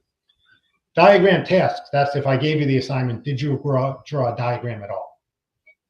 Diagram actions, we coded all the cognitive actions that they did on the diagram. The details aren't so important. And all the students had taken real analysis, linear algebra, and a transition to proof course. So we took the GPA in those 3 courses, which kind of is a measure of their mathematical performance. And these all had very high levels of inter-rater reliability. Now, just a couple of findings. I'm not even going to try to fix the font errors here. That the idea that students are reluctant to use diagrams just seems patently false. Everybody uses a diagram at least once. The majority of the students use the diagram the majority of the time. And also the proving styles business, which was a hypothesis I had going into the study, is false as well. We would predict the bimodal distribution when people are using them a lot or a little, and this is closer to normal. And this actually is a point for math educators that all these learning style things usually don't pan out when you do the empirical research. It's also a point, I think, for philosophers and mathematical practice. We're sometimes fond of like Gower's talking about how we have problem solvers and theory builders, how the math is kind of split into 2 camps there. Have you heard this one that algebraists and analysts and algebraists eat their corn in circles, and analysts eat their corn in rows? I think this is probably all nonsense. I think it's probably a continuum. We don't neatly divide things, but that's not the point of the talk. So what we did with this is the result of the first part, the empirical part, is just this correlation table, and we only got 2 correlations that were significant. One of them is the diagram tasks and diagram actions. That's not exciting. The more tasks you draw a diagram for, the more actions you perform on diagrams. It would be very surprising if it wasn't highly correlated. This one I actually think is surprising, that we gave a 7-item test. Two of the items were only answered correctly by 1 student. So it's essentially a 5-item test, and it's accounting for 30% of the variance in grades, which higher than I would have predicted. But the key findings are here, that there was a very weak relationship between how often students use diagrams, their math performance in general, and how they did on these tasks. And you could wind up data fishing in a million ways, and you're just not going to get any type of significant effect. Don't be fooled by the 0.23. It wasn't statistically significant, and that would only be accounting for 5% of the variance. So this result made some of our math ed colleagues unhappy, and not because they didn't like it so much as they say, we don't like these boring numbers. Well, look under the hood. What's going on? And so that's what we did. We said, well, why wasn't the diagram helping students? And the simple fact is it's really hard to build good arguments off diagrams. So you might recall this graph showing that this equation was equal. If students graphed this, they might see that it was a strictly increasing function. But if they graphed x cubed minus 3x and then, or x cubed plus 5x and 3x squared plus sine x, those graphs wouldn't be very helpful for the students at all. I couldn't draw many inferences from it. And even if you saw that this was strictly increasing, it doesn't prove it. You would need a reason why a strictly increasing function could only have one root, which some students weren't able to generate. And in fact, there were 282 tasks where diagrams were used. There were only 31 tasks where students came up with a multi-step argument using diagrams that would be correct if we said each of the inferences were justifiable. They sometimes prove it another way. They draw a diagram, but then just use the chain rule or something. But it was hard to get these things. And even then, that often didn't yield a proof because translating it to a proof is hard. But it was this investigation that's going to be at the heart of the talk. So we looked at why did students have trouble translating the task, and we actually noticed that there's two types of diagrammatic inferences. And at least in our study, students seem to look at them differently. So this case was a student trying to solve that equation, and the first thing he did was try to pick the Maclaurin series for sine of x and try to solve it that way with the infinite series. Realized that was pointless, and then graphed the graph he just showed. And he says, oh God, there's a much easier way to do that. So he had the first step. He saw that it was strictly increasing. And in this passage, we see two types of inferences. So the first was what at the time I called the graphical perceptual inference. He thought the graph was increasing because it looked like it was increasing. So he basically had a perceptual of the appearance of the graph. It looks like this has property P. What the graph shows us is this function is increasing everywhere. Now you could see here, and then also in what follows, he spent the rest of the time trying to justify that this was increasing, and he wasn't able to do so. But he saw a need to justify that. Most of the time when graphical perceptual inferences were generated, students would make some effort to justify it or say, oh God, I have no idea how I would justify it, but they would express a verbal need to do so. The second type of inference here was saying, if we've done that, we've shown enough to show it's a real solution, because if the function is increasing everywhere and across zero, then it can't go back. So the idea here is if a graph has property P, it has to have property Q, or it cannot have property Q, and it seems to be relying on their intuitions about two-dimensional space. So it's not in the diagram itself. You could have messed up the diagram or drawn a completely different increasing function, but you would still be capable of making the same inference. And we could see here, he felt no need to translate this. So this is rather dramatic because he goes, then we've done enough to show it. That implies that nothing more is needed. What was more common is the students just accepted it and said that was fine. The majority of the time, they didn't try to justify this. So we noticed that trend, and it's always dangerous when you use an open coding scheme because you have a lot of degrees of freedom, so you can kind of fit the inferences that you want there. So what we tried to do is say, how can we test this hypothesis? Our hypothesis was that most mathematics students would think graphical perceptual inferences are impermissible in a proof, and that most of them would think that graphical deductive inferences were permissible. And this is how we tested it. We did an internet study. We recruited 90 undergraduates, and we gave them 3 proofs, each of which contained a graphical deductive inference and a graphical perceptual inference. So this was one of them, it was from the study. And then, so we first give them a chance to look at the proof. Then what we would do is we would highlight the step in the proof. In this case, here's a graphical perceptual inference. And then we would give them the following prompt. So we put that step in red, and it goes, do you think the argument in step 3 is an adequate justification for the claim in step 3? if the proof was written they were either in the calculus condition or the real analysis condition. So in the real analysis course, half the kids got in the real analysis course. The other class had calculus. If we did bold and italicize it in each condition, the only difference is in calculus, I would say calculus. And then we did the same thing for the step 4. We would have done that. Do you think that that's adequate? Now, it could be a little bit confusing that, well, maybe they would think step 4 was bad because step 3 was bad. And once you have a bad step, you ruin the proof. So in the beginning, we gave them a kind of a dummy task where you said that there was a 2-step proof that some obnoxious sequence plus 1 was strictly positive. And step 1 was this obnoxious sequence is positive because my roommate told me it was. We gave something that we thought every student would agree was not a good justification.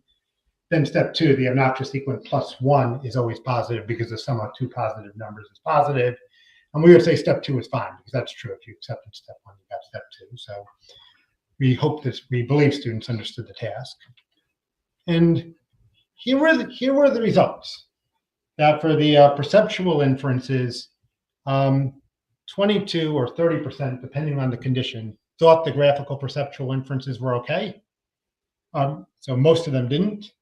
And then for the graphical deductive inferences, 69, 73%, most of them did think it was okay.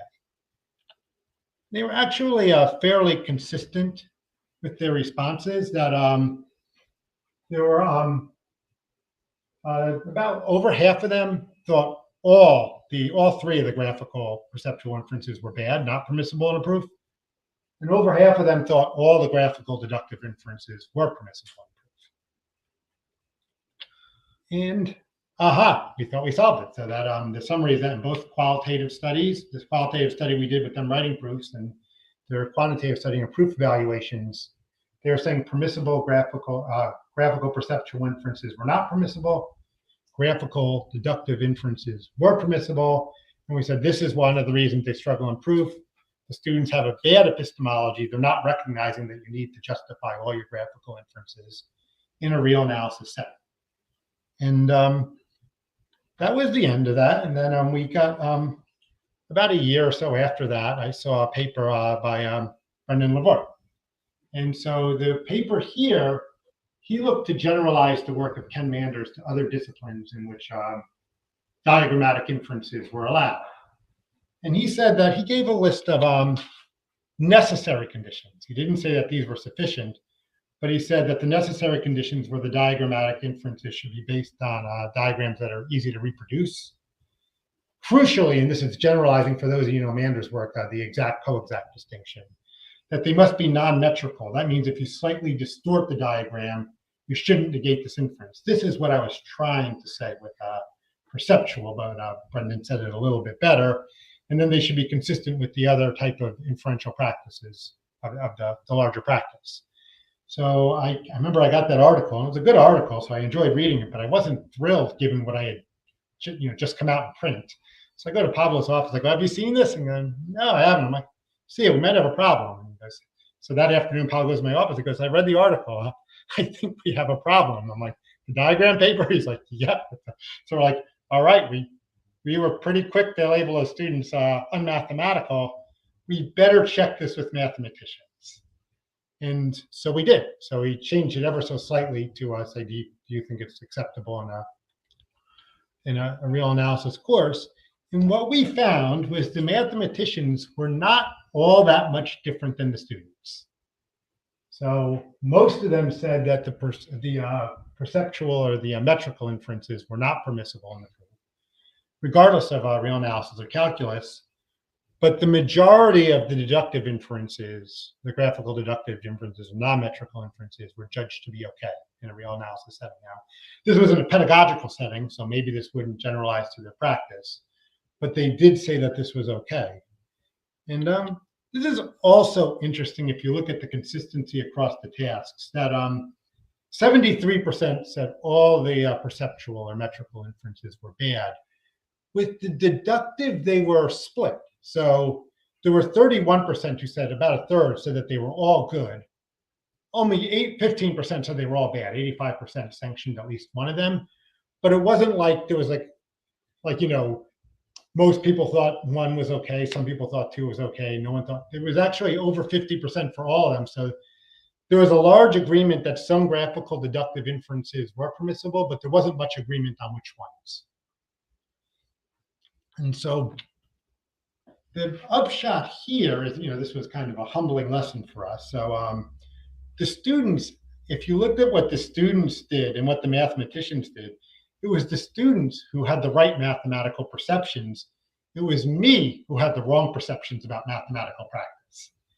I think that this also supports Brendan's analysis empirically that they really did make the perceptual, the metrical, non-metrical distinction. And it does seem that you really do, they're much, much more likely to sanction something that's non-metrical. But there was disagreement. And so every one of the tasks, they range between 68 and 52% with whether they accepted the non-metrical inference. And Brendan wondered whether his conditions were sufficient. So he only said necessary. So the answer appears to be no, but for an interesting reason, that the mathematicians don't seem to agree themselves whether particular inferences are okay. So it's tough to come up with a sufficient standard with that type of heterogeneity in practice. But the key point that I want to take away is that if I had armed myself with Brendan's ideas before I conducted the study, I'd be in a better position to appreciate the good work that students were doing rather than to say that they were doing bad work. So I want to talk about three broader themes, stepping away from the study. So the talk is a little bit unusual because I made myself the target and Brendan the hero.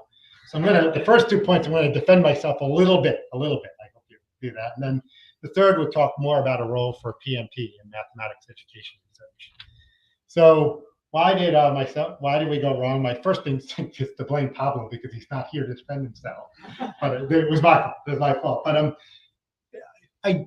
we were wrong, but I don't think that we were not epistemically reckless. So we had a very high degree of inter-rater reliability. I think it was a kappa of 96 for whether the proofs were mostly correct or not. And we also said, well, all right, let's just be sure that they're not doing these graphical deductive or graphical non-metrical inferences in real analysis. So we went to a textbook. None of the proofs in the textbook had that. And we went to a solution manual. This is what you're expecting your students to do. None of them had non-metrical, had graphical inferences of any stripe there. And so that actually is a warning, right? Just because something is uncommon in mathematical practice doesn't mean it's impermissible. That was the wrong step that I took. I think also, I think my theory is that there's kind of like levels of how secure, reliable, or acceptable inferences are, where the graphical deductive are kind of in that middle area. And when you write something up for mass consumption, you want to write something that pleases as many people as possible. So you avoid them if you could. But that doesn't mean that just because you didn't write them doesn't mean you wouldn't believe them. It's just that you were worried that maybe somebody else wouldn't believe them. And I think our data does bear out that perception will be correct.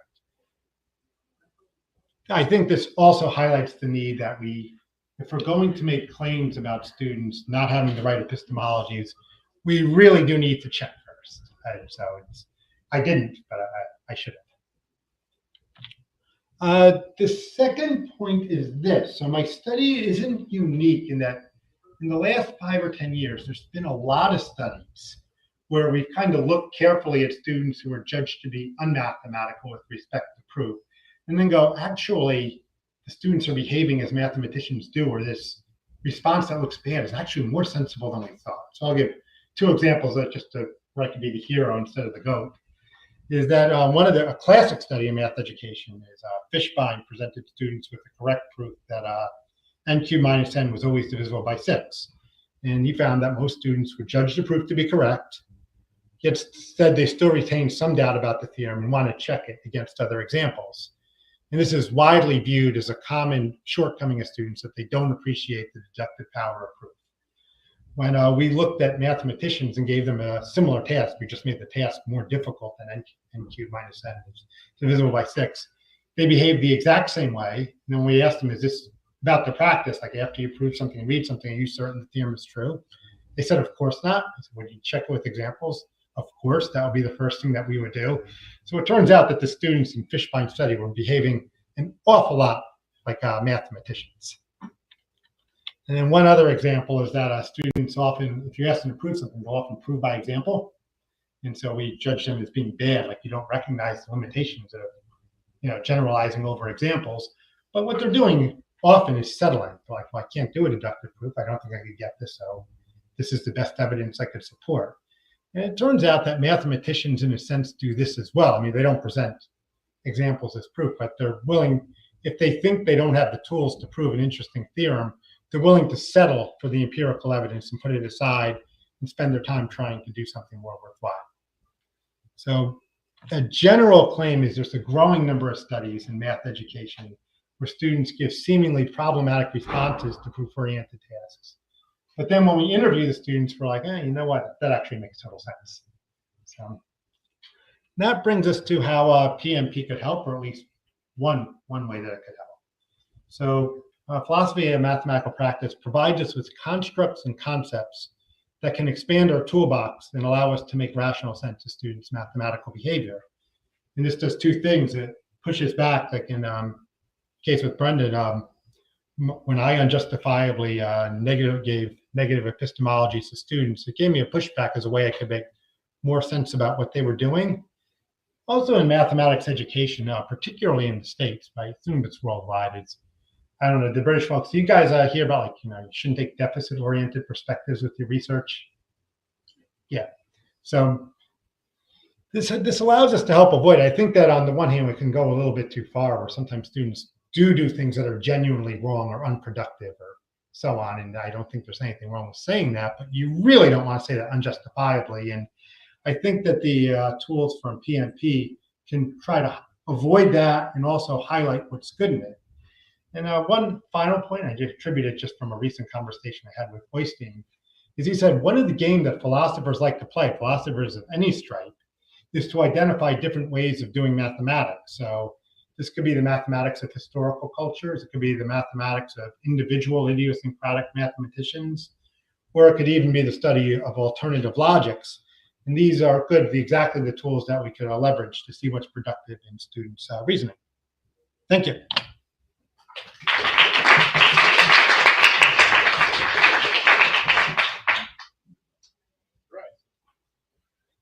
Thank you so much. That was super interesting. I guess I have one clarificatory question about your results. So you said that you in the study with mathematicians, you have evidence that they agree more or less with the student's judgment, right? But you said in pedagogical studying. So I have that evidence, and then there's this other evidence that in many books or articles, especially in calculus, any sort of diagrammatic inference is out. So it seems like you have two contrasting evidence, and I don't see why you just give so much importance to the communication of this mathematician in pedagogical setting, and say that some of those inferences were permissible. In fact, to me, the question is still open. It might be very impermissible, and your initial intuition might not be correct.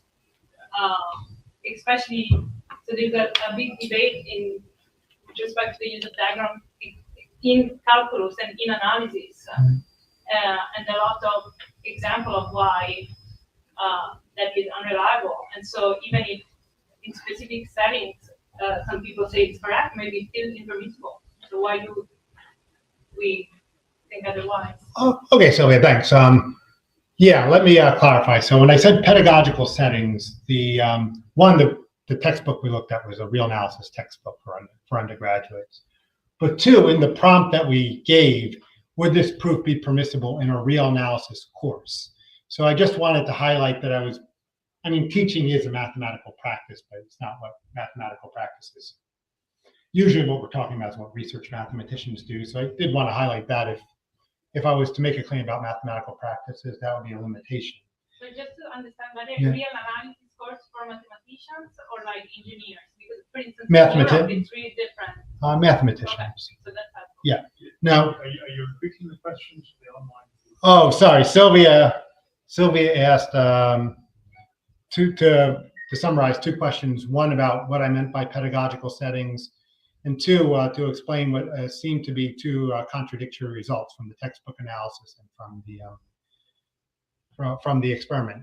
Now, let me see if this satisfies you. I actually don't think that those are contradictory results. I think my initial error, is thinking the results were saying the same thing when they weren't. So the first result was that if you look in the real analysis textbook we looked at, there were not diagrammatic inferences of any sort in the proofs, either in the textbook or in the solution manual for the students. So he just didn't see any. The second result was if you show mathematicians a proof that was on the exam, and then there was a diagrammatic inference in that proof, would they say it was okay? And if it was a non-metrical inference, in each case, the majority, a thin majority of the participants in the survey judged it to be permissible. Now, you could always spin together different accounts for this. My account for this is that these diagrams are permissible to some, perhaps the majority of mathematicians, but they don't appear in textbooks. And my inferential error was thinking, because it doesn't appear in a textbook, most mathematicians would reject it, right? Now, there's other ways you could spin it. You could go, well, maybe it's impermissible in a textbook, but permissible on an exam, right? I mean, when you do these type of studies, you don't get the last word on it. But that's where I was coming from. Yeah, that's really helpful. Just, I don't know if I have time. So the zero value theorem, for instance, of basic calculus, some people say that the diagram is enough as a proof. Would that count as non-metrical? It seems like slight perturbation, you still have that intersection count. Oh, right. The clear example of what is impermissible. Exactly, Sylvia. I was either not clear or you misunderstood. This was a graphical perceptual inference. Yeah. This was rejected by the majority of the students and the majority of the mathematicians, because increasing everywhere is absolutely a metrical judgment. You could add in a very slight dip. By the way, so is this graph going through the origin. That would also be a metrical judgment. Those would be the things you would need to justify. It was step 4 that the majority of the students and the majority of the mathematicians sanctioned as permissible in the real analysis approach. Because you can't go up and go back down. Yeah, because it seems to me that the zero value theorem still it has a different, it's a bit different, no? I don't know, whatever. Yeah. Thank you, though. Okay, Yossi, then maybe then Ben. So I want to question about the task, because so here you give description of the step, but what is permissible or not is what the guy is doing in his mind, the action that he's doing. So suppose that you have like an instance of the Jordan-Curve theorem in a proof with a drawing. If you don't know the Jordan-Curve theorem and you say, oh, if I go from this point inside to this point outside this closed curve, it has to intersect. But on the big theorem, there's a proof of the big theorem that uses that potentially. So if you have someone who doesn't know the Jordan-Curve theorem, you will say, yes, this is permissible, I use my intuition. But the mathematician will see the exact same phrase and say, oh, this is permissible because this is the application of the Jordan-Curve theorem. But in your task, you won't be able to distinguish between the two because you don't know what's happening, what the guy is doing, and what is the permissibility or the legitimacy or whatever the inference is on the side of what the agent is doing. And so you can't see that in the task. I don't think that this is so much of a concern for 2 reasons. One of the other questions I admitted, it's in the paper, but for the sake of space, is do you think your real analysis professor would take off for this step in the proof, take off points for this step in the proof? And those responses mirrored impermissibility. So I think they do think of it as it's tracking with a flaw in the argument. But also, if you look at the where are the instructions, the prompts? Sorry, I'll find them.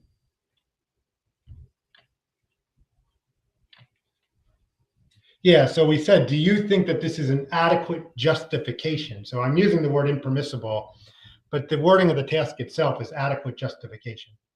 Yeah, the problem is that, so this is a normative notion, that's what we're calling. So this would be, if you go into the analysis of mathematics, you have one-step inference that every viewer will say this is legitimate, but if you are outside of the field, you won't be able even to figure out how to from A to B. So the context here is how sensitive is. I mean, that this would change from one teacher to another of what someone will say, is this a learning test or not? Usually it depends about the norms that were given to the students. And so you cannot ask the question absolutely, and you cannot make a conclusion absolutely. Well, we did provide a fixed context in an exam on a real analysis Yeah, course. but this is vague because there could be different exam analysis, as I said. It could be an engineering course, it could be and even different teacher would say, for instance, if you are a teacher and you think this is not the key points of what I want to teach, then you say, okay, I won't take off points for that. For instance, if you have a more advanced course, and then the guy say, this is increasing, not going to take off points, because not going to follow the test. The same way as someone does not reject the journal research mathematics papers because he hasn't made details that everyone knows how to do. I guess. I mean, you can never get these things totally explicit. But this is, I think it's reasonable enough that we can say the results are something. If you control what they are being taught in the first place. So if you give a task where you have in your experiments or in your studies, you have what is being taught by the teacher, what sets the norms, then you have the whole picture, and then you can see how these two are related. Well, I mean, this is a real limitation about the context you can provide in the sample size. So we had, I think it was 84 mathematicians, and there you can get, at the time at least, you can get mathematicians to go and complete these 5 or 10 minute tasks, these quick judgments. But if I had them read through a classroom textbook and a set of norms and this and that, I would need to actually have people sit down, and I'd have to pay them. Yeah, so yeah, you're right. It is one of the things that there's always an inferential leap when you do these types of studies. When you do these internet studies with like a large corpus of data, you're always involving some type of inferential leap that the setting that you described is, one, being interpreted the right way by the participant, and two, that the setting that you're describing, you could use their responses to make inferences about mathematical practice.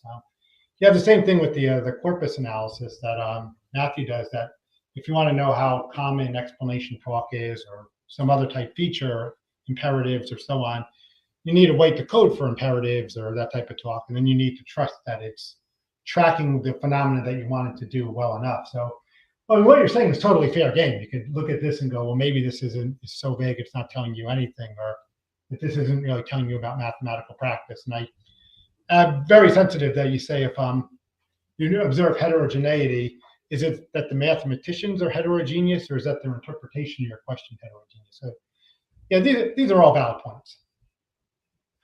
Can I ask a question, please? So, I mean, I'm very sympathetic to this, as you expect, of course, but I wanted to maybe try out a counter argument on you that philosophy is the wrong discipline to go to for this kind of advice. So, I noticed you didn't trust Brendan's paper, and you ran a study to check whether he was right? So, you didn't actually care what Brendan thought about the norms. You thought, oh, I better check if Brendan's claims track actual behaviour. And I think sometimes actual behaviour clearly departs from norms, and it's the behaviour we care about. So, for example, I've given a very, very similar talk to this in Durban, where I gave the example of logical reasoning and how mathematicians reason non-normatively. Right? And a philosopher would tell you, well, that's non-normative logical reasoning. They're absolutely right to say that.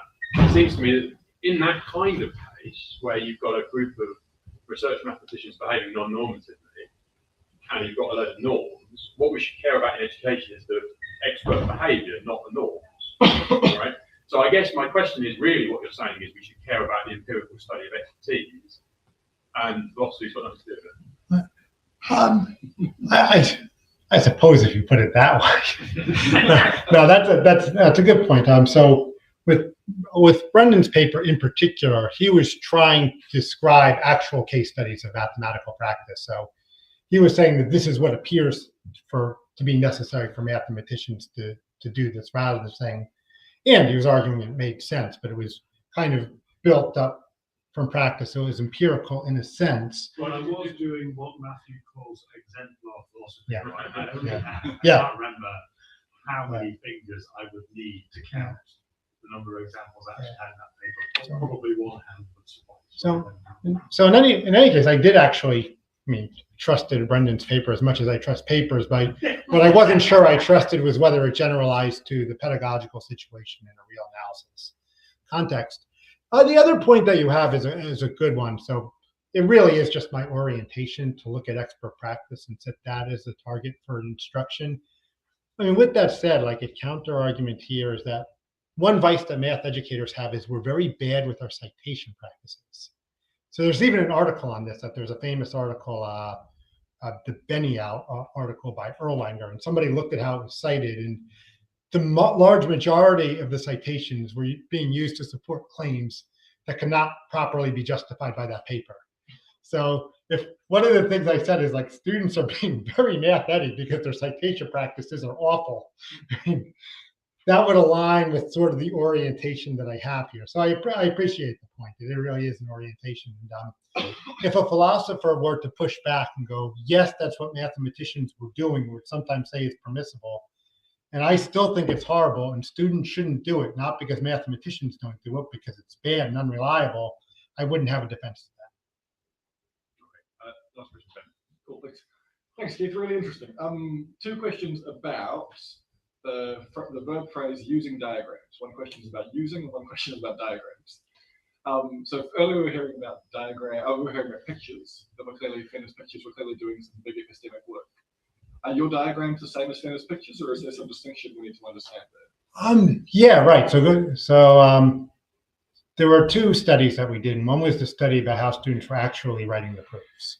So the students that were actually writing the proofs, we actually looked at it in two ways. So one is, did they produce a diagram at all? And you could just say, you know, they graphed something on the software and moved on to other things. That was still coded as a diagram task. But then but we also looked at the cognitive actions the number of cognitive actions that they taken on the diagrams coded in some complex way.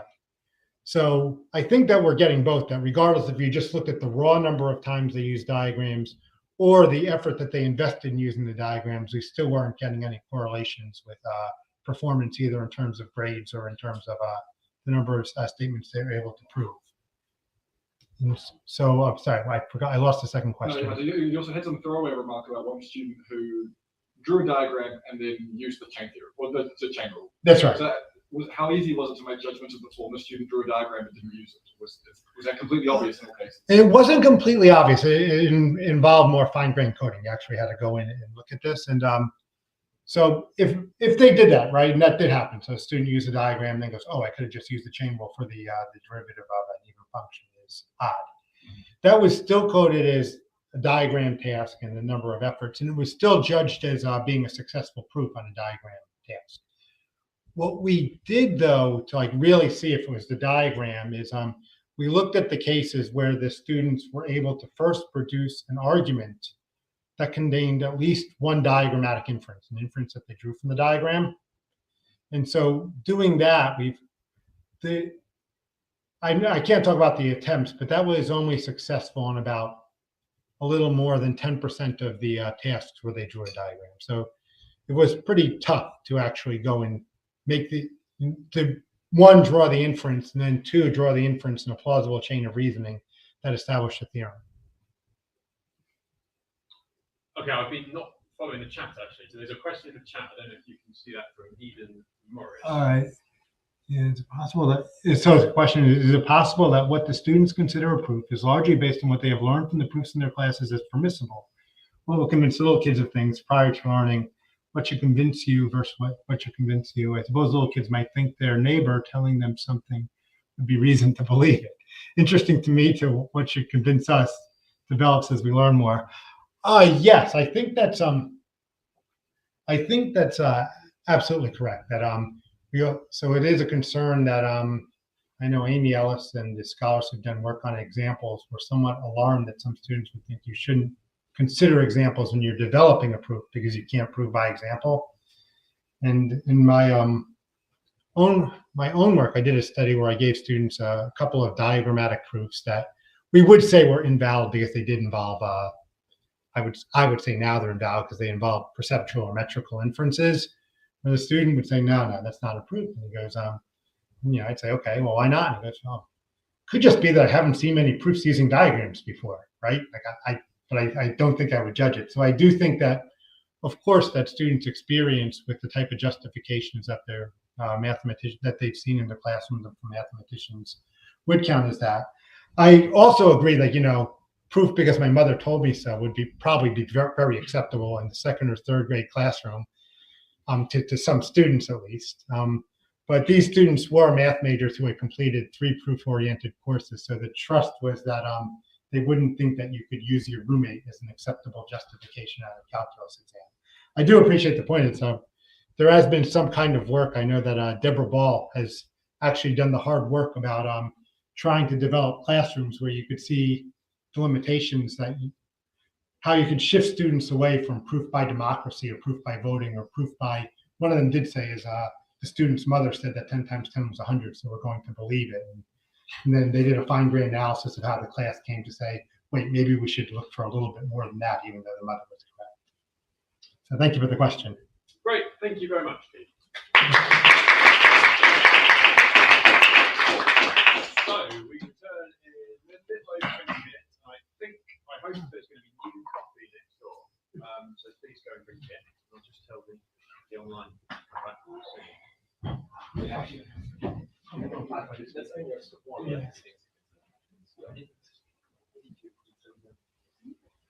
No, because sorry, because I got to kind of a heat, so I could actually.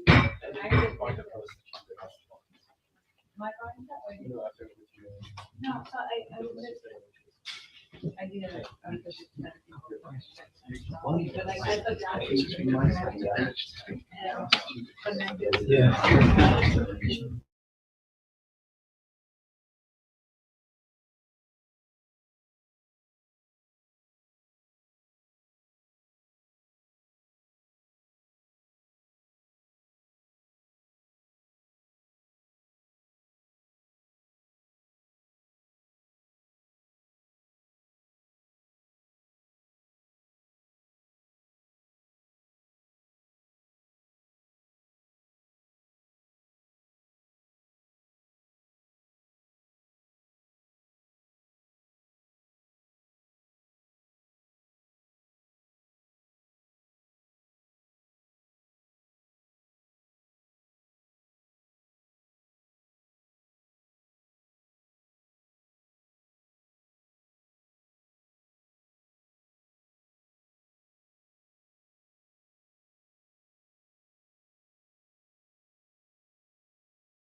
Right, I hope people online can hear. So I think this is the last session of the day. So I'm really pleased that Dirk is here, and he's going to talk to us about his notation work. Dirk.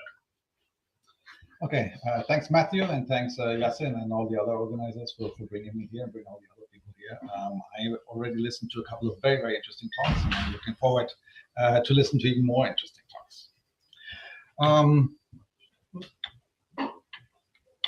Is this supposed to work? It is supposed to work. See why that's not working. There we go. That should work now. Okay. So here's a general overview so that we can locate ourselves what we're doing when we study mathematics. So philosophers are usually on the very top and study mathematics in a very abstract sense, so objects and facts and so on. But of course, mathematics is done by humans in the mind, and the mind is somehow related to the brain, right? So that's where psychologists or cognitive scientists look at their work. Mathematicians, what they do is actually often they write texts and write diagrams, and I use computers, and that's kind of my focus of interest. And they do this in a society. They don't do this by themselves, and the society itself is somehow located in history. Right? And education happens when there was a time when none of us knew mathematics, and now we do, right? And so what happened in between is education. And so math education and philosophers, I think, they look at similar things. In particular, philosophers of mathematical practice look kind of more down than your typical philosophers there. And I hope to contribute here a little bit to the interplay between these disciplines, and also maybe answer Matthew's comment that we should not look at philosophers by saying yes, we should. All right, what I'm going to do is put my timer here. Give a little bit of analysis of mathematical notation systems, that kind of the work that I've been doing in the past years. To talk about characters, structures, and manipulations, and then talk about some aspects that we can study notations from, so the subject matter, verbalization, and so on, and then move to the more educational part of it, where it comes to about learning and understanding notations. And I give some examples about numeral systems, a few examples also about propositional logic, and I say a few things about neurodiverse learners, and then at the end there will be a short conclusion. So if we study notations, well, we can ask some very general questions. We can, what are notations? Right? Are they representations? What are the aspects of notations? And what are the particular effects of these aspects? Of course, we have to interact with them, so we have to read, write, and understand them, and we have particular resources to do this, and we have particular tasks that we want to use our notation for. Philosophers then also introduce some new concepts, right, or try to clarify concepts like symbols, structures, and so on. And there are different ways of studying all of this. Right? We can look at actual or historical practice, right? Some artifacts that come to us through history, or we can look at what happens in the classroom. It's not you're doing this, or with empirical studies, right? Or we can look at it more theoretically. Right? So this is kind of a division of labor, I think, between different disciplines here. For the philosophers, there are also traditional philosophical questions that we can address, namely the constitution of the subject matter, of the epistemology of abstract entities, and so on. And then we can look at these, instead of looking at these general questions, at more particular notation, right? Because that's kind of where the action really happens, of numerals, logic, or diagrammatic representations. One thing that we can do is we can classify them, so that allows us to talk about it more generally.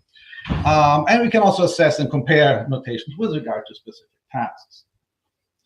So one thing that I like to kind of throw out here, because I think is something that I've encountered a lot, is a problem of familiarity when talking about notations, right?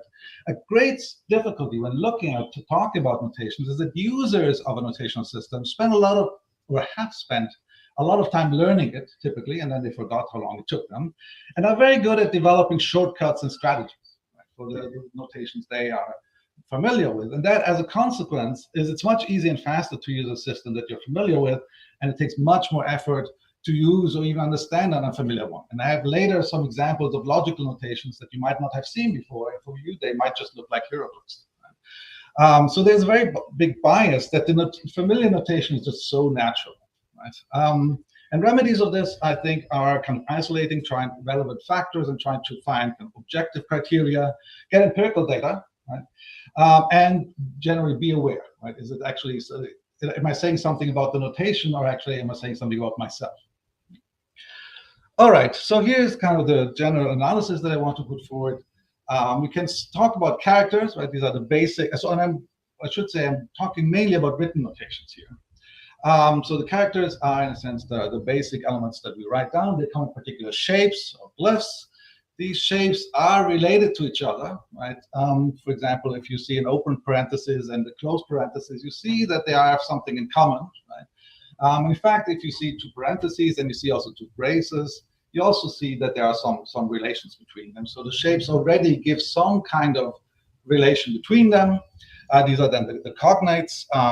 Symbols, characters can have fixed or variable length, right? We've seen already some kind of fractions, right? That's a symbol, the line that can be as long as you want. And they can have meaning, right? And in that case, I speak of symbols. And then we can use these characters and arrange them spatially somehow, right? We can just concatenate them, and then we have a linear notation, or we can just put them next to each other in various places, or we can put them kind of above and below each other, or if we have symbols that are something like circles, we can also enclose symbols and so on. Once we have these expressions, if they are obtained systematically by some kind of formation rules, then I speak of a notational system. And a mathematical notational system is one where you have this notational system, and in addition also some rules for manipulating or transforming them. Right? That's crucial, because then we can transform the notation in order to get insights about the subject matter. If you don't like the term mathematical, because not everything that is, not all notations that are used in mathematical are mathematical in this sense here, and there might also be other notations that are used outside of mathematics. So if you're confused about this term, you can also just call it about operational notational system, and that goes back to Sibylle Kramer's notion of operational writing. Right? So, and not all notational systems are operational. Right? Some are just there to represent something, but not to work on. So these are then the different contexts where we can look at notations. Right? So of course we have in the middle here, we have the expressions, that is the characters and rules. So my running example here are numerals, right? And then we have manipulations that allow us to manipulate them. So that's the notation. And then the first thing that often we are interested in is kind of the subject matter, right? What is it about? Right? So then comes the notion of an interpretation or reference, right? And for numerals, that would be numbers, right? That's what they are about. Usually notations are also preceded by some kind of prior verbalization where we have, names for whatever we want to have the notation for. So that comes then is related to our language, and that influences how we understand the subject matter and how we also read the notation. So for example, English words like 3, 4, and so on, right? These are words. Then of course, if they are the users, and they have to, if they're humans, they have to learn and understand the notation, and they come with their own cognitive resources. Right? So that's something to take into consideration. If the user is a computer, say, then of course we don't need to learn and understand, and the resources are very different. Now, the point of a notation is actually to perform certain tasks.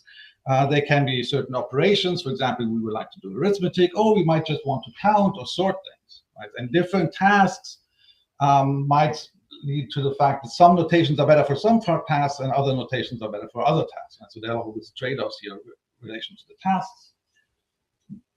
Particularly when we talk about written notations, they also have this material part, because we use paper and pencil to write them down, or we might use clay tablets, or chisel them into stone. And that, of course, makes also a difference of how we use them and how we should design our notation. And then if we talk about notations, there's also the idea of other notations that play a role, because usually people already have some notations, and then on the basis of that, they introduce something new. All right, so a big study of notation should look at all of these tasks.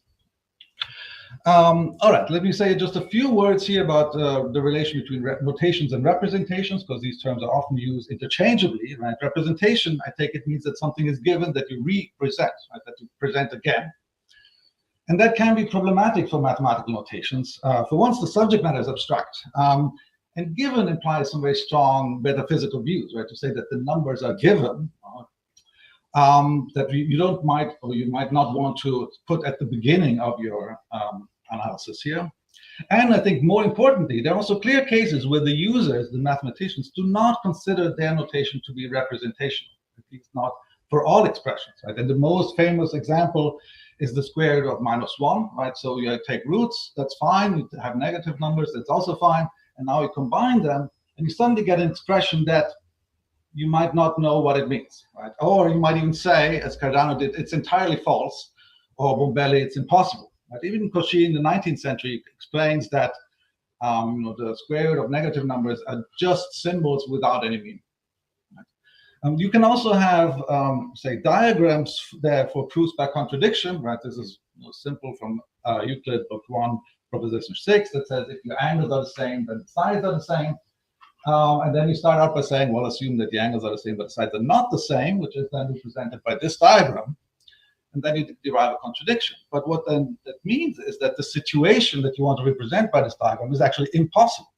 So there cannot be anything that the diagram is about, at least not in the straightforward sense. So I think it's better to talk about an intended subject matter or to without any particular commitment to the nature of it. Right? That's something that then the philosophers can figure out. And also that non-referring expressions can arise unintentionally. You might not intend to have expressions that don't have any meaning, but because of the manipulations that you allow, that might be just a consequence of your choices. And still, though, many considerations about representations apply to notations. Right? But I just want to put this out that there's something to be careful about here. If you want to relate a subject matter to a notation, which is often what you want to do, you have to identify the primitives that are the aspects of the subject matter that you then map to the characters and to the particular arrangements, right? The structure of the notation. And this step involves carving up the subject matter, right? And that might be straightforward if you know clearly what the subject matter is. If you want to say represent the keys of a piano, you know how many are in the white and black ones in the arrangement. But if we talk about new and abstract material, that might be much harder to say what are actually the main components that I want to represent, right? And then, so for example, here, what are the primitives of arithmetic, right? 0 and 1 is successor, something that you think should be a primitive of arithmetic, or addition, right, is base, something that has to do with numbers or with the notation. Right? Or in logic, right, if I would ask you what are the primitives of logic, well, you might say conjunction, disjunction, implication, because that's what you've learned, right? But I say, well, why not non-implication, right? And why not symmetric difference if you think it's more in terms of sets? And then the question, are these operations binary or not, right? Which facts about logic give you the answer, right? My point is here that by choosing a particular notation, you impose restriction on the subject matter. All right, so that was kind of the more general talk about these notations, and now I'm going to come to the second part, which is about learning and understanding notations, right? So if humans should want to use a notation, well, they have to be able to read it and understand, right? But what does it mean to understand a numeral, say 317, right? So one thing is just to be able to verbalize it, right? Just to be able to say 317 is not enough, right? Cognitive scientists or mathematical education researchers have told us that children recognize, say, if you write 12 at a certain point of development, they say, okay, you ask them what number is this, they say 12, and then you ask them what does the 1 stand for, and they say, I don't know. Well, what do you mean? Right? So they are able to verbalize, but have not understood the structure. Right? It's like, if you think this is ridiculous, imagine I write a B and then ask you what does the long stroke in the middle stand for, and you say it doesn't stand for. It's not an I, right? But it's just a part of the symbol, and that's how children often see also composed numerals. So to understand means to know the digits 1, 2, 3 and their meanings, and also know how they contribute to the value of the meaning of the expression. Right? So you have to know the meaning of the structural relations. And I think that's kind of one of the main points I want to kind of bring home, that is a necessary but often difficult. And this has to do with the fact that the structural information might somehow contain explicit or implicit information. This is a taxonomy that Teddy Whittam and I have proposed at some point, based on work by Stephen Chrysomalis, that you can represent numbers or numerals in terms of a base, right, and then powers of the base, and then multipliers of this base. And depending on how you represent the base and the multipliers you get, you can classify numeral systems. Right? So in our system, the base is represented by the position, right? There are also systems which are parsed, which means that you have a symbol for the multiplier and an extra symbol for the base, right? So for example, in Texcoco, the little tree means that you talk, oh no, the little tree means that you're talking about hundreds, right? Or you can have an integrated system where the same symbol is used to represent the base and parts of the multiplier. And then the multipliers can be cumulative, like in the Roman system where you just have 3 C's means 300, or they can be ciphered where you have an extra symbol for the multiplier. And a positional based representation is implicit, right? Because there's not, you look at the position, but it doesn't tell you anything about the value, right? Whereas cumulative representation is explicit, right? You can count how many C's you have, and then you say 3, okay, that means 3 times whatever the value represents, right? So that means positional representation is harder to learn, and the cumulative is easier, right? And often then, that's certainly for novices, right? What is explicit is good for novices. What is implicit might be better for experts, right? Because they have already internalized the structure and don't need to be reminded by a special symbol. But learning Roman numerals, the meaning of each symbol is, fixed. There's also the subtractive notation that I'm not going to talk about, but I can if you want to. So if I talk about Roman numerals, I basically mean the one where you have 4 eyes to stand for 4. And there is a very close connection between the content, the meaning, and the symbols, right? And that should make them and their computations much easier to learn, right? So X always means 10, but if once you know that, then you're done with this. And if you 3X's, well, that means 3 times 10. Right? And in Arabic notation, well, 1, the symbol 1 can mean 1, but it also can mean 10 or it can be 100, depending on where it is. Right? And that is very unusual for language. I mean, we have demonstratives and pronouns that work like this, but usually, the word dog means dogs, no matter whether it's at the beginning of the sentence or at the end of the sentence. Right? So that's very unusual and thus difficult to learn. And in fact, it's also the case that many mistakes that children make when learning the Indo-Arabic computations are not present with Roman numerals because of these structural differences. Right? This is just a short compilation of somebody who has written a textbook for math teachers, right? And the idea is to show what mistakes children do, to see then how they have understood the numerals. And one thing that comes out is what they haven't understood is really the structure. Right? They know, all of these kids here know how to add 2 single digits. Right? They know that, but they haven't understood really how the structure works. And that can be because they work from right to left, or if there's something missing, they think like, oh, well, I have to add something, so they put an extra number and so on. So a lot of mistakes have to do with not having understood the structure. And in fact, when we look at teaching tools, they have principles that are inherent in the Roman system, right? So this is from a textbook here on mathematics, and the idea is to show that 356 added to something else, and then they say, well, imagine the 300 as 3 100-pound bills, and the 5 as 5 10 bills, and so on. And this is then supposed to illustrate how the structure of the positional system works, but it uses, in a sense, principles that are exactly inherent in the cumulative representation of the multipliers. Right? The Roman numerals are written like 3 C's, 5 X's, and so on. In a sense, I hope you can see that the structure of the Roman numerals is used then to explain the structure of the Indo-Arabic notation. This is not new, as I found out here. This is from a textbook by Adam Ries, written in the 1500s, Rechnung auf der Linien und Federn. So there's computations on lines, which are basically lines. Then we use pebbles, which have the same principle in the sense as the Roman numerals. And Federn is kind of if you write with your feather or quill. Right? And in the preface to the 3rd edition, Ruiz writes, "Dear reader, when teaching the youth, I found that all ways that begin with lines, so with the kind of, say, Roman way of writing, are faster and more efficient than those that begin with the digits and the feathers. Therefore, I decided to begin with the computation on the lines.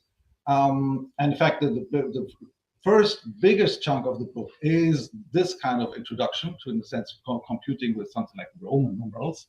And it says, I will explain them at length so that any other form of computation can then be learned without annoyance, but with the delight of cheerfulness. It says, like, once you've understood how, in a sense, you can compute with Roman numerals, then it's easier to move on to the Indo-Arabic system. Here's another example where this kind of Roman or cumulative system kind of emerges naturally in some sense. The Inupiaq people in Alaska have a verbal, in their language, the verbal numerals have a base 20 system. And then people said, why does our language have this base 20 system, but we have to use this decimal notation?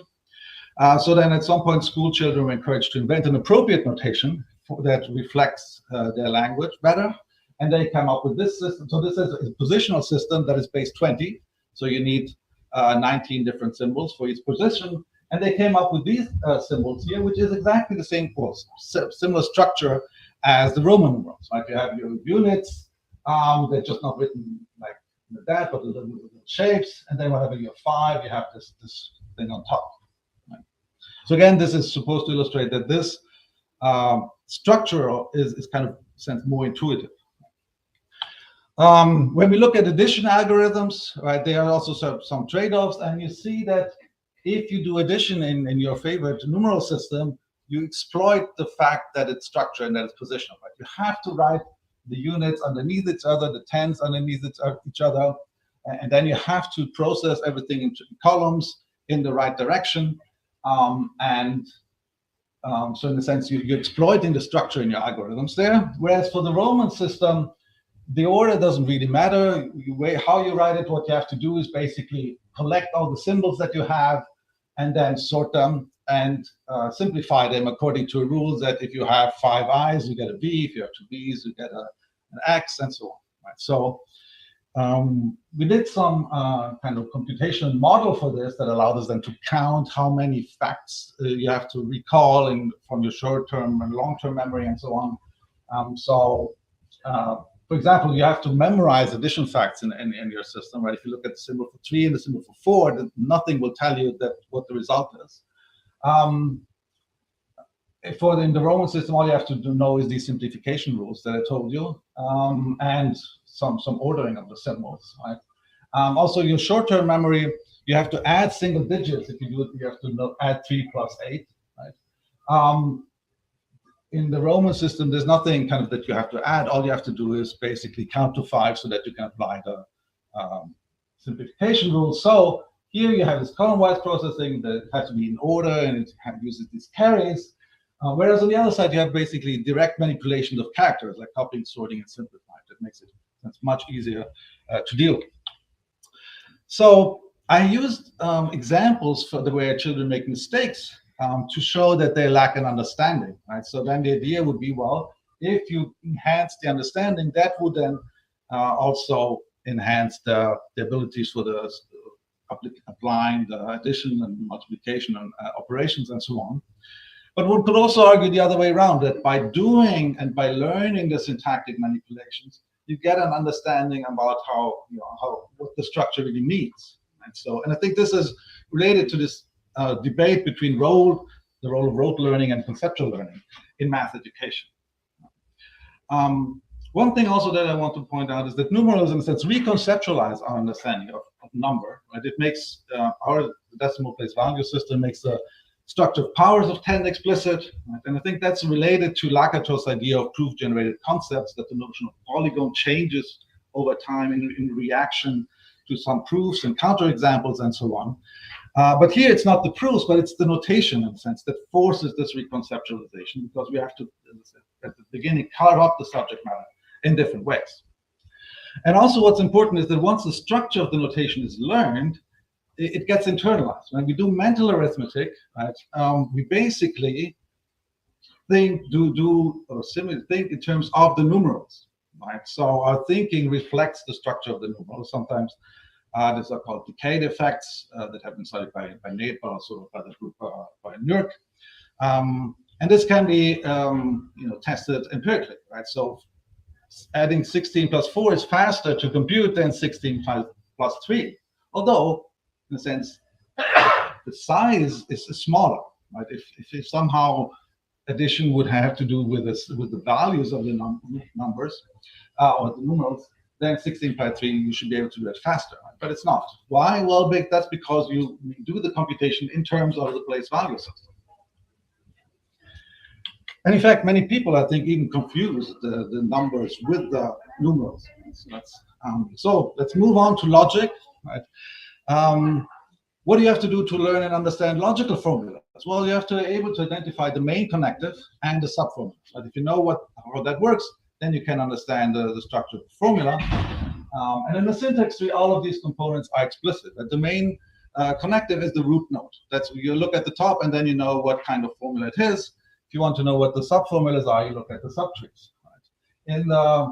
In the linear notation, you have to figure out where it is. Right? You have to follow some parentheses, and you have to work your way through to find out what the main connective is.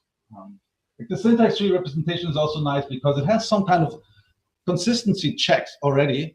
For example, if all your leaves have to be occupied, but if you have a syntax tree where they have some leaf there's nothing there, well, then you don't have a syntactically correct formula. There's also no parentheses mismatch that you have to take care of.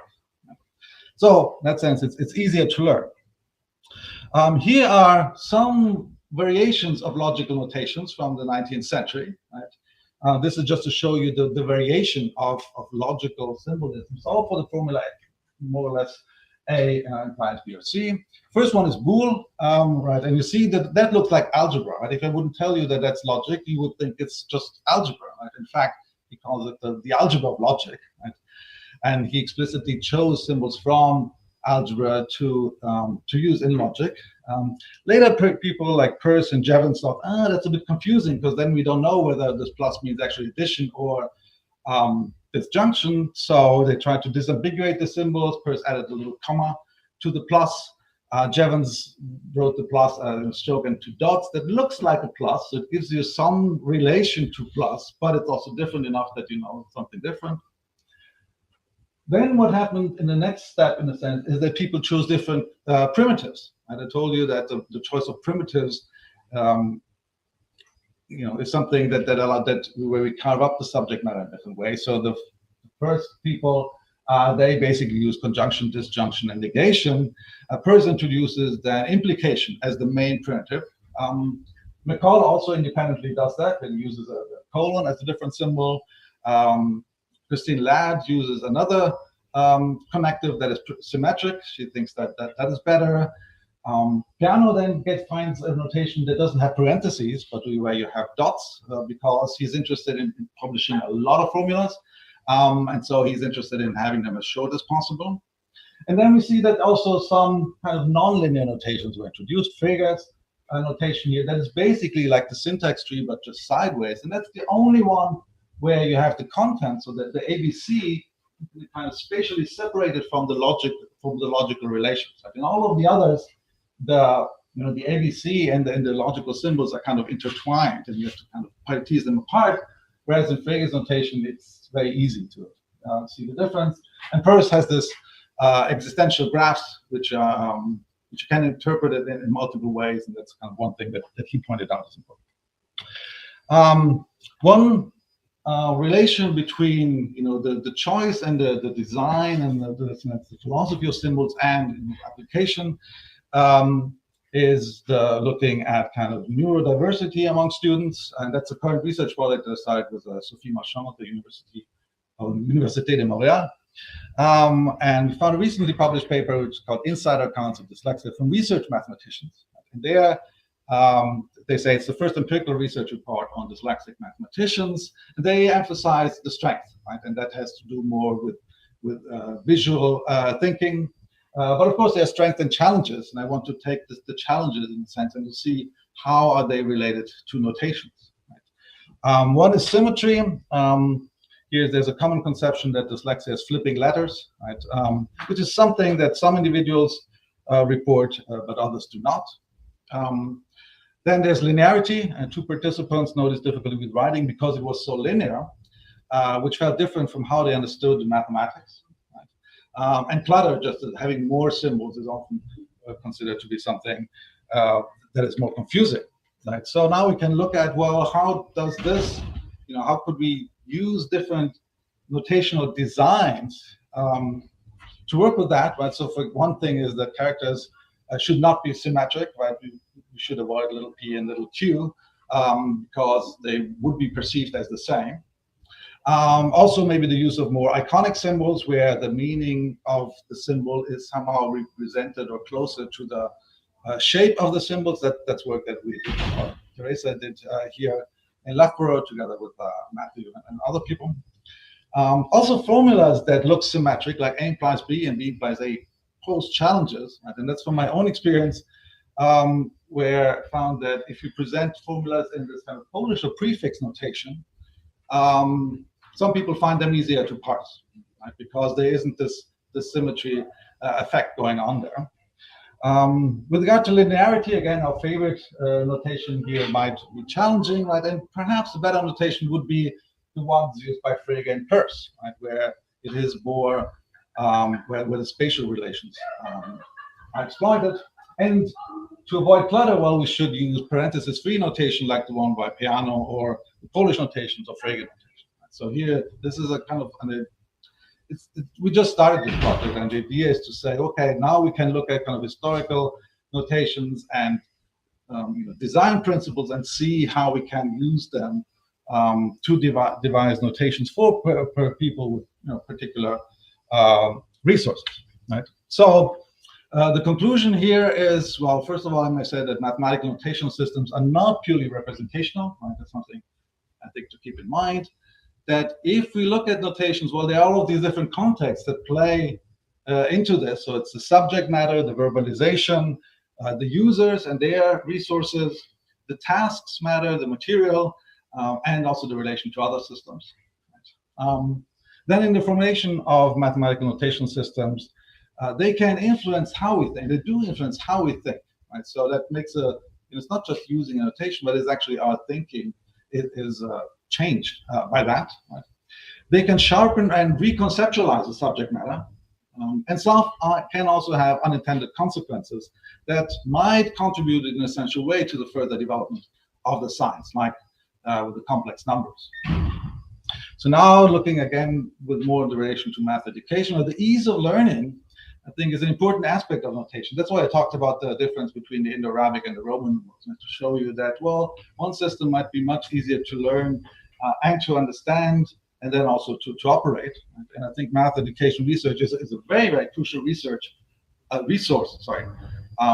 get information about this, and of course also empirical data. And some aspects can make learning and understanding easier or harder, right? So I talked about the idea of to see how information is represented either explicitly or implicitly, and I also mentioned that we are always concerned here with trade-offs, right? I don't think that there's kind of a best notation, but it's always the best notation for whom and for what task. And then to keep in mind these more general reflections about the separation of the subject matter of the primitives and the notation, and then the problem of familiarity when discussing notation is something that I think is important for theoretical studies of that, but also for practical applications in teaching. So that's it. Thank you very much.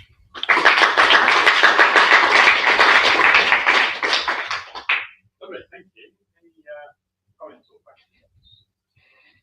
Ben? Yeah, really enjoyed this talk. Thanks very much. I wanted to ask about material conditions for notations. In particular, if part of the story involves these kind of very practical questions about who's writing and how they're writing things, and what sort of things publishers want. So the history of notations has various leaps, right? Writing and scriptoriums and printing presses and latex, right?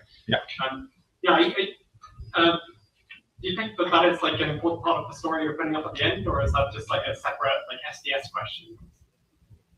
No, I think it is part of notation. I think not considering that leaves out a particular aspect of the development and the choice, right?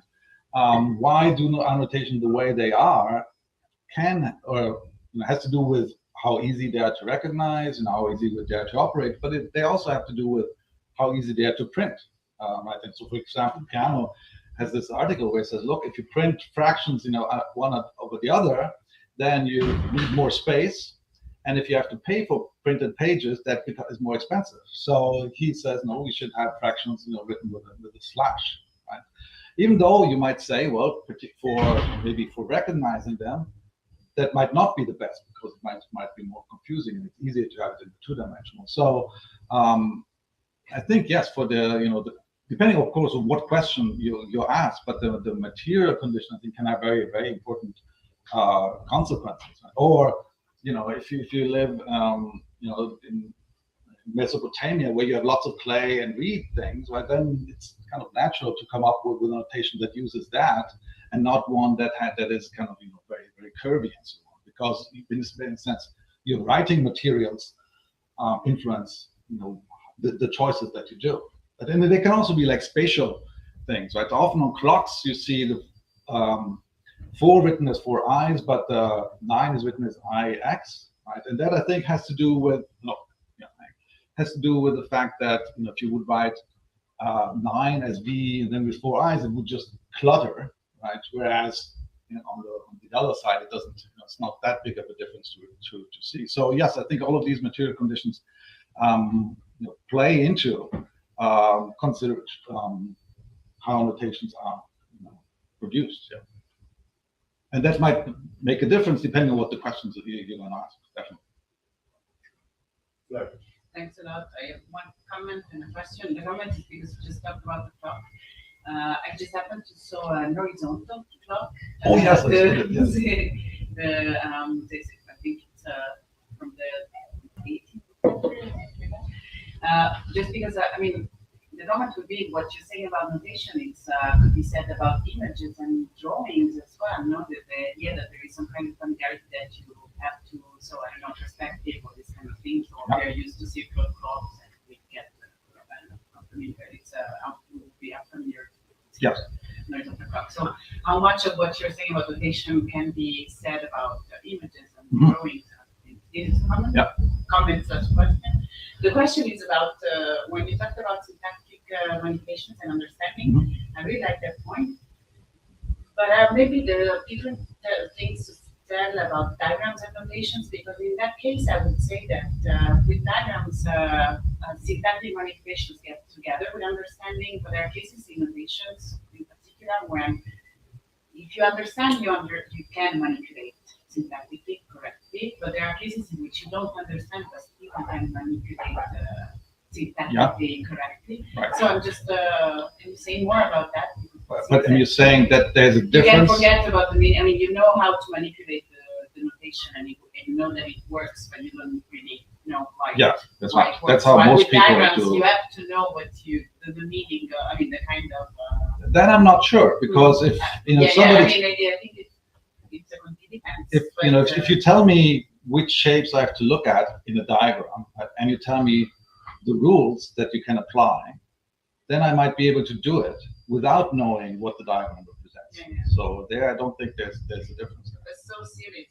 Understanding implies syntactic manipulations, but not necessarily syntactic manipulations imply understanding. Even that, I'm not sure, because you might. Of course, you worked on knot theory diagrams, right? And it might well be that somebody who learns it from the notations and then say, oh look, this is what's going on. Oh, I can do this here. Therefore, a knot must have these and these properties. It might not be super common or something like that, but I don't think it's kind of conceptually precluded that you start out with just the symbolic operations and then learn, oh look, this is actually about things that you can make. So I don't see whether that this is really a distinguishing factor.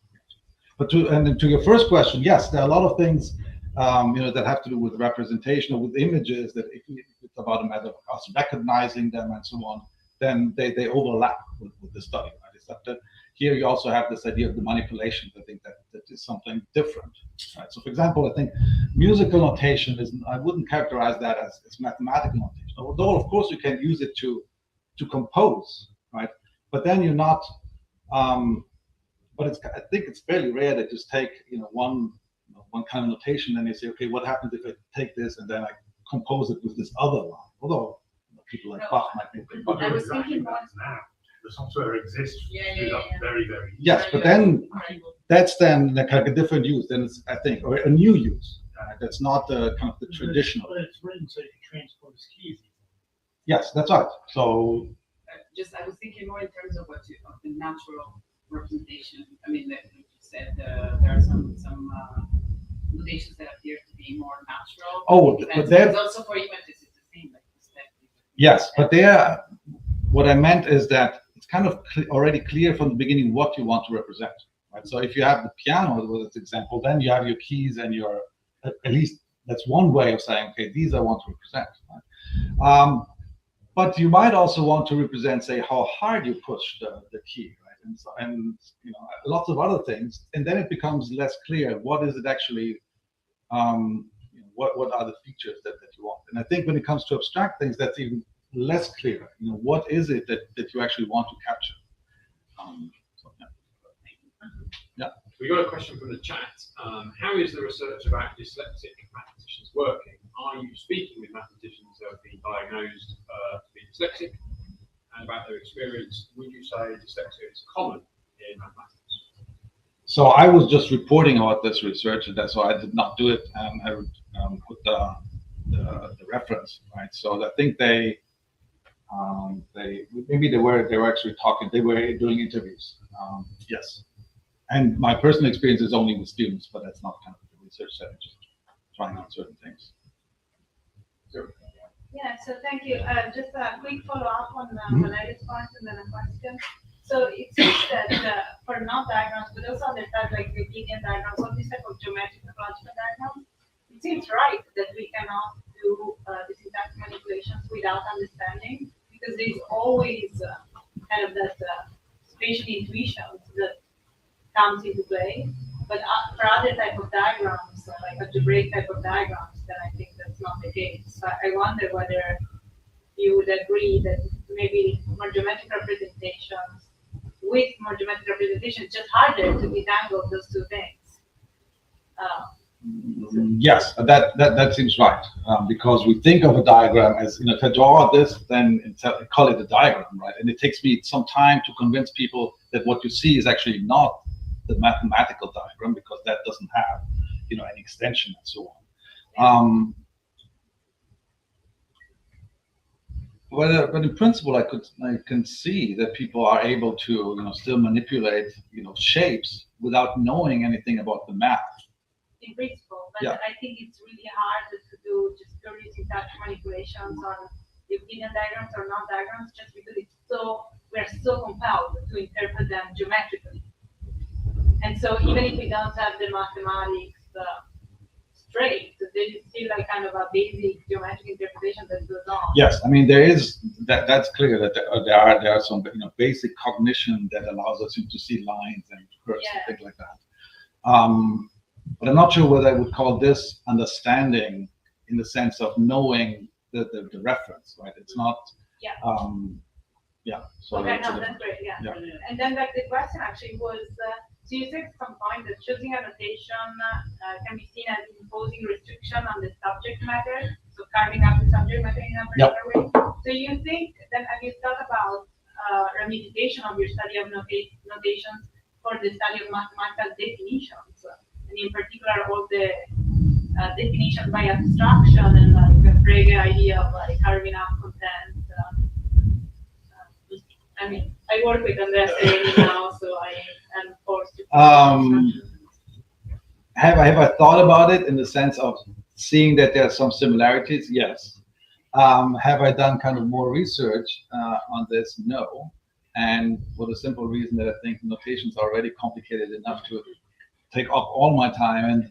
And even that's why even in logic, I have only looked at propositional logic, right, and not as first order logic.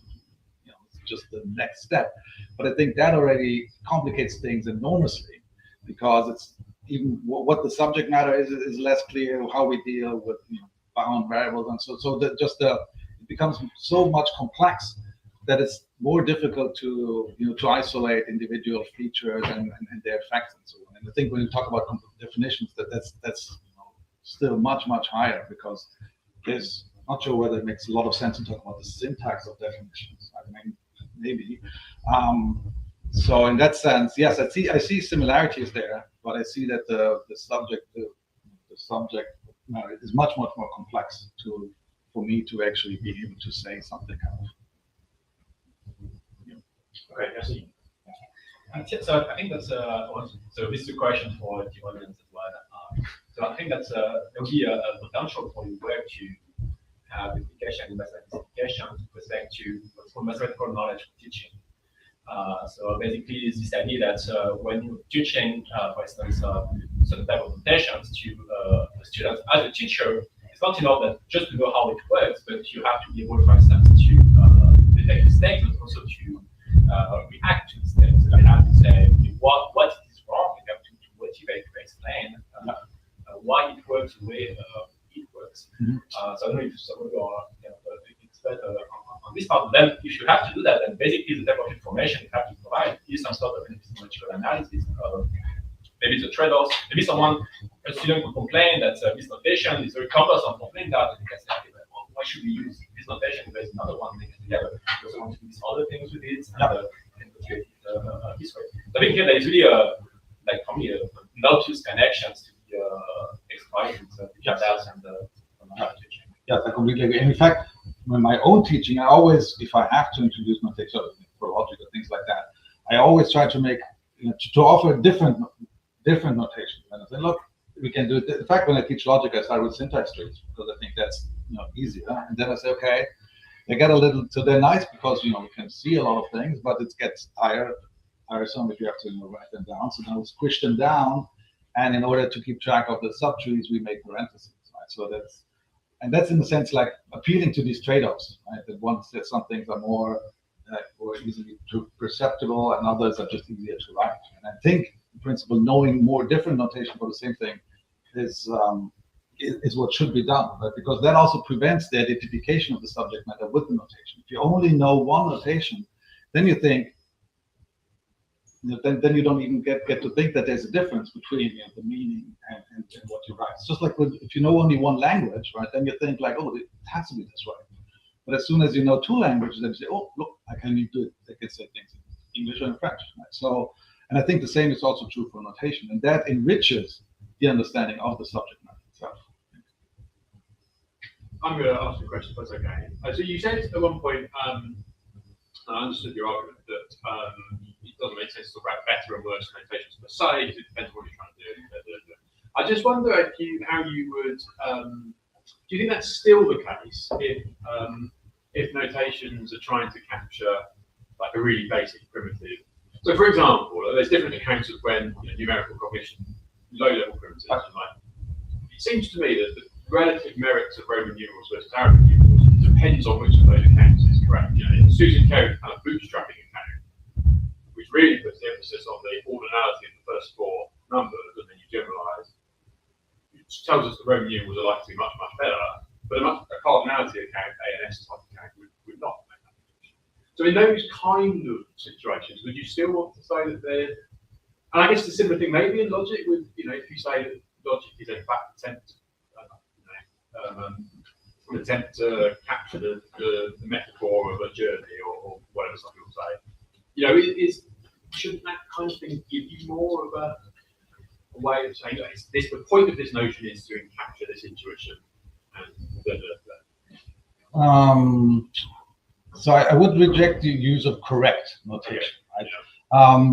And I think yes, there are notations that make some things easier, right? So if you have like a tally notation, right, makes it easier to know what, or all you have to do is count the strokes, and then you know the value. Right? You don't have to memorize. Or if you can do counting, then that's enough. Right? So you don't have to memorize the shape of the symbols and the structure or something like that. So in that sense, it's easier. I'm not sure how that is really related to these kind of cognitive theories. Right? Well, so for example, space revenue was it wasn't 5, but it was 6. That had the new. Yeah. The new. You know, if Susan Carey's theory is right, that's presumably just an objectively worse notation than having the new symbol as 5, because there's this big discontinuity between 4 and 5. Oh, yes, but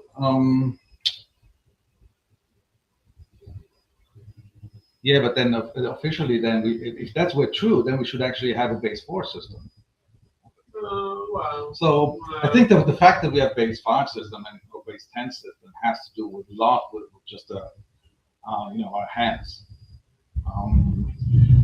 and not so much with the counting principles or something.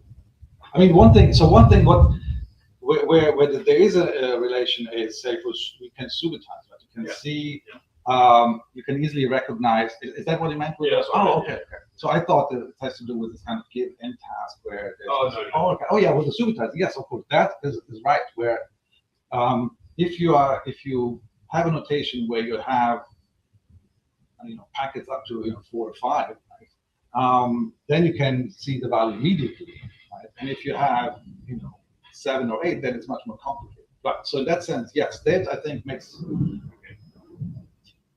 For that reason, the Roman system is better. Right? Now, whether that is the reason why we have the system, I would not speculate at all, because I think that's one of the reasons why I have all of these contexts. Right? It's not often when I talk about notations, but what people do is to pick one property and say this is why we have this notation. Right? So, for example, is that in the Indo-Arabic numerals, if the number is larger, if the numeral is larger, then the value is larger. Right? That's a property of the system.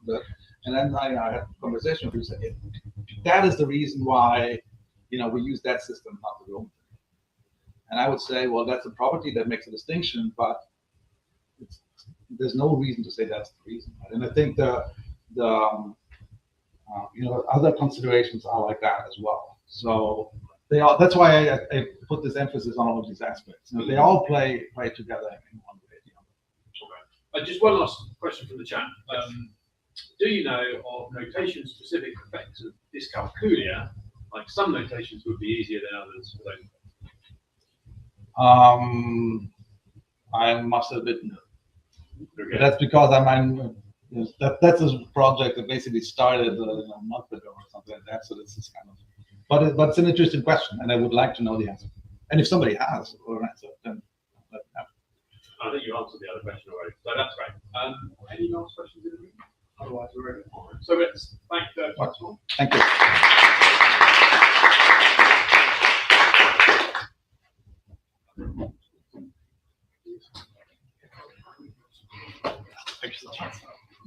So just one information for people online, as I put in the chat, there will be 2 links for tomorrow and Wednesday on StreamYard, not only 1 link as a system. So we're going to send that later on today. Okay, the YouTube link is still the same, but it's better to use StreamYard for the discussions. Okay, bye-bye everyone, see you tomorrow.